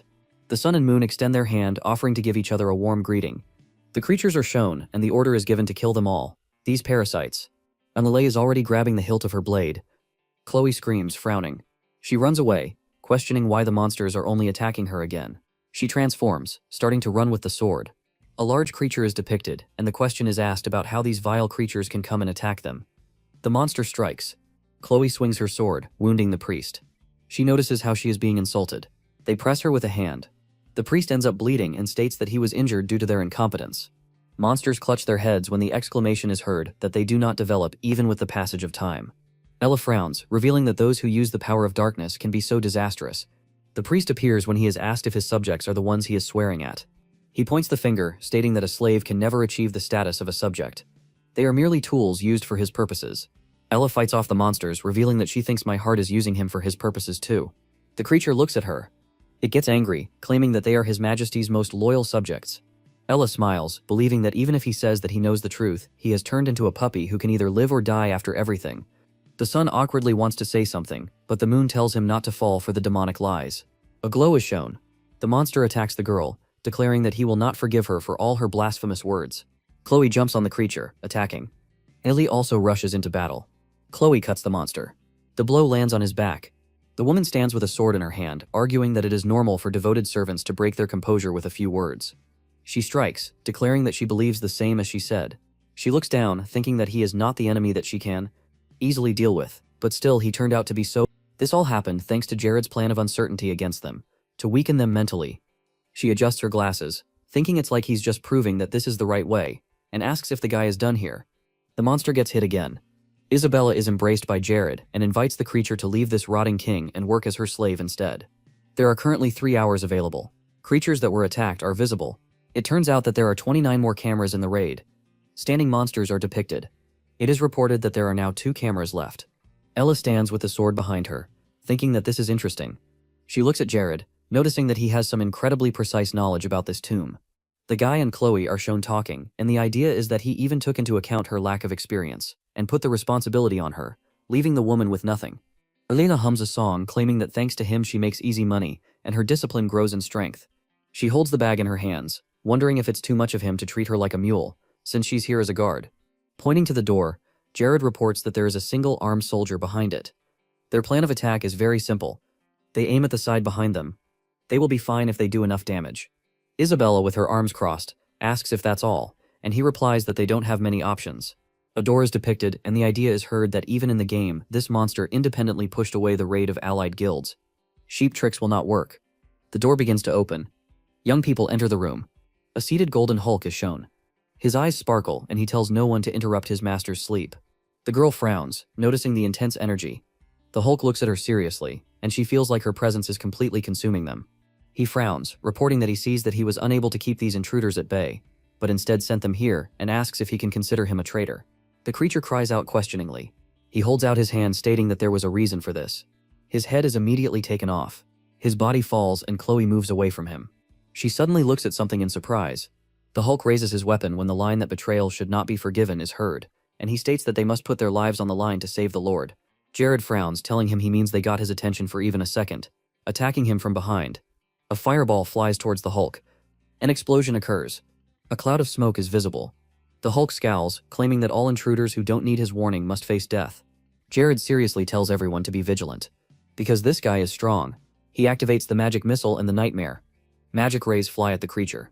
It stands unshakable. Jared continues to attack him. Suddenly, it puts its weapon forward. It strikes with this. The guy avoids him. They find themselves opposite each other. Hulk strikes again. With his hand on the ground, Jared activates the flicker.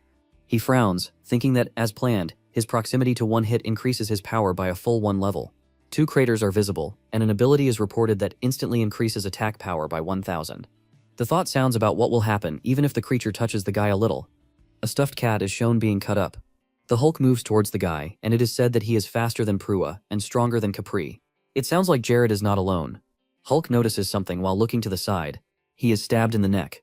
Chloe appears behind me, and I call her a dirty and cowardly killer. Looking at the girl, the Hulk declares that she is a pest who has long posed a threat to the throne. She should not exist. Chloe holds the weapon in her hands, moving it behind her back. The creature looks at her dumbfounded. Isabella frowns, putting her hand forward and asks how she dares to get rid of her slave. Hulk grabs his head, realizing that his vision is fading and there was a sorcerer with the guy. He looks behind him, thinking that, seeing how they began to carry out a frontal attack on the magicians, he lost his vigilance. Despite his youth, he is incredibly skilled. He remembers how the guy blocked his line of sight with a fire spell. A diagram of the characters appears, and the idea is that they have surrounded the creature to launch a continuous attack. It is reported that this is a truly amazing tactic that only a limited number of people can use. Black magic is shown. Hulk gets hit from behind. Chloe jumps at him, stabbing him in the back with her sword. The creature immediately throws her off. He fights off everyone with weapons. A new explosion occurs. Hulk clenches his jaw, frowning. His eyes sparkle, and he thinks that this is dangerous, and at this rate his decaying body will not last long. He looks away, realizing that if he kills even one of them, they will no longer be able to maintain a continuous stream of attacks.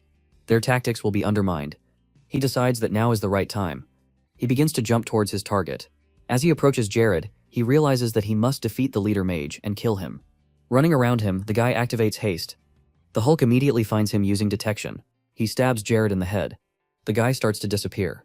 The Hulk is surprised when he says that he knew he was attacking him. Lots of Jared clones show up and report that this is a good move, but he was ready for it, so it's pointless.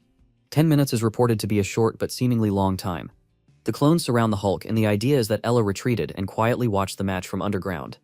She stands with her arms crossed, and it is said that if they had all fought together, they would definitely have won, but her instincts refused her. Chloe holds the swords in her hands, and it becomes known whether it was done out of jealousy from watching Jared show his attitude as a teacher, or because it was done because she believed in him. It turns out that the fact is that she did not know exactly why she did it, but at the same time she did not have a single doubt. She reportedly knew something. Hulk frowns, clenching his jaw.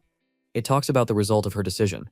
The creature's hand is cut off, and the thought that the outcome of her decision may affect whether she lives or dies in this battle is heard, all three of which grew at an unprecedented speed. The phrase is that it seemed to the Hulk that his body could not stand it at the end. Jared gives him a serious look, as he states that in their current state, none of them would even be able to breathe properly in the presence of the Emperor. There is a line about what will happen if they decide to continue despite this. The Hulk turns into sand, saying that in this case he will be sure that they will meet again. Isabella looks at the thing, noticing that some strange piece of fabric came out of the creature's body. It turns out that this is Royald's mirror armor. The women look at this, and Ella reports that weapons from the grave will bring her bad luck, and Isabella believes that they may be cursed. They decide to throw it away, and Jared nervously catches it. He frowns when the girl asks if he knows anything about this armor, and replies that it is the only piece of armor in Ness. A man in armor is shown, and the phrase is said that if he wears it, the soul of the blacksmith who created this armor, Roland, will erect a force field around him, turning arrows into useless weapons against him. Women look at the armor awkwardly when it is announced that the armor is thinner than cotton, so they can wear it over other armor. Ella notes that they seem to have found the owner of the armor, and Isabella awkwardly reveals that she's all Jared. The guy puts his hands on his chest, thinking about how he always wanted to get his hands on this armor. After all, the early bird gets the worm. He raises the corners of his eyebrows, questioning what if he thinks about this armor. When it was all a game, didn't the user who owned it say that he made it himself? There's a picture of a man showing off his biceps and the idea that the guy gave him a ton of metal, the raw material to create. But wasn't it all a lie? Jared clenches his hands into fists, thinking it's funny, but he feels like he can't apply anything from his past life because it's in the past now. A huge door appears. Isabella emphatically announces that they have finally come to the end and suggests that everyone deal with him using the same strategy, to which Jared states that he should go from here alone and the three should wait for him here. Isabella frowns, and he claims that Maharth III is the one who spread the curse everywhere. Even if it overtakes her, he will destroy her mind. It is too dangerous. A hand with rings is shown, and the phrase is heard that the girl has gracious holy ring, which she received from Delake. Squatting down, Jared communicates that he's not telling them to just mess around. A hole in the wall is shown, and he states that he wants them to absorb all the demonic energy that Mehikrat will emit during their battle from that small hole. Isabella looks at him in surprise as he reveals that demonic energy is like a toxin. It may hurt a little, but she will be able to absorb his demonic energy. The girl smiles, declaring that she will figure out her magic. Jared turns to Chloe, saying that he wants her to guard the entrance so that no clay soldiers can interfere with their battle. Pointing to herself, Ella asks if there is a job for her and what kind. She sits on the sack, wondering if the guy is being considerate or just messing with her. The guy opens a huge door. He enters her. The phrase sounds like it was very difficult for him to get here. He goes to the tomb, asking if he knows how many times he could have died. Jared smirks, deciding it's okay if he gets a little revenge on him. Information about the magic wand is provided. The eyes of the coffin sparkle. A creature comes out of it. It also sparkles its eyes, claiming that the guy is the one who invaded his place of rest. He did well if he got here. It stands up, talking about its subjects, and Jared looks at him, dumbfounded. Mahart asks in confusion what he is doing here. Suddenly he notices something. Drawings can be seen on the surface. Another one is shown. It turns out that the entire floor is covered in drawings, and Mahart asks how the guy dares to draw on his grave. Jared frowns, declaring that this is the last appearance of the creature, because he came to end its life of cruelty and murder, and Mahart claims that setting the mood at this moment is pointless for him. The creature frowns, saying that he built this land for the rest of his subjects and soldiers whom he loved, and it asks why Jared interrupts his sleep. Smirking, the guy claims that it simply planned to revive itself and conquer the continent, and forced its people to work like slaves and led them to death. It turns out that it buried their bodies, leaving them to rot. Those very bodies are shown, and the question is asked whether this is what he calls love. Mahart frowns, claiming that giving their entire lives for him is their blessing. Jared emphatically states that this is a lie, and he is so afraid of death that he faked his immortality. Putting his hand forward, Mahart asks how he can pronounce his name. The guy clenches his jaw. The rings sparkle, and it is reported that the mental curse has been removed due to the effect of Gracia's holy ring. Jared holds his head. Mahart frowns, declaring that he will bestow the painful mark of a sinner on the boys. A skull flies towards Jared. He frowns, thinking that this is a stigma that eats a person until he dies. The idea is that even if he dodges it, it will haunt him, so trying to avoid it is pointless for him. He looks into the face of the skull. A cloud of dust appears, and the guy realizes that he can dodge it the moment it hits him with his blink. He floats in the air, deciding that then he can seal it into the drawing he drew and everything will be fine. Smirking, Mahart states that not receiving his curse and even avoiding the painful brand is surprising to him. Jared notices a green flame behind him when he hears the phrase that a simple fence is enough for a fast mouse like him. Mahart looks up, informing that if one of them dies, he will not be able to leave this place. The guy finds himself captured by the green flame, and is told that if he decides to become a devoted subject of the creature, then it will be able to forgive his sins. He will even promise him immortality and amazing strength. Smirking, the guy asks what he means by immortality, and whether it means becoming a bald skeleton who cannot simply rot or die. Mahart clenches his jaw, wondering how he insult him. He clenches his hands into fists, declaring that this is the true strength of a great emperor. He blows green smoke. His power overtakes Jared. He puts his hand forward, emitting flames. Makarta is hit by an explosion. His body immediately recovers. He frowns, asking if it's his turn now. Smirking, the guy thinks that the creature's body needs to regenerate, just like in that game, and he can win. He leans forward, declaring that they will see who will deplete first, namely his magic or Mahar's stamina. Shooting arrows at him, the creature asks if he thinks that an ordinary soldier has surpassed the best king. Rushing forward, Jared activates the clock, the spear light, and the nightmare. His power overtakes Mahart, who notices that he has a rather interesting artifact. He makes a huge hole. She moves forward. The guy fights her off, putting his hand forward. He approaches Mahart, dodging the man's attacks. Jared felt like he was in hell due to the long battle. He managed to maneuver between the beams, but nevertheless they were able to touch his cloak. This attack was much more powerful than his magic. It flowed in an endless stream, even with full concentration. The hero's body and mind were at the limit. Jared was breathing heavily, looking to the side. He thought that he couldn't even count how many times he had been on the verge of death because his mana and physical strength had practically dried up. However, a little longer, and he will not be able to fight. He watched as the man endured explosive blows on his body, his brows furrowed. He looked at Jared, thinking that he was exhausted but still trying to keep it under control. It was a desperate struggle. His eyes shone brighter. He understood that it was working. He folded his arms over his chest, watching as the guy dodged his attacks. The man thought that it seemed to him that his fight was fake, so he could not understand whether his opponent was someone who filled the lack of sufficient strength with skill. Jared looked at him, brow furrowed. The man thought that in action the young man was acting like a simpleton, or maybe he was really trying to hide something. Suddenly, he felt something strange. The man dropped to one knee, supporting himself with his hand. He could not understand what had happened because his level of vitality suddenly decreased. A furious grin appeared on his face. He could not understand where it was coming from. He turned around, noticing the pattern on the ground, unable to believe it. He, being in the center, assumed that the circle surrounding him was not just a drawing but a magic circle. His gaze darkened as he realized what Jared was trying to hide from him. Dark energy was coming out of the floor painting. The magic circle around the man flared with green energy. He shouted furiously, saying that the hero had sealed magic in the circle, which allowed him to return the entire attack to the enemy. Jared furrowed his brows. Baring his teeth, he realized that he had been seen through. The man put his hand out to the side. A purple chain formed around his palm, looking at the young man. He called his trick dirty. The hero looked at the man standing in the collapsed floor. He told him that he did not understand how he had the audacity to say such things to other people. Jared was surprised by the enemy who appeared in front of him. He managed to grab the main character by the leg with a chain, throwing him away. With a sharp movement, he pulled the chain. The young man was slammed into the floor. Dust and debris from the floor rose into the air. Jared turned around, resting his hands on the floor, surprised that a hook had suddenly appeared. His eyes widened and a purple skull appeared in front of the young man's face. The guy bared his teeth, putting his hands in front of him, having previously crossed them. The hero was thrown back by a bright explosion. Jared lay on the ground, frowning furiously as he pressed his hand to where the armor had flown off his shoulder. The guy squatted down and his opponent appeared in front of him. The man kicked the young man in the stomach from the bottom up. The hero coughed violently.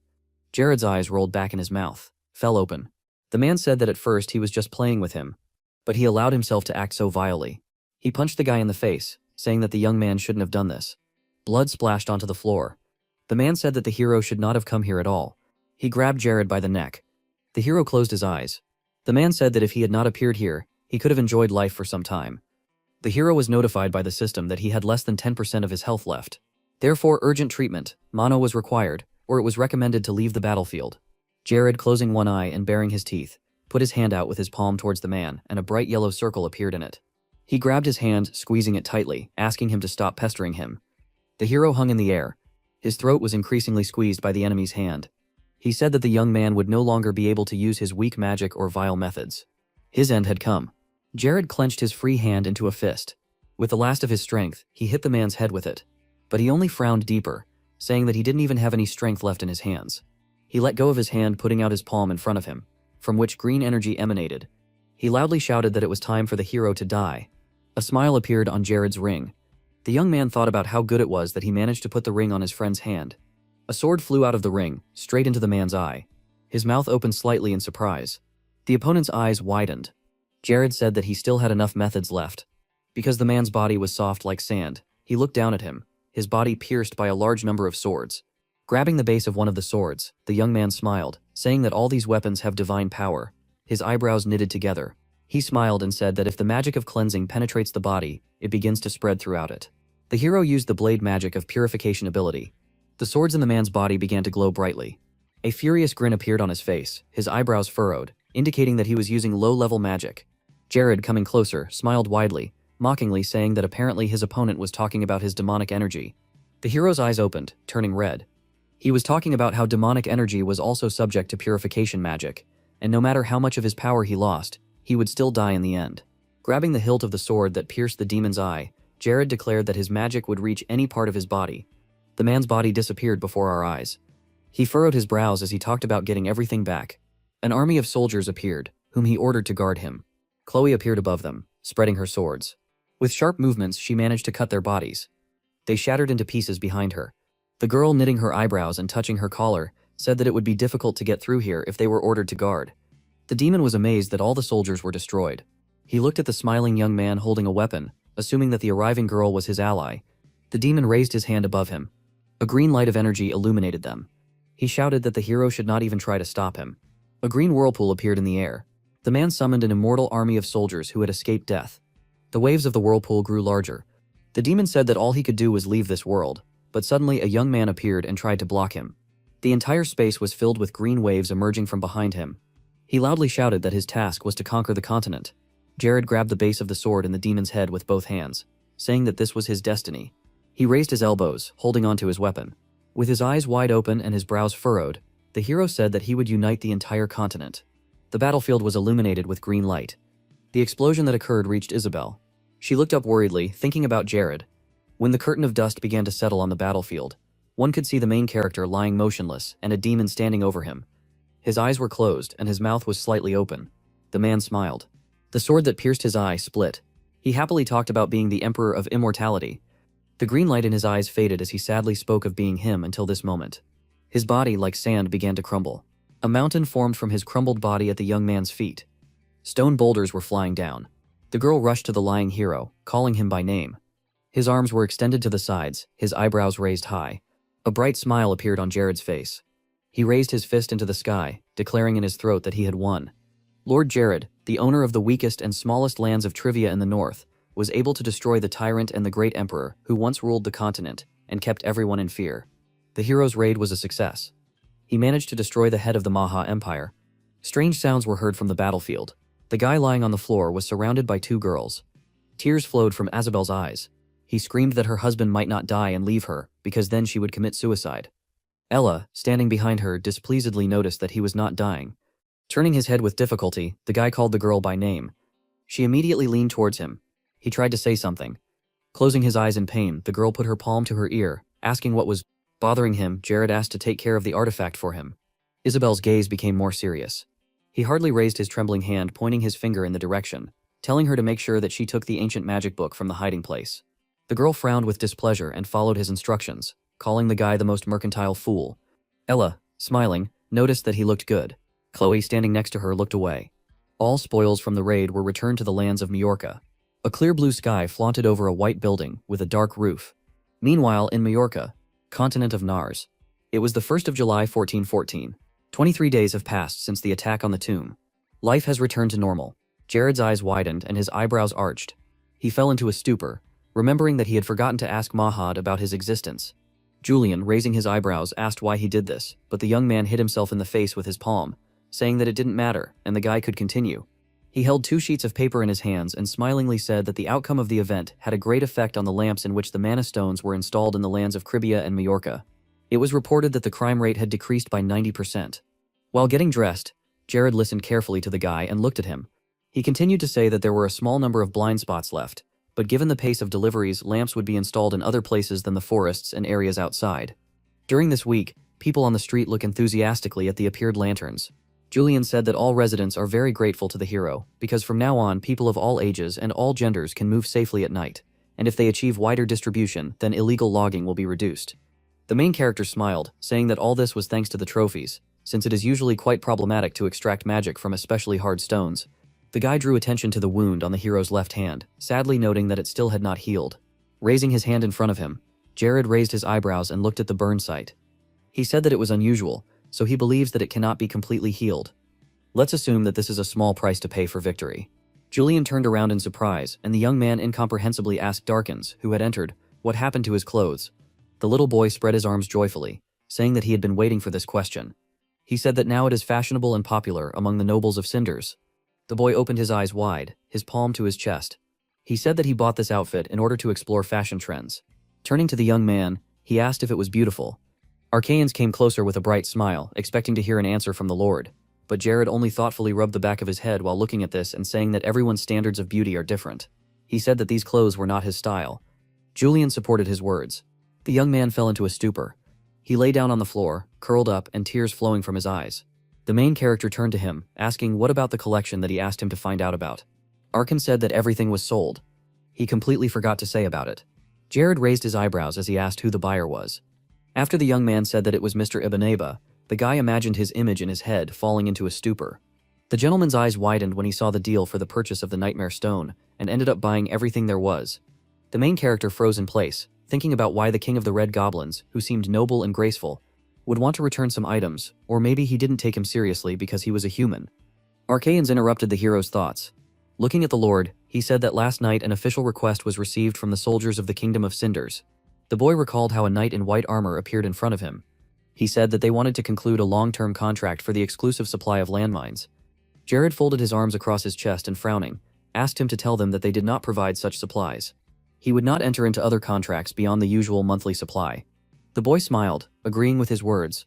He also said that it seems that interest in the Kingdom of Cinders has increased greatly, and the Lord, the main character, was surprised. Images of pesticides, bright bottles of Lanella medicine, and magic potions appeared in my head, as well as Megan Cribia crystals. The boy said that the Lord had the most sought-after goods. Jared thoughtfully raised his gaze, saying that in fact his territory is located very close to the kingdom, which is why they became interested in him. His mouth opened a little. He noticed that something was brewing in the Kingdom of Cinders. Archaeans looked at him excitedly, not understanding what he was talking about, but the guy smiled and put his hand on his shoulder, saying that he heard him and would keep it in mind. The hero's gaze became serious. His eyebrows frowned. The image of King Cinders appeared in his head. The guy understood that he would soon die. 4 dark silhouettes looked down sarcastically. Jared thought that after the death of Daecod IX, 4 princes would claim the throne and then the battle for the throne would begin. He presented the image of Prince Efteline with a crown on his head, because according to the law, he must become the new king of the state, which will be given the name 10th Decade. The hero, remembering the unusual symbol, thought that there was a problem, which was that he was a follower of Umbrism, the religion of warlocks. Several people whose faces were covered with a cloth with this symbol appeared in his mind. The guy thought that Umbrism could cause the decline of Cinders, because it was because of the followers of this faith that the Holy War once began. He imagined a demon lord whose face was hidden, thinking that the moment the Holy War broke out, all states fell under the influence of Umbrism, and judging by how he sees power, he could become the main enemy for all states. Jared folded his hands in front of him and lowered his gaze. He thought that he would observe the situation and act as problems arise. He sighed, saying that due to the fact that he was not a subject of Cinders, he could not interfere in the politics of the state, and first he needed to receive an invitation. A maid burst into the room addressing the Lord. The guy looked at her in surprise, asking what happened. The girl tilted her head and worriedly said that something had happened. Hayes leaned forward, hands on her knees, telling him that the King of Cinders had sent a personal letter for him. However, he will be delivered personally by the 4th prince. He has already crossed the border. The young man's eyebrows furrowed and his eyes widened. A white carriage drawn by several dark horses crossed the border, accompanied by knights. Julian looked at the young man, saying that he could not know for sure, but assumed that the news would not be good. Jared, knitting his eyebrows, agreed with his words. When the hero learned that the 4th prince decided to visit him personally, he was able to feel it. Finally, this is how he managed to get an invitation to a banquet which will not take place in the most peaceful way. A knight in white armor told the gentleman sitting in the carriage that they had arrived in Crivia. A guy with red hair braided appeared in front of the young man. He introduced himself as the 4th Prince Aziel. He smiled, saying that he was glad to meet you. The guy's characteristics windows appeared. Caesarism, see faith and radius A training, research, science. The attractiveness characteristic has increased significantly, thanks to the strong heroic effect of the special trend. The main character bowed, holding his hand in front of his chest, introducing himself as Jared von Jackals. He was glad to welcome the guest. The prince handed over a sealed letter with the royal seal, saying that his father had sent him to personally present an invitation to a holiday in honor of the king. He asked to do the honor and accept the invitation because his father really wanted to see him at the banquet. Taking the letter, the young man asked if he could read it. Iziel, standing in front of him, said that this is why he brought him, asking him to read the letter. Jared looked down at the piece of paper, reading the text. The young man thought that most of it was just formalities. He did not understand why the king wanted to see him. The hero knew that no matter how much they disliked him, it was too early for him to attend such royal ceremonies. Prince Iziel, raising his hand to his chest, smiled and said that he personally asked his father to deliver this letter. The main character looked at him. The guy smiled widely, saying that he wanted to see the Lord live because he was the first person who aroused great interest in him. Jared smiled awkwardly, scratching his forehead. He said that he had no words. He was quite flattered. The prince actively gestured with his hands, asking the hero to come because he really wanted to have a glass with him and talk. The young man's serious voice interrupted the prince. Jared furrowed his brows, saying that he was not a subject of their kingdom. He was very grateful for the invitation, but he was very uncomfortable talking about it. Iziel looked at him in surprise, his eyebrows furrowed. He turned around abruptly, saying that he should not have come here. He addressed Lord Jared, who had closed his eyes. The prince turned to him, looking displeased, and said that he hoped that the young man would not bother his father. The main character smiled, saying that he was not going to ignore his father's letter. He wished him all the best. The guy turned around and left, accompanied by the knights. The Lord smiled, following the hero with his gaze. He breathed a sigh of relief after he left. He sat down wearily on a chair, saying that the prince was smarter than he thought. As expected, he has the aura of a royal family. The image of Israel appeared in the hero's head, from which a bright light emanated. The hero thought that the young man had incredible knowledge that could serve as the basis of a sacred state, the opposite of Mado's concept. The prince walked forward with 2 accompanying knights behind him. Jared thought that this guy should be more careful because in his place, the hero would not trust the people who surround him. He could not show everyone that he and the prince could have a good relationship. He leaned his head on his palm, looking away to the side, saying that he would show the young man something he didn't know about the power of the northern lance in the kingdom of cinders. The light of the moon illuminated the dark room. The man with gray hair bowed down, asking why Prince Eftalin needed someone like him. The man looked arrogantly at the man in front of him, saying that he had heard that he had been working for Lord Cribia for a long time. The gray-haired man lowered his gaze, saying that he had been working since the reign of Barrett. Last year he left there and moved here. The prince's eyebrows furrowed. He was pleased with the answer. His eyes shone green in the darkness of the night. He ordered to tell him everything he knew about Cribia, as well as about the Lord, about his family, about everything. A little girl was running across the large hall in Majorca, with Isabel chasing her. Mia raised her hands up. Bright energy emanated from them. The girl shouted displeasedly that she couldn't run along the corridor using magic. The girl joyfully ran into the room, loudly declaring to the Lord that she was here. Isabel, who was running after her, closed her eyes from fatigue. Julian looked at them in surprise. Nita opened her eyes wide and turning to her uncle asked where the Lord was. The girl, putting her hand on her back, apologized for the intrusion. The guy smiled and closed his eyes, saying that the young man was gone for a short time. He left for Cinders 2 days ago. His trip will take about 4 days. The little girl raised her eyebrows and cried out in surprise. A white carriage was moving along the road. Hayes, raising her hands into fists, said the threesome's trip reminded her of old times. Jared, who was sitting opposite, folded his hands in front of him on his chest, noting with displeasure that this also reminded him of how he fell into a trap with bandits. The girl agreed with his words and the boy spread his arms to the sides, moving them nervously. He closed his eyes and shouted loudly, asking them to forget about this shameful incident. The main character looked at him and smiling, said that thanks to this incident he met such a wonderful person like him.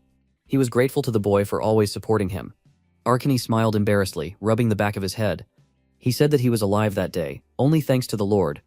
The girl, looking out the window, happily noticed that the residence of the kingdom was already visible. There were many wealthy people at the event, all of them dressed in suits and incredible dresses. The waiter carried glasses for the guests on a tray. The arriving guests bowed to the king, who was guarded by a knight. One of the waiters whispered something to the man in the suit, to which he replied that he understood everything. He cleared his throat into his fist, after which he loudly announced that the Viscount of the lands of Cribia, Lord Jared, had arrived. The guests looked at the man in surprise, whispering that this was the man about whom there were rumors. The door to the hall opened and the main character emerged from it, wearing a dark green suit and white gloves. The girls looked at the young man embarrassedly. Hiding the blush on their faces, the hero walked further down the hall. There were conversations around that someone had heard that the Lord looked like a pig. Just a few months ago, there were only 200 people under his command, but now their number exceeds 5,000.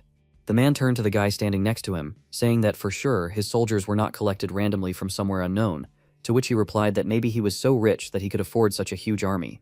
The guests imagined mountains of gold coins, thinking that healing, mines, selling pesticides and monostones, income from dungeon raids, the Lord earns a lot of money just by sitting still. They believed that since he had come such a long way, he would surely take the place of the prince. Jared bowed as he walked closer to the king. The guests had to say hello to him before they lost him. The man extended his hand, saying that this was enough. The Lord had already come such a long way, so let him better enjoy the evening. Turning around, the hero thought that the king was a great man, but in any case, he had nothing more to talk about with him. They called out to him and he immediately turned his gaze to the side. Two smiling men stood in front of him. The guy fell into a stupor. He was surrounded by a large number of people. They introduced themselves, asked about the Lord, wanting to make friends with him. The young man frowned with displeasure. His eyes became red. He wanted to be left alone because of everyone. He did not see the princes. The waiters moved closer to one of the princes, who was covering his face.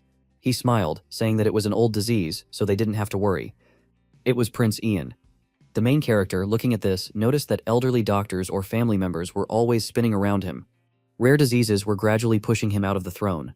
He turned his attention to Prince Jess, surrounded by a crowd, surrounded by aristocrats who had been pushed out of the leading factions. The men around the prince smiled. The hero thought that, although Jess was less popular than his brother Aphthalon, he could not help but take into account the subjects of the aristocrats. He imagined how one strong man was attacked by many small ones, thinking that these two princes were in constant competition. He introduced another little man who does not participate in wars. It was Azael. He has no soldiers who would want to go to him, and Aphthalon's status is so high that he does not fit into Isil's affairs. Jared's thoughts were interrupted by a large man appearing behind him, who said that he had finally arrived. The hero cautiously turned his surprised gaze. A tall man with red hair towered over him. His gaze was stern. He wondered if he might be more comfortable if his name was Viscount Jared. This was Prince Aphthalon, master of the Sword of Cinders A, Umbrosum, Theology B, heir to the throne, ambitious as management skills. The main character's eyebrows furrowed.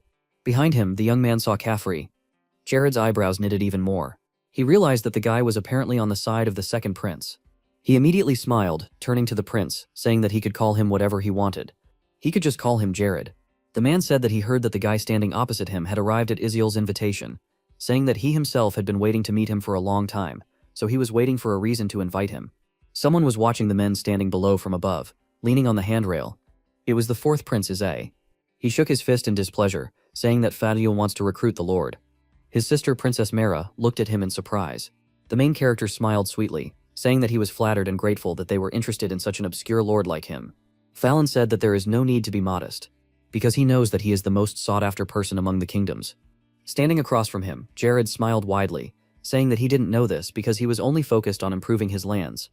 The man's eyebrows knitted together, and he said with interest that even without being interested in foreign policy, the young man managed to annex the lands of Majorca. The lord's eyebrows arched and he smiled awkwardly while holding his glass, saying that he was just lucky and was still the weakest in the north. Uvtalin said he doesn't think so. Approaching and looming over the lord, he said sternly that he felt that they could find a common language. His eyes lit up brightly. He continued to say that Jared is a very ambitious person. He personally came to this conclusion. Raising his eyebrows, the guy smiled, saying that it was just a desperate struggle for survival during the invasion of neighboring lands. The man put his hand on his shoulder, agreeing with his words. The prince was about to leave, glancing at the hero. He said that they needed to meet sometime because he wanted to talk about a lot with the lord. The young man looked at him with suspicion. Aphthalon left the hero behind. Jared didn't move, standing still. A broadly smiling Jess appeared in front of him and asked how the conversation with the prince went. The young man calmly looked at the prince, who spoke very loudly that the lord was a very influential man, which is why everyone was trying to establish contact with him. Jared looked away, embarrassed.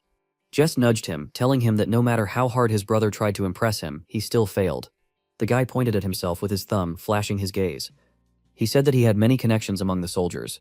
If the lord wished, he could order ammunition for him, which he could resell in his lands for much more. The main character smiled, saying that he would not want to trade under pressure from someone else, even if the price was agreed upon with those in charge. The prince laughed, turning his head towards the aristocrats surrounding him, saying that he was embarrassing him. He smiled and told the guy standing opposite that in this way he wanted to show that he was interested in collaborating with the Viscount. Jared raised his hand to his chest, saying that the only one who should be embarrassed here was him. The hero said that they were going overboard with their interest in an ordinary lord like him. These words angered the prince. He frowned, displeased, saying that the lord had spoken to his brother but did not want to come into contact with him. The guy was seriously angry. The aristocrats standing behind him were amazed. Jared, who was watching this, thought that he had big problems with complexes compared to his brothers. The main character smiled, spreading his arms to the sides and agreed with the guy's words, saying that this way he would get more benefits from Prince Fedisalan than from him. The men around him arched their eyebrows and bared their teeth. Prince Jess abruptly grabbed the young man by the collar of his suit. Frowning, he shouted loudly, asking what he said. Prince Izel and his sister watched this in surprise. A furious grin appeared on the guy's face. Jared looked at him arrogantly. Night. The sky is dotted with stars in the forest. Iliel, Mira, and Jared were sitting at the table. Izel looked nervous, a bead of sweat running down his cheek. He apologized for Jess's actions. Jared, without any emotion, holding a cup of tea, said that everything was fine because the atmosphere of the banquet began to liven up a little because of this. Taking a sip of tea, he looked at the confused Mira and her brother, who silently closed his eyes. Mira was excited. She was preparing for the conversation. Having gathered her strength, she turned to Jared and said that she had heard a lot about him, and it would be great if he were a subject of their kingdom. Setting the cup down on the saucer, Jared said that everyone was telling him the same thing. Looking at Mara with a serious face, he said that he was still a resident of the Sunju area. After hesitating a little, Mara shouted that her brother needed his strength. Suddenly, Elio spoke her name. Looking back at his brother, he told her to hold her tongue. Looking at Jared again, Mara, sadly lowering her head, apologized and said that her subjects had turned their backs on her brother. Looking at the guards who were standing not far from them, Jared thought the knights did not move, but it seemed that they heard their every word. Placing his hand on the table, a magic circle appeared under it, after which Jared said that if strangers bother them, he will make sure that they can talk calmly for a while. Jared continued after a pause. Ilya looked in surprise at this technique that enveloped him, and realized that it was sound-blocking magic. Jared looked at them and with an equally serious face, asked how much they knew about Prince Pralin and Princess Jess. Without hesitation, Ilya replied that he did not follow his brother's every move, but knew what was necessary. Then Jared, the symbol of Umbrism appearing in his head, sharply asked if they knew that these two princes believed in him. The shocked brother and sister did not know what to say. Sweat poured down their faces and there was shock in their eyes. This cannot be. These are all rumors. Having recovered a little from the shock, Ilial shouted. Mara also could not restrain herself and asked if Jared was really trying to consult the royal family, because Cinders is a country that honors the divine nature of the radius. Looking away from them and taking a piece of sugar, Jared said that it was surprising that they did not know this about the prince. Carrying the piece to the cup, he suggested that maybe he simply didn't care about the kingdom, or maybe he didn't have enough faith in the nature of the radius.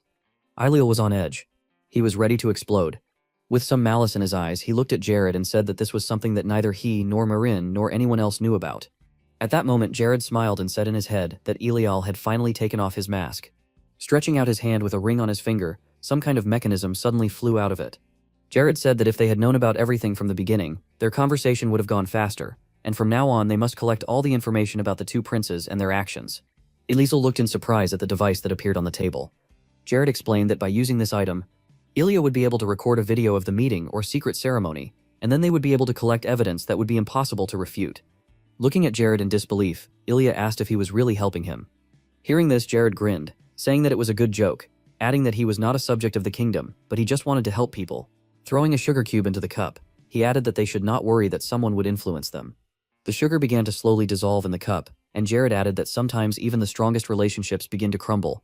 Myra looked excitedly at the knight, behind her, who had not heard anything of their conversation. Then Eliel said that if they used sound-blocking magic, it would start to raise suspicions. I'll look forward to our next meeting, Jared said. After a while, only he remained at the table, lit by a candle. Jared looked back as he lifted his cup of tea to his mouth, after which, looking towards the forest, he said that he would leave it to them. A petal fell from a tree, when suddenly 6 dark figures in cloaks appeared on the ground. The first of them, who was closest to Jared, took a knee. Then Jared ordered them to observe what was happening in the kingdom, and report everything to him. Nothing was visible under the hoods. Jared continued that since he chose them himself, he thought they would do a very good job. After these words, the subordinates immediately disappeared. After taking another sip and being silent for a moment, Jared said that he knew it. You shouldn't have put in the sugar, he continued, looking at the moon. The day came. The sun high in the sky illuminated everything around. Jared and Hayes were standing outside. Jared, putting his hand to his side, said displeasedly that he was late. Looking at Jared, Hayes, holding the chest in her hands, said that they had to wait for a key again, like last time. Indeed, Jared noticed, looking at Hayes. Continuing to look at her subordinate, she suddenly said that she thought that he was the only one of all the lords who was waiting for the guests to arrive outside. Smiling with kindness and sincerity in his eyes, Jared suddenly asked Hayes if she wanted him to buy her some clothes while they waited. Surprised, Hayes looked at the lord and asked what he proposed. He walked into the store with a satisfied face, holding the hand of his servant, who was very confused and embarrassed in a hurry to keep up with the lord. Suddenly, she smiled and with reddened cheeks said that what she was wearing did not cause her any discomfort. Without any hesitation, Jared took her hand and told her to come with him because he really wanted to do this. Presenting herself to Jared in a new red dress, Hayes asked if he liked it. Happy Hayes quickly turned around and said that she would try on something else because she was sorry to stop at the first outfit. Jared, looking at her, smiled and spoke, which suits her very well. It said it was an emergency notice. Pleased with what was happening, Jared said with a smile on his face that they did the right thing by coming. Suddenly, a red sign appeared in front of Jared. It reported that this was the territory of Trivia, adjacent to the Forest of Nightmares. Every year on July 1st, the main star Deus and the temporary star Wendella line up in the sky. And at this time, there is a large-scale invasion of evil spirits into the territory of Cribia. Carefully reading the information from the notice, Jared said in his head that there were 3 weeks left before the invasion. Because today was only the 9th of June, he thought about how to respond, but he was very worried because the day of the invasion would come soon. A picture emerged in his mind of a sea of monsters bursting out of the portal. This was a massive invasion of evil spirits. The sight of Chloe Olsen, Ivaneba, and the other warriors appeared in his head. It was reported that until now the monster invasion had been prevented by numerous tribes led by Barrett of Crivia from the north and Ibaneba from the southern territory. After leaving his thoughts and smiling madly, Jared said that if you fight monsters without proper preparation, it can lead to disaster. But if you go there prepared, you can gain tremendous experience, and this time you will dominate this event. Suddenly, his thoughts were interrupted by Hayes, who came out to him in a new outfit. She put on a beautiful dress and shoes that looked great on her. Looking at Jared, she said that she chose it, and asked how she liked it. And Jared was so surprised and amazed by Hayes' beauty that a blush appeared on his cheeks, and he said that she looked like an angel because it suited her very well. Hayes paused, putting a hand to her face. The owner of the establishment, seeing her in this dress, cried and clapped his hands in amazement. Suddenly she beamed with happiness after receiving such praise. Throwing the resulting ball up, green feathers began to fall around her. Suddenly she clasped her hands and began to concentrate her energy. There were so many of them, they glowed and slowly fell to the floor. Seeing what she did, Jared was shocked. With her arms folded across her chest, Hayes, with a beautiful warm light all around her and small feathers falling, asked with embarrassment if she looked so much like an angel. He looked at it with his mouth open. Jared smiled tenderly, admiring Hayes. Behind the main character stood a disgruntled owner. "You always look like that," Jared said. Tears were streaming down his face. He was jealous that Jared was with such an angel. Trivia. Mansion. The sun is shining. It's day outside. Jared is shrouded in red magic, holding his arms crossed. He feels intense pain. In front of him was Isabel, holding out a finger covered in a red aura. She looked at Jared sarcastically, giggling sometimes, saying that even someone like him had a hard time resisting magic. Jared held on, Isabel's ominous aura growing stronger around him. Jared himself was shrouded in the blue aura that was his, barely smiling through the pain. Then Isabel said that she spent almost all her time on the magic of lust, because this magic can lead to fatal mistakes. Time to get rid of it. He said in his head that the power of Mahat must be in her. That's why her magic is so strong, and then added that since he finished testing her abilities, it's time. At this time, Hayes came in and saw Jared's lewd thoughts about her being displayed. Then she asked in confusion whether it was really her in her imagination. Seeing her, Jared was very scared. When he saw her, he screamed. Looking at Hayes, who was blushing, he shouted that it was a misunderstanding. The maid turned away from the Lord and, exhaling in disappointment, said that he had greatly disappointed her. Running up to Hayes, she whispered in her ear that it was better for her to immediately abandon such a lustful guy and that she should leave him and meet another, more flexible one. Closing her eyes, a flushed and embarrassed Hayes screamed that there was no reason why she couldn't wear such clothes. But this was too much. And next to her at that time was a laughing Isabel, who called her to frame Jared. Isabel immediately jumped up to her and covered her mouth with her hand loudly and indignantly asking what she was talking about. "We need to slow down gradually," Hayes added. Isabel didn't know what she was talking about. Moving away from Isabel's magic, Jared walked up to her with a serious face and pointed his finger at her, saying that she had passed the stage of magical training. However, she still lacked power, adding that she should continue to train to increase her strength. An angry Isabel immediately kicked Jared in the face, shouting at him to stop showing off Forest of Nightmares. "I have 10 years of experience. This is my first time standing in line to hunt. It's night and pitch darkness outside." It turned out to be one of the hunters, a large bald man with a scar on his right eye and a huge sword at his disposal. A voice was heard from the depths of the forest. Behind him stood a man who said that nothing could be done about this queue, because despite all the discomfort, there was no other place like it. Some even remained on the street because the hotels that had been built in a hurry were overcrowded. Laughing, the man with the scar said that Renella's dungeon was almost destroyed, and they probably had a hard time. When suddenly seeing Lord Jared, he, not recognizing him, shouted angrily, asking why he was just coming here.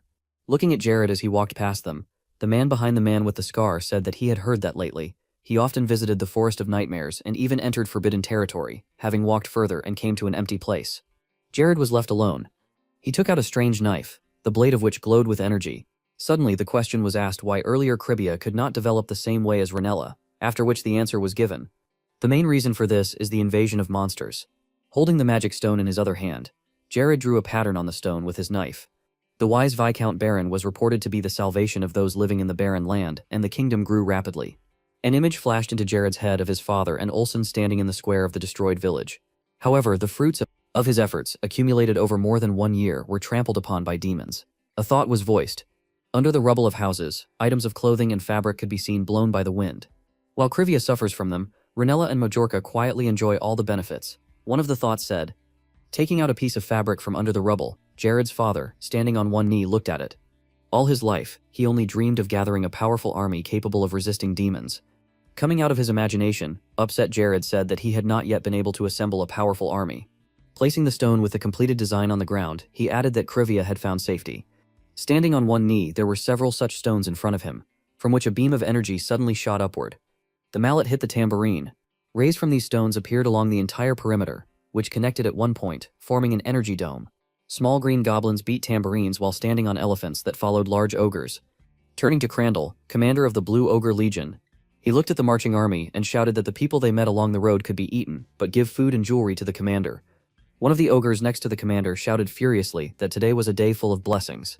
He announced that the portal was open, all in golden armor. Goblins and ogres rushed into the portal. He ordered all his warriors to enter it.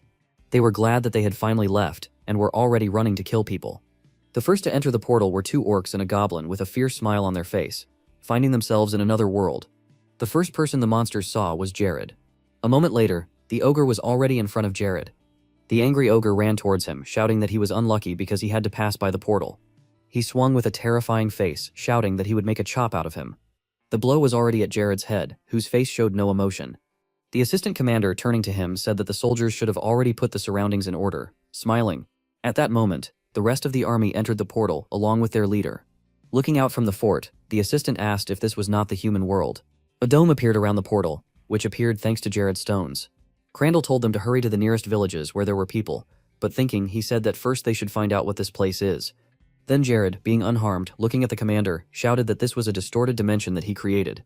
He continued to explain that he used the mana crystal as a door to another dimension. A diagram appeared in his head that explained that this was an obstacle that the monsters could not overcome because Jared had set the coordinates for returning back as soon as they passed through the wall. The angry Tabunin shouted, "This is his doing." Smiling and spreading his arms, Jared said that he came out as a representative of the people. Crandall, surprised and annoyed, asked who he was, adding that he had never heard of people being able to use such magic. Then Jared said, "Of course there are no such people," adding that later a great war will begin, and this is just a way to confront the monsters. At the top of the mountain stands a knight from whose sword strong energy. Getting up from his seat, Crandall, approaching the wall of his house on an elephant, said in surprise that he did not know what war he was talking about, but he understood the essence. If you wait here, this barrier will disappear on its own. Gritting his teeth in anger, Crandall said indignantly that such complex magic requires considerable strength. After thinking a little, Crandall said that he felt unusual power from him, after which he ordered Tabanon to go and check. Hearing this question, Jared laughed and then confirmed his guess. Asked Crandall, finding himself in front of Jared, Tabanon, taking out axes from behind his back, said with a crazy smile that when he kills him, it won't hurt. Without even a second's delay, he jumped off the elephant. The ogres and goblins smiled madly, saying that Tabanon had gone, which meant it wouldn't be as tasty. Jared did not hesitate. Smiling no less madly, he put the bracelet on his hand, which began to exude nightmarish energy. This shocked Crandall, and he looked at Jared in horror, realizing that he was hiding his power. When suddenly he was stunned, he began to look around, looking for his warriors, who arrived first. When suddenly he saw dead soldiers to the side, realizing everything, Crandall threw his hand forward, shouting at Tabanon to stop. But there was no stopping him. With a frantic scream, he rushed towards Jared. When suddenly his face lit up with bright fire, there was an explosion. Seeing that Tabanon was in the very center, Crandall screamed. The whole army did not understand anything, and Tabanon's horn fell on one of the ogres. Crandall immediately shouted furiously for them to catch the magician quickly. Crandall ordered everyone to immediately attack and destroy Jared, who at that moment raised his hand above him, over which a magic seal appeared. I wonder if Mahadi felt the same way, Jared asked without any emotion on his face. 3 fireballs emerged from Jared's seal and immediately shot upward. Fireballs flew non-stop towards the entire army of ogres. Crandall was illuminated by the light from the fireballs. They flew all the way to the ceiling of the dome, after which, like balls, they bounced off him. Looking at them, he screamed with rage. Ronella, the ruler's castle. It's day outside. The sun illuminates everything around. And he himself went to the central lands. The ruler sat at the table, and with his hands folded and his head bowed, he said that he promised to protect him. He was very excited. Sweat was running down his face, placing his hands on his forehead. If this continues, Jared might come here. He added that the contract had expired and some other solution must be found by any means. Suddenly, a frightened secretary ran into his office, shouting that an attack by enemy troops had begun. Hearing this, the ruler fell to the floor, screaming in horror that it was Jared who had come. Throwing the book at the assistant, he yelled at him that he had scared him and that he shouldn't report everything to him. But the secretary calmed him down, saying that there were only 100 people there. Defending himself from objects flying at him, the secretary said that the enemy had entered Ronella's territory. The secretary said that it seems that there are traitors who let the enemy inside. Holding another book in his hands, the frightened ruler said that this was the best fortress for defense, but some rabble captured it. Hearing this news, the ruler was furious. Having gathered an army with a sword at his advantage, he shouted to deal with them. How dare they underestimate Ronella? The ruler shouted in rage. Just citizens were standing in the courtyard. The angry ruler, recognizing them, shouted how dare they betray him. The representative of the citizens coming forward excitedly said that all this is for the sake of peace in Ronella. Hearing such accusations, the ruler was furious and shouted to the army to seize the rebels. Because due to the greed of the ruler, all residents are in danger. A knight appeared behind the citizen representative with a crazy smile on his face, and told everyone to go to a safe place. Rule, gritting his teeth with rage, shouted that the invaders were also here. Taking out his sword, the knight said that he wanted to say the same thing. After which he thanked him that he did not have to waste time searching. Holding the sword in front of him with a downward smile, he said that they were planning to take Ronella away from him. Meanwhile, on the battlefield in Krivia, the ogres tried to avoid the fireballs and run to Jared. At one point, he burned them with a stream of fire, at the end of which a magical seal appeared, from which fire poured. Jared stood with his arm outstretched in front of him. Suddenly, a fast-flying arrow appeared out of nowhere. It hit Jared right in the face, causing him to immediately remove his hand, and the magic seal disappeared. Jared, with hatred in his eyes, looked in the direction where the arrow came from. But there were no wounds at the site of the impact because the artifact was launched mirror armor. Behind the stone sat a goblin shaking with fear. At that same second, he dropped his bow and began to quickly jump away. Turning back, he saw a gigantic stream of fire flying towards him. Suddenly, a fiery sign appeared next to Jared. It was written on it that Jared received the title of Incarnation of Hellfire, and all magical destruction from the flames increased by 100%, and at the bottom it was written that Jared could now use the magic of the special state Burning Flame. Overjoyed, Jared exclaimed that the Burning Flame was very cool. Jared's fire hit Crandall's elephant in a huge stream, causing him to begin to fall. The commander pointed at Jared in horror and shouted at his subjects to attack him. At the same moment, the elephant on which Crandall stood, and he himself began to shake. Jared said that since Crandall was so impatient, he might as well come down himself, when suddenly something quickly flew up from under the rubble, leaving a trail behind it. He flew towards the frightened ogres, who were trying to run away so as not to be crushed. The burning elephant fell destructively to the ground, holding his hand in front of him with complete seriousness. It was Crandall, with a huge hammer in his hand. He was flying fast, screaming at Jared. The moment the hammer hit the ground, Jared deftly jumped up using the flicker technique. At the same second, Crandall grabbed Jared by the clothes, not allowing him to move further. Without letting go, Crandall was about to headbutt. Jared managed to stop Crandall's destructive horns at the last second. Folding Crandall by the horns, Jared grinned and said that he would be more interesting than his weak servants. A strong explosion illuminated Crandall. Screaming madly, he burned before our eyes. Having stopped a little, Crandall was almost burned. Jared, covered in mirror armor, held his hands in front of him, in front of which a magical seal appeared, from which an endless column of fire burst out. His whole body was covered in burns, and he was rushing from side to side. He immediately burst into flames. Stretching his hand forward, Jared used the firewall technique to finish off the commander. Dying in agony, Crandall did not know what to do. Jared immediately used the accelerated action technique to speed up Crandall's suffering. Suddenly, a seal appeared under Jared, which was already a different color, after which he said that he would help him cool down. After using the ice storm technique, Crandall was doused with an ice descendant. Blood flowed from everywhere from the commander. He was terrified. But Jared did not hesitate, and therefore immediately used accelerated action. "Too cold?" Jared asked. "Then I will warm you again," he added. Raising his hand, a huge fiery snake appeared above him. This technique is called Burning Flame. A moment later, the fiery snake rushed at the commander. Looking at Jared in horror, Crandall did not understand why he was only getting stronger, and whether he was really human. Watching this, the orcs were terrified. She swallowed it completely, causing Crandall to be engulfed in flames again. They were shocked that Jared had dealt with their captain so quickly, so they decided to run away. Suddenly, something went wrong. Seeing this, the main character emotionlessly asked them where they were going. Time seemed to stand still. All the monsters no longer ran in fear from Jared, who directed a magical seal at them, preparing to kill them all. The goblin lay on the ground, motionless like everyone else. Looking at the portal where the rest of the army had gathered, Jared could not move. Suddenly the portal began to close and the troops were no longer visible. No one else in front of Jared. Time passed again, but there was a strong blast wave knocked the main character off his feet.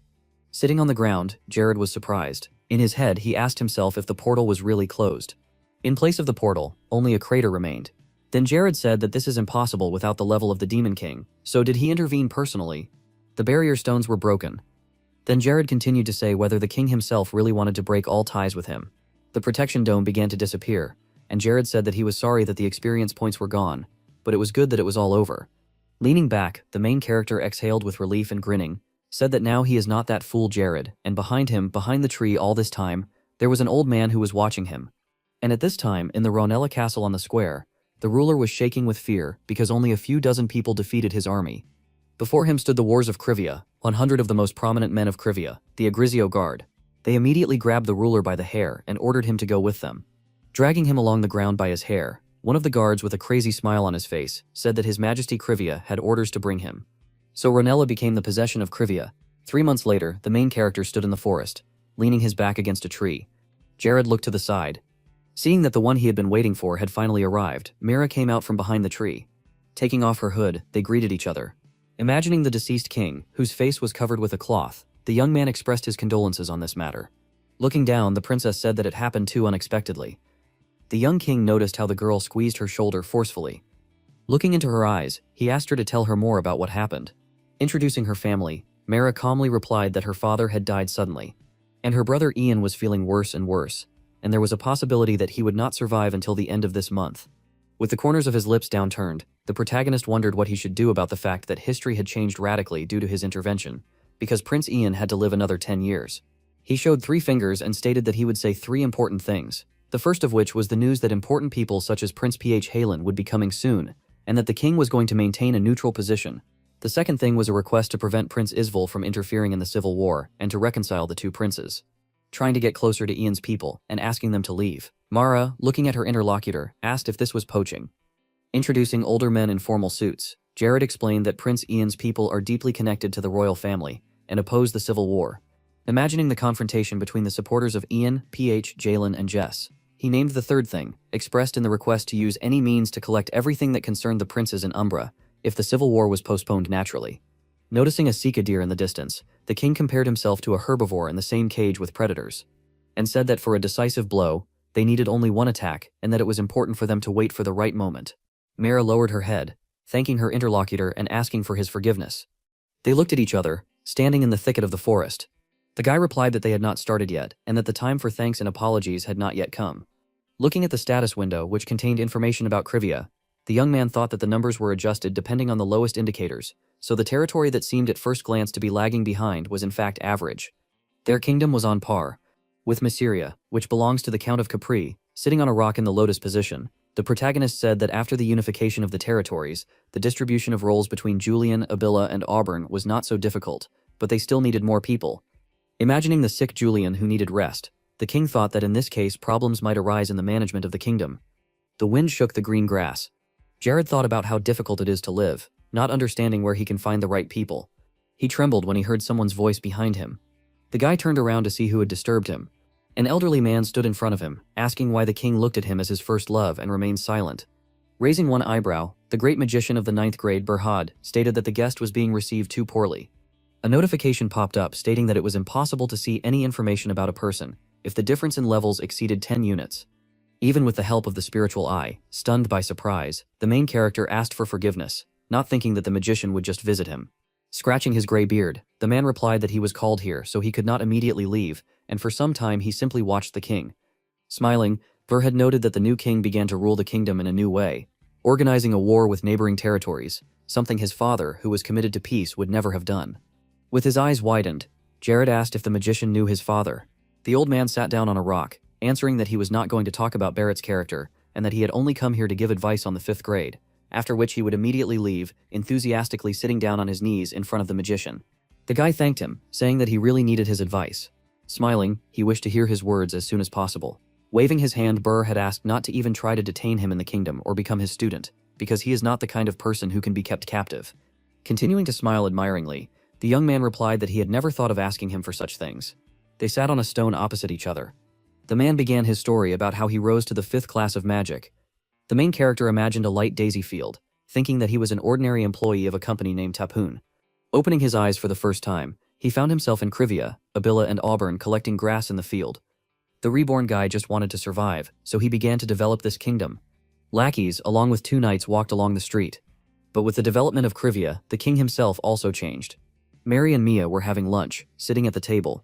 Mr. Olson held a wooden sword on his shoulder while training warriors. The young man understood one simple thing.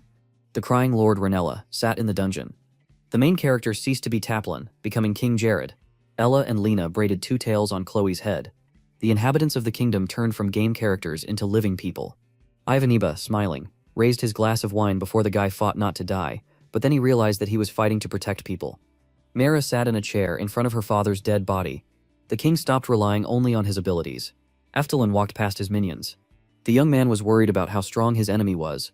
Julian wandered through the library with a little boy.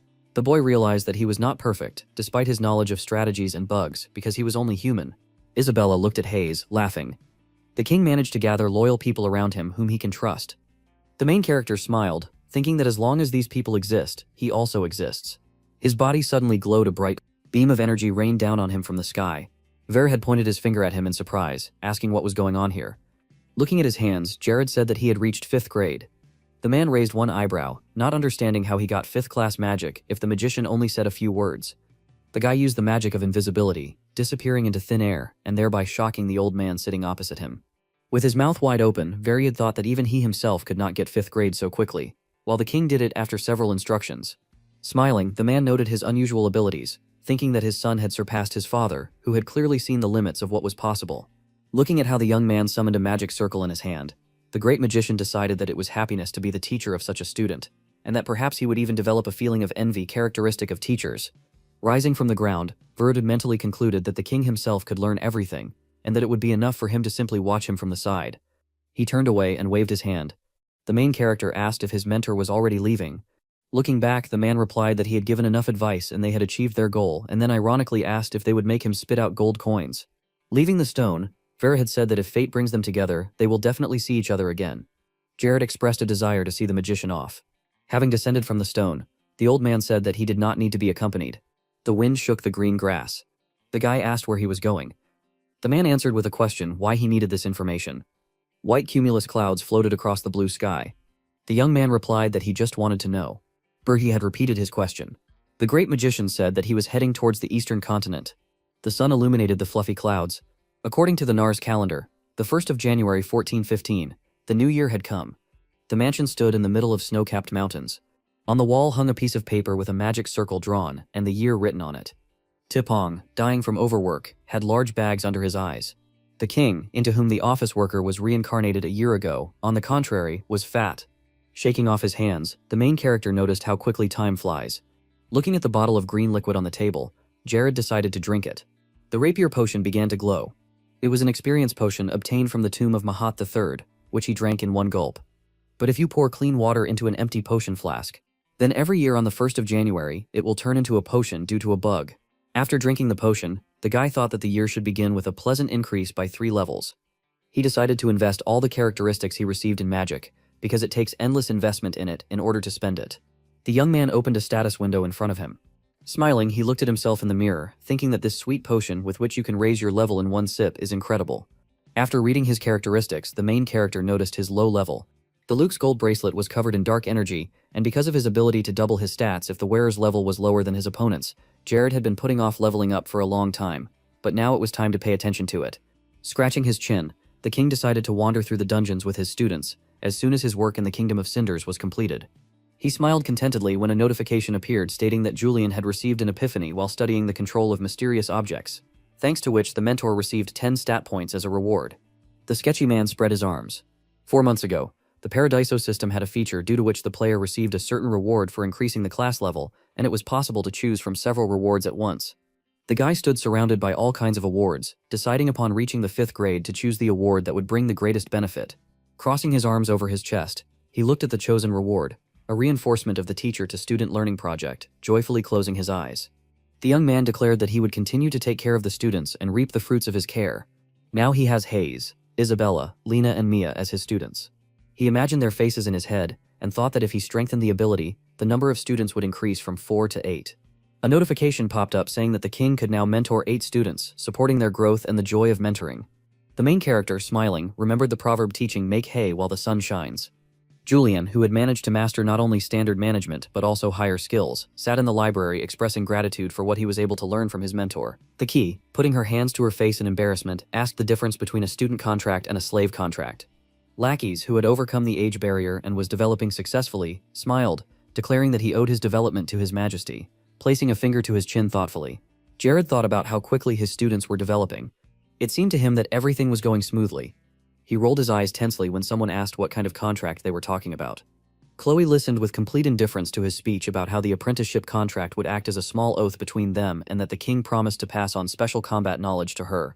Her gaze looked indifferent. Looking into her eyes, the guy thought that a wall of insensibility had grown between them and that nothing would work out for him. He smiled shyly when the girl called him.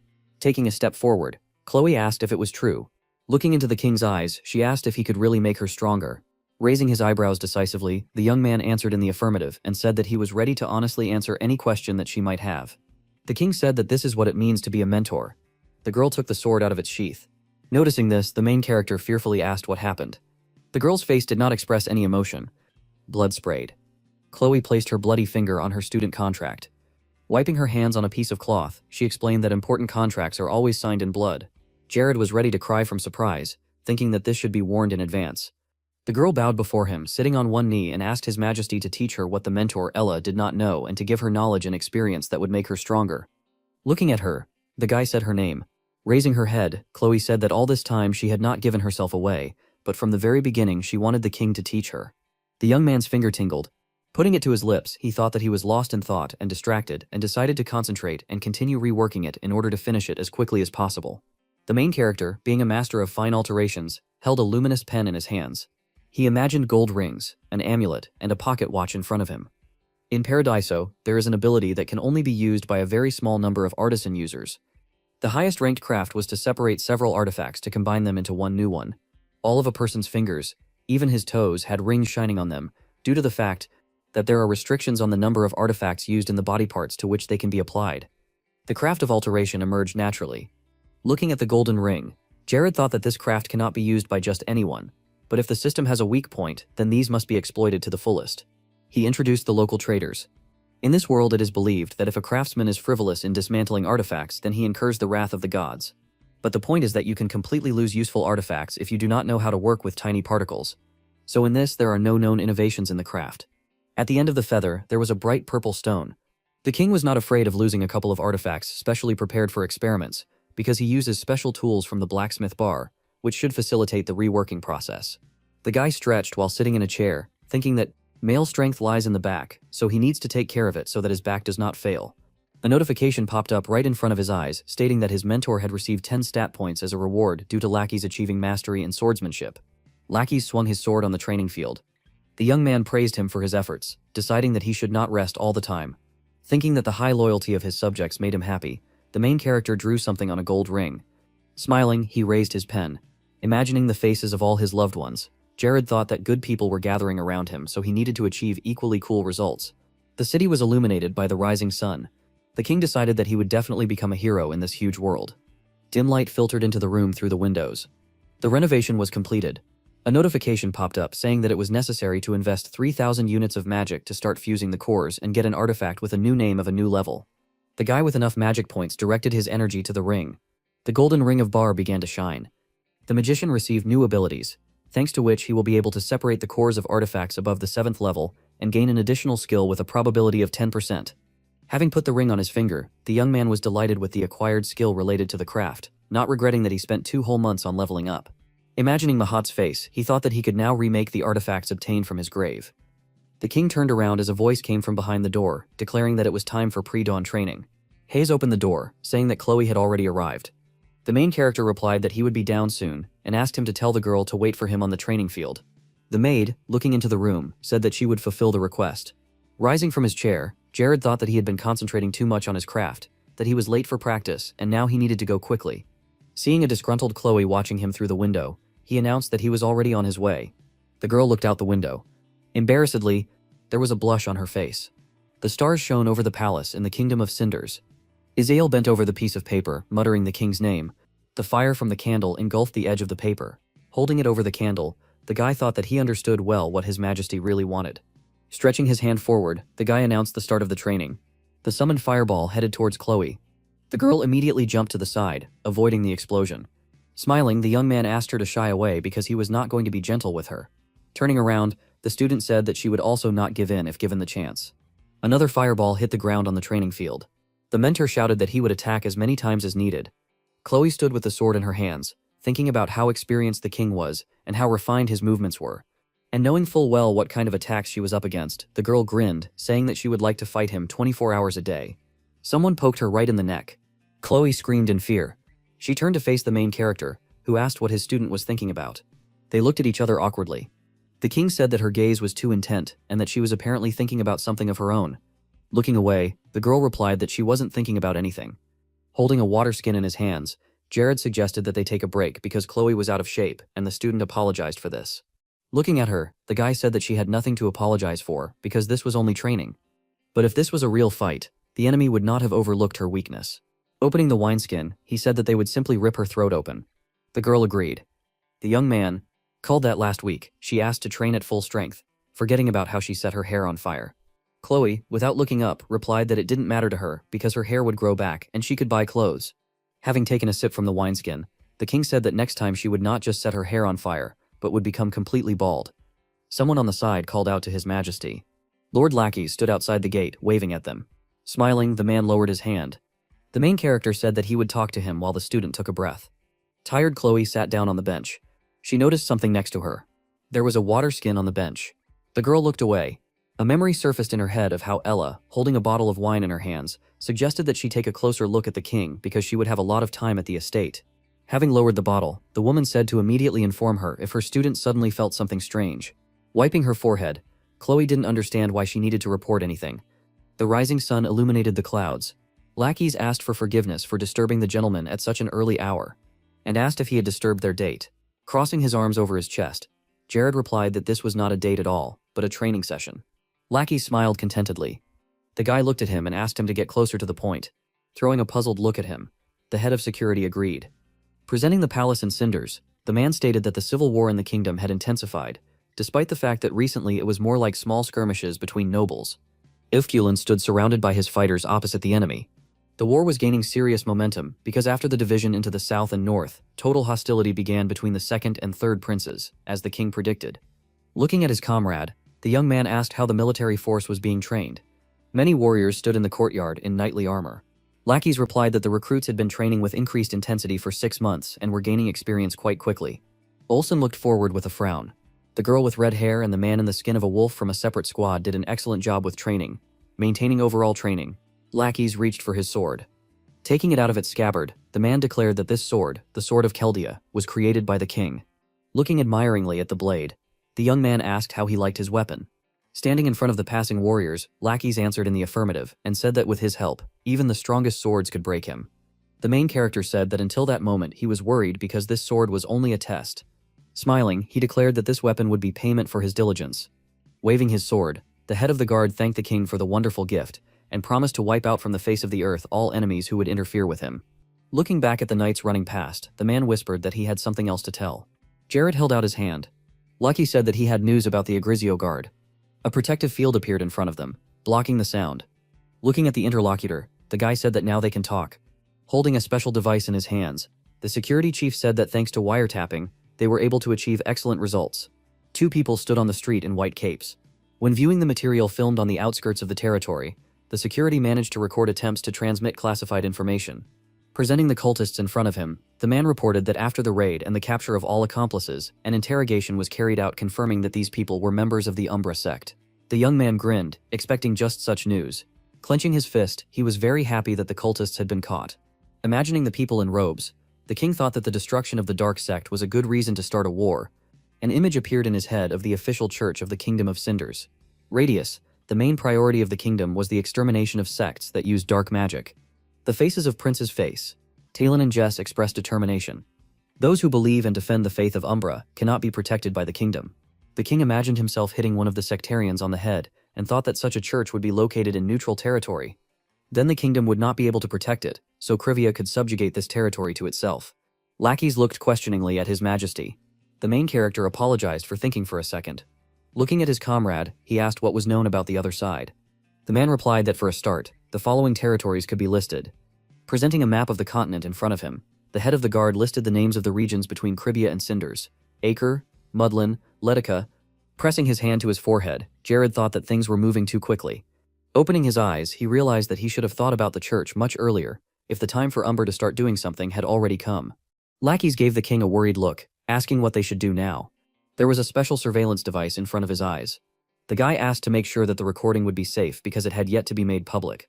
Thoughtfully placing his hand to his chin, the young man stated that they would then need to focus on invading those 3 territories for which the army was actively preparing. The image of knights appeared in his head. It seemed to him a wise decision to involve the Agrizio detachment in the war. Knitting his eyebrows, the protagonist thought that now was the best time to launch an attack on the ruler of Krivia. Thinking that the reason for the war was clear, precise, and grandiose, the king turned around asking lackeys to take care of the recording. The head of the guard smiled and said that he could be relied on waving to Chloe. Jared announced that their practice was over for the day. An awkward silence fell between them. The sky over the city was orange. The guy wondered if he had made the student wait too long. 3 months have passed since Krivia declared war on the nearby territories, which, judging by the map, were located between her and Cinders. Green flags with a gold star were stuck into the ground, as a result of which Krivia won all the battles. The heads of Acre, Mudlin, and Letica raised a white flag above them. The corresponding territories were annexed to Krivia without any resistance. At the center of it all were the Agrizio guard warriors in knightly armor. They were also helped by Olsen's group, including a red-haired girl and a man in wolfskin. The protagonist triumphantly stood with one foot on the stone. The main reason for the enemy's fear was precisely the commander-in-chief of the army, who turned 26 years old this year, and since he was too young for the 5th level class, no one expected good results from him. The citizens of Cinders gathered on the street in front of the projector, angry that Princess Phelan and Jess were seen with Umbra. Izel watched them from the window. Mira approached him from behind, asking what her brother was thinking about. The young man looked back, answering that he was thinking about what might happen if Jared lost, worrying about it more than he did. The girl smiled, stating that judging by the reports, they had won a series of crushing victories and that Mr. Jared showed people a video that contained evidence of the Umbra sect, which was the key to his victory. Looking at his sister, Azael said that Krivia, having such a video, was able to make it so that the other side could not get away. Mira replied that this was why the nearby territories did not resist. Looking down, the prince reminded that their country sacredly follows the Radius Church. The girl confirmed this. As he pictured Faudelin and Jess in his mind, he decided that the case was a stern warning to the 2 brothers who had gone down the wrong road. The stars were shining above the palace of the Cinders Kingdom. Ezeal sat in his office holding a piece of paper in his hands.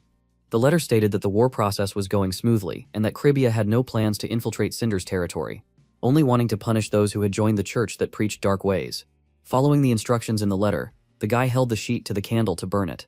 Frowning, the prince wondered what would have happened if he had taken his father's place. Gritting his teeth, he realized how cunning the heart of the king of Krivia was. The 4th territory, Fossagit. There was a fire in the city. Someone swore at the main character. The man sitting on the ground asked if he thought he would live happily if he killed him right now. He shouted that hundreds of other followers of the church would not leave the king alone, and a sword blade flashed in the air, holding the bloody weapon in his hands. Jared stated that this sword was really good. Lackey smiled, saying that it was someone's voice, announcing that a report had arrived on the state of the fortress, made them both turn around. One of the knights addressed them, shouting that all the soldiers had opened the gates and raised white flags, declaring that they had never messed with the Umbra and begging them to be saved. Turning to the knight, the king ordered the soldiers' weapons to be taken away and sent to prison for further proceedings. The warrior saluted. Lackeys, clenching his fists in delight, said that they had finally taken possession of the 4th territory, and that no one could stop the invincible Caribbean army. His hands were shaking. The guy noticed this, widening his eyes.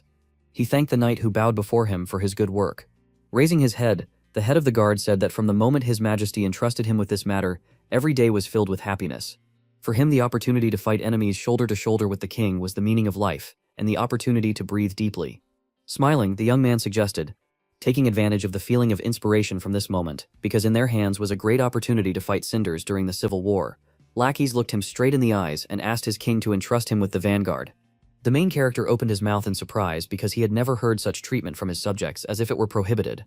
A green flag with a yellow star fluttered in the sky, and the battles to annex the territories into Trivia continued. 3 months later, the sun shone on the long white building. Jared looked at the updated map of the territories. In 3 months, the kingdom increased 5-fold, and judging by the map, only Myceria remained between Cribia and Cinders. But further unification of the territory became impossible, because the kingdom had reached its maximum size. The king sat thoughtfully in his office, thinking that the new lands would not be annexed to Cribia. What would become new kingdoms? A notice popped up saying that the title of Great Feudal Lord had been received and the attractiveness was increased by 100. Thanks to the title, the territories received the blessing of God, thanks to which the risk of natural disasters was reduced. The guy was delighted to receive a new title. The new message said that the creation of a large recording device had been completed. He noticed the notice. Smiling, the young man announced that the time had come. There was a knock on the door, and a concerned voice came from behind it. Hayes burst into the room, repeating the name of her master. The king asked her to calm her down and tell her what happened. The girl embarrassedly pressed her hands to her chest, declaring that she wanted to say something. Smiling widely, the maid hastened to tell how she was finally able to use divine power, thanks to which her suffering over the past 6 months paid off. With his eyes widened in surprise, the main character asked if she really could do it. The answer was in the affirmative. Raising his hands joyfully, Jared congratulated Hayes, saying that this was the best thing he had heard in a long time. The girl thanked the king. The maid bent over a sick man to heal him. There is a huge difference between healers who have and do not have divine power, since an ordinary healer at the initial level is only able to restore 10 health points. The patient immediately recovered. A healer of the same level with divine power is able to restore twice as much health. It was clear from the scale that the difference between healers with and without divine powers increased exponentially depending on the level. Hayes raised her hand, saying that she achieved such results thanks to the curse bracelet that the king gave her. On her hand was a sparkling bracelet with a pendant. The girl stated that she felt bad when she put it on, but she had a ring that covered the impact of the bracelet. There was a purple ring on her finger. The maid explained that she could continue her training without stopping if she wore them together.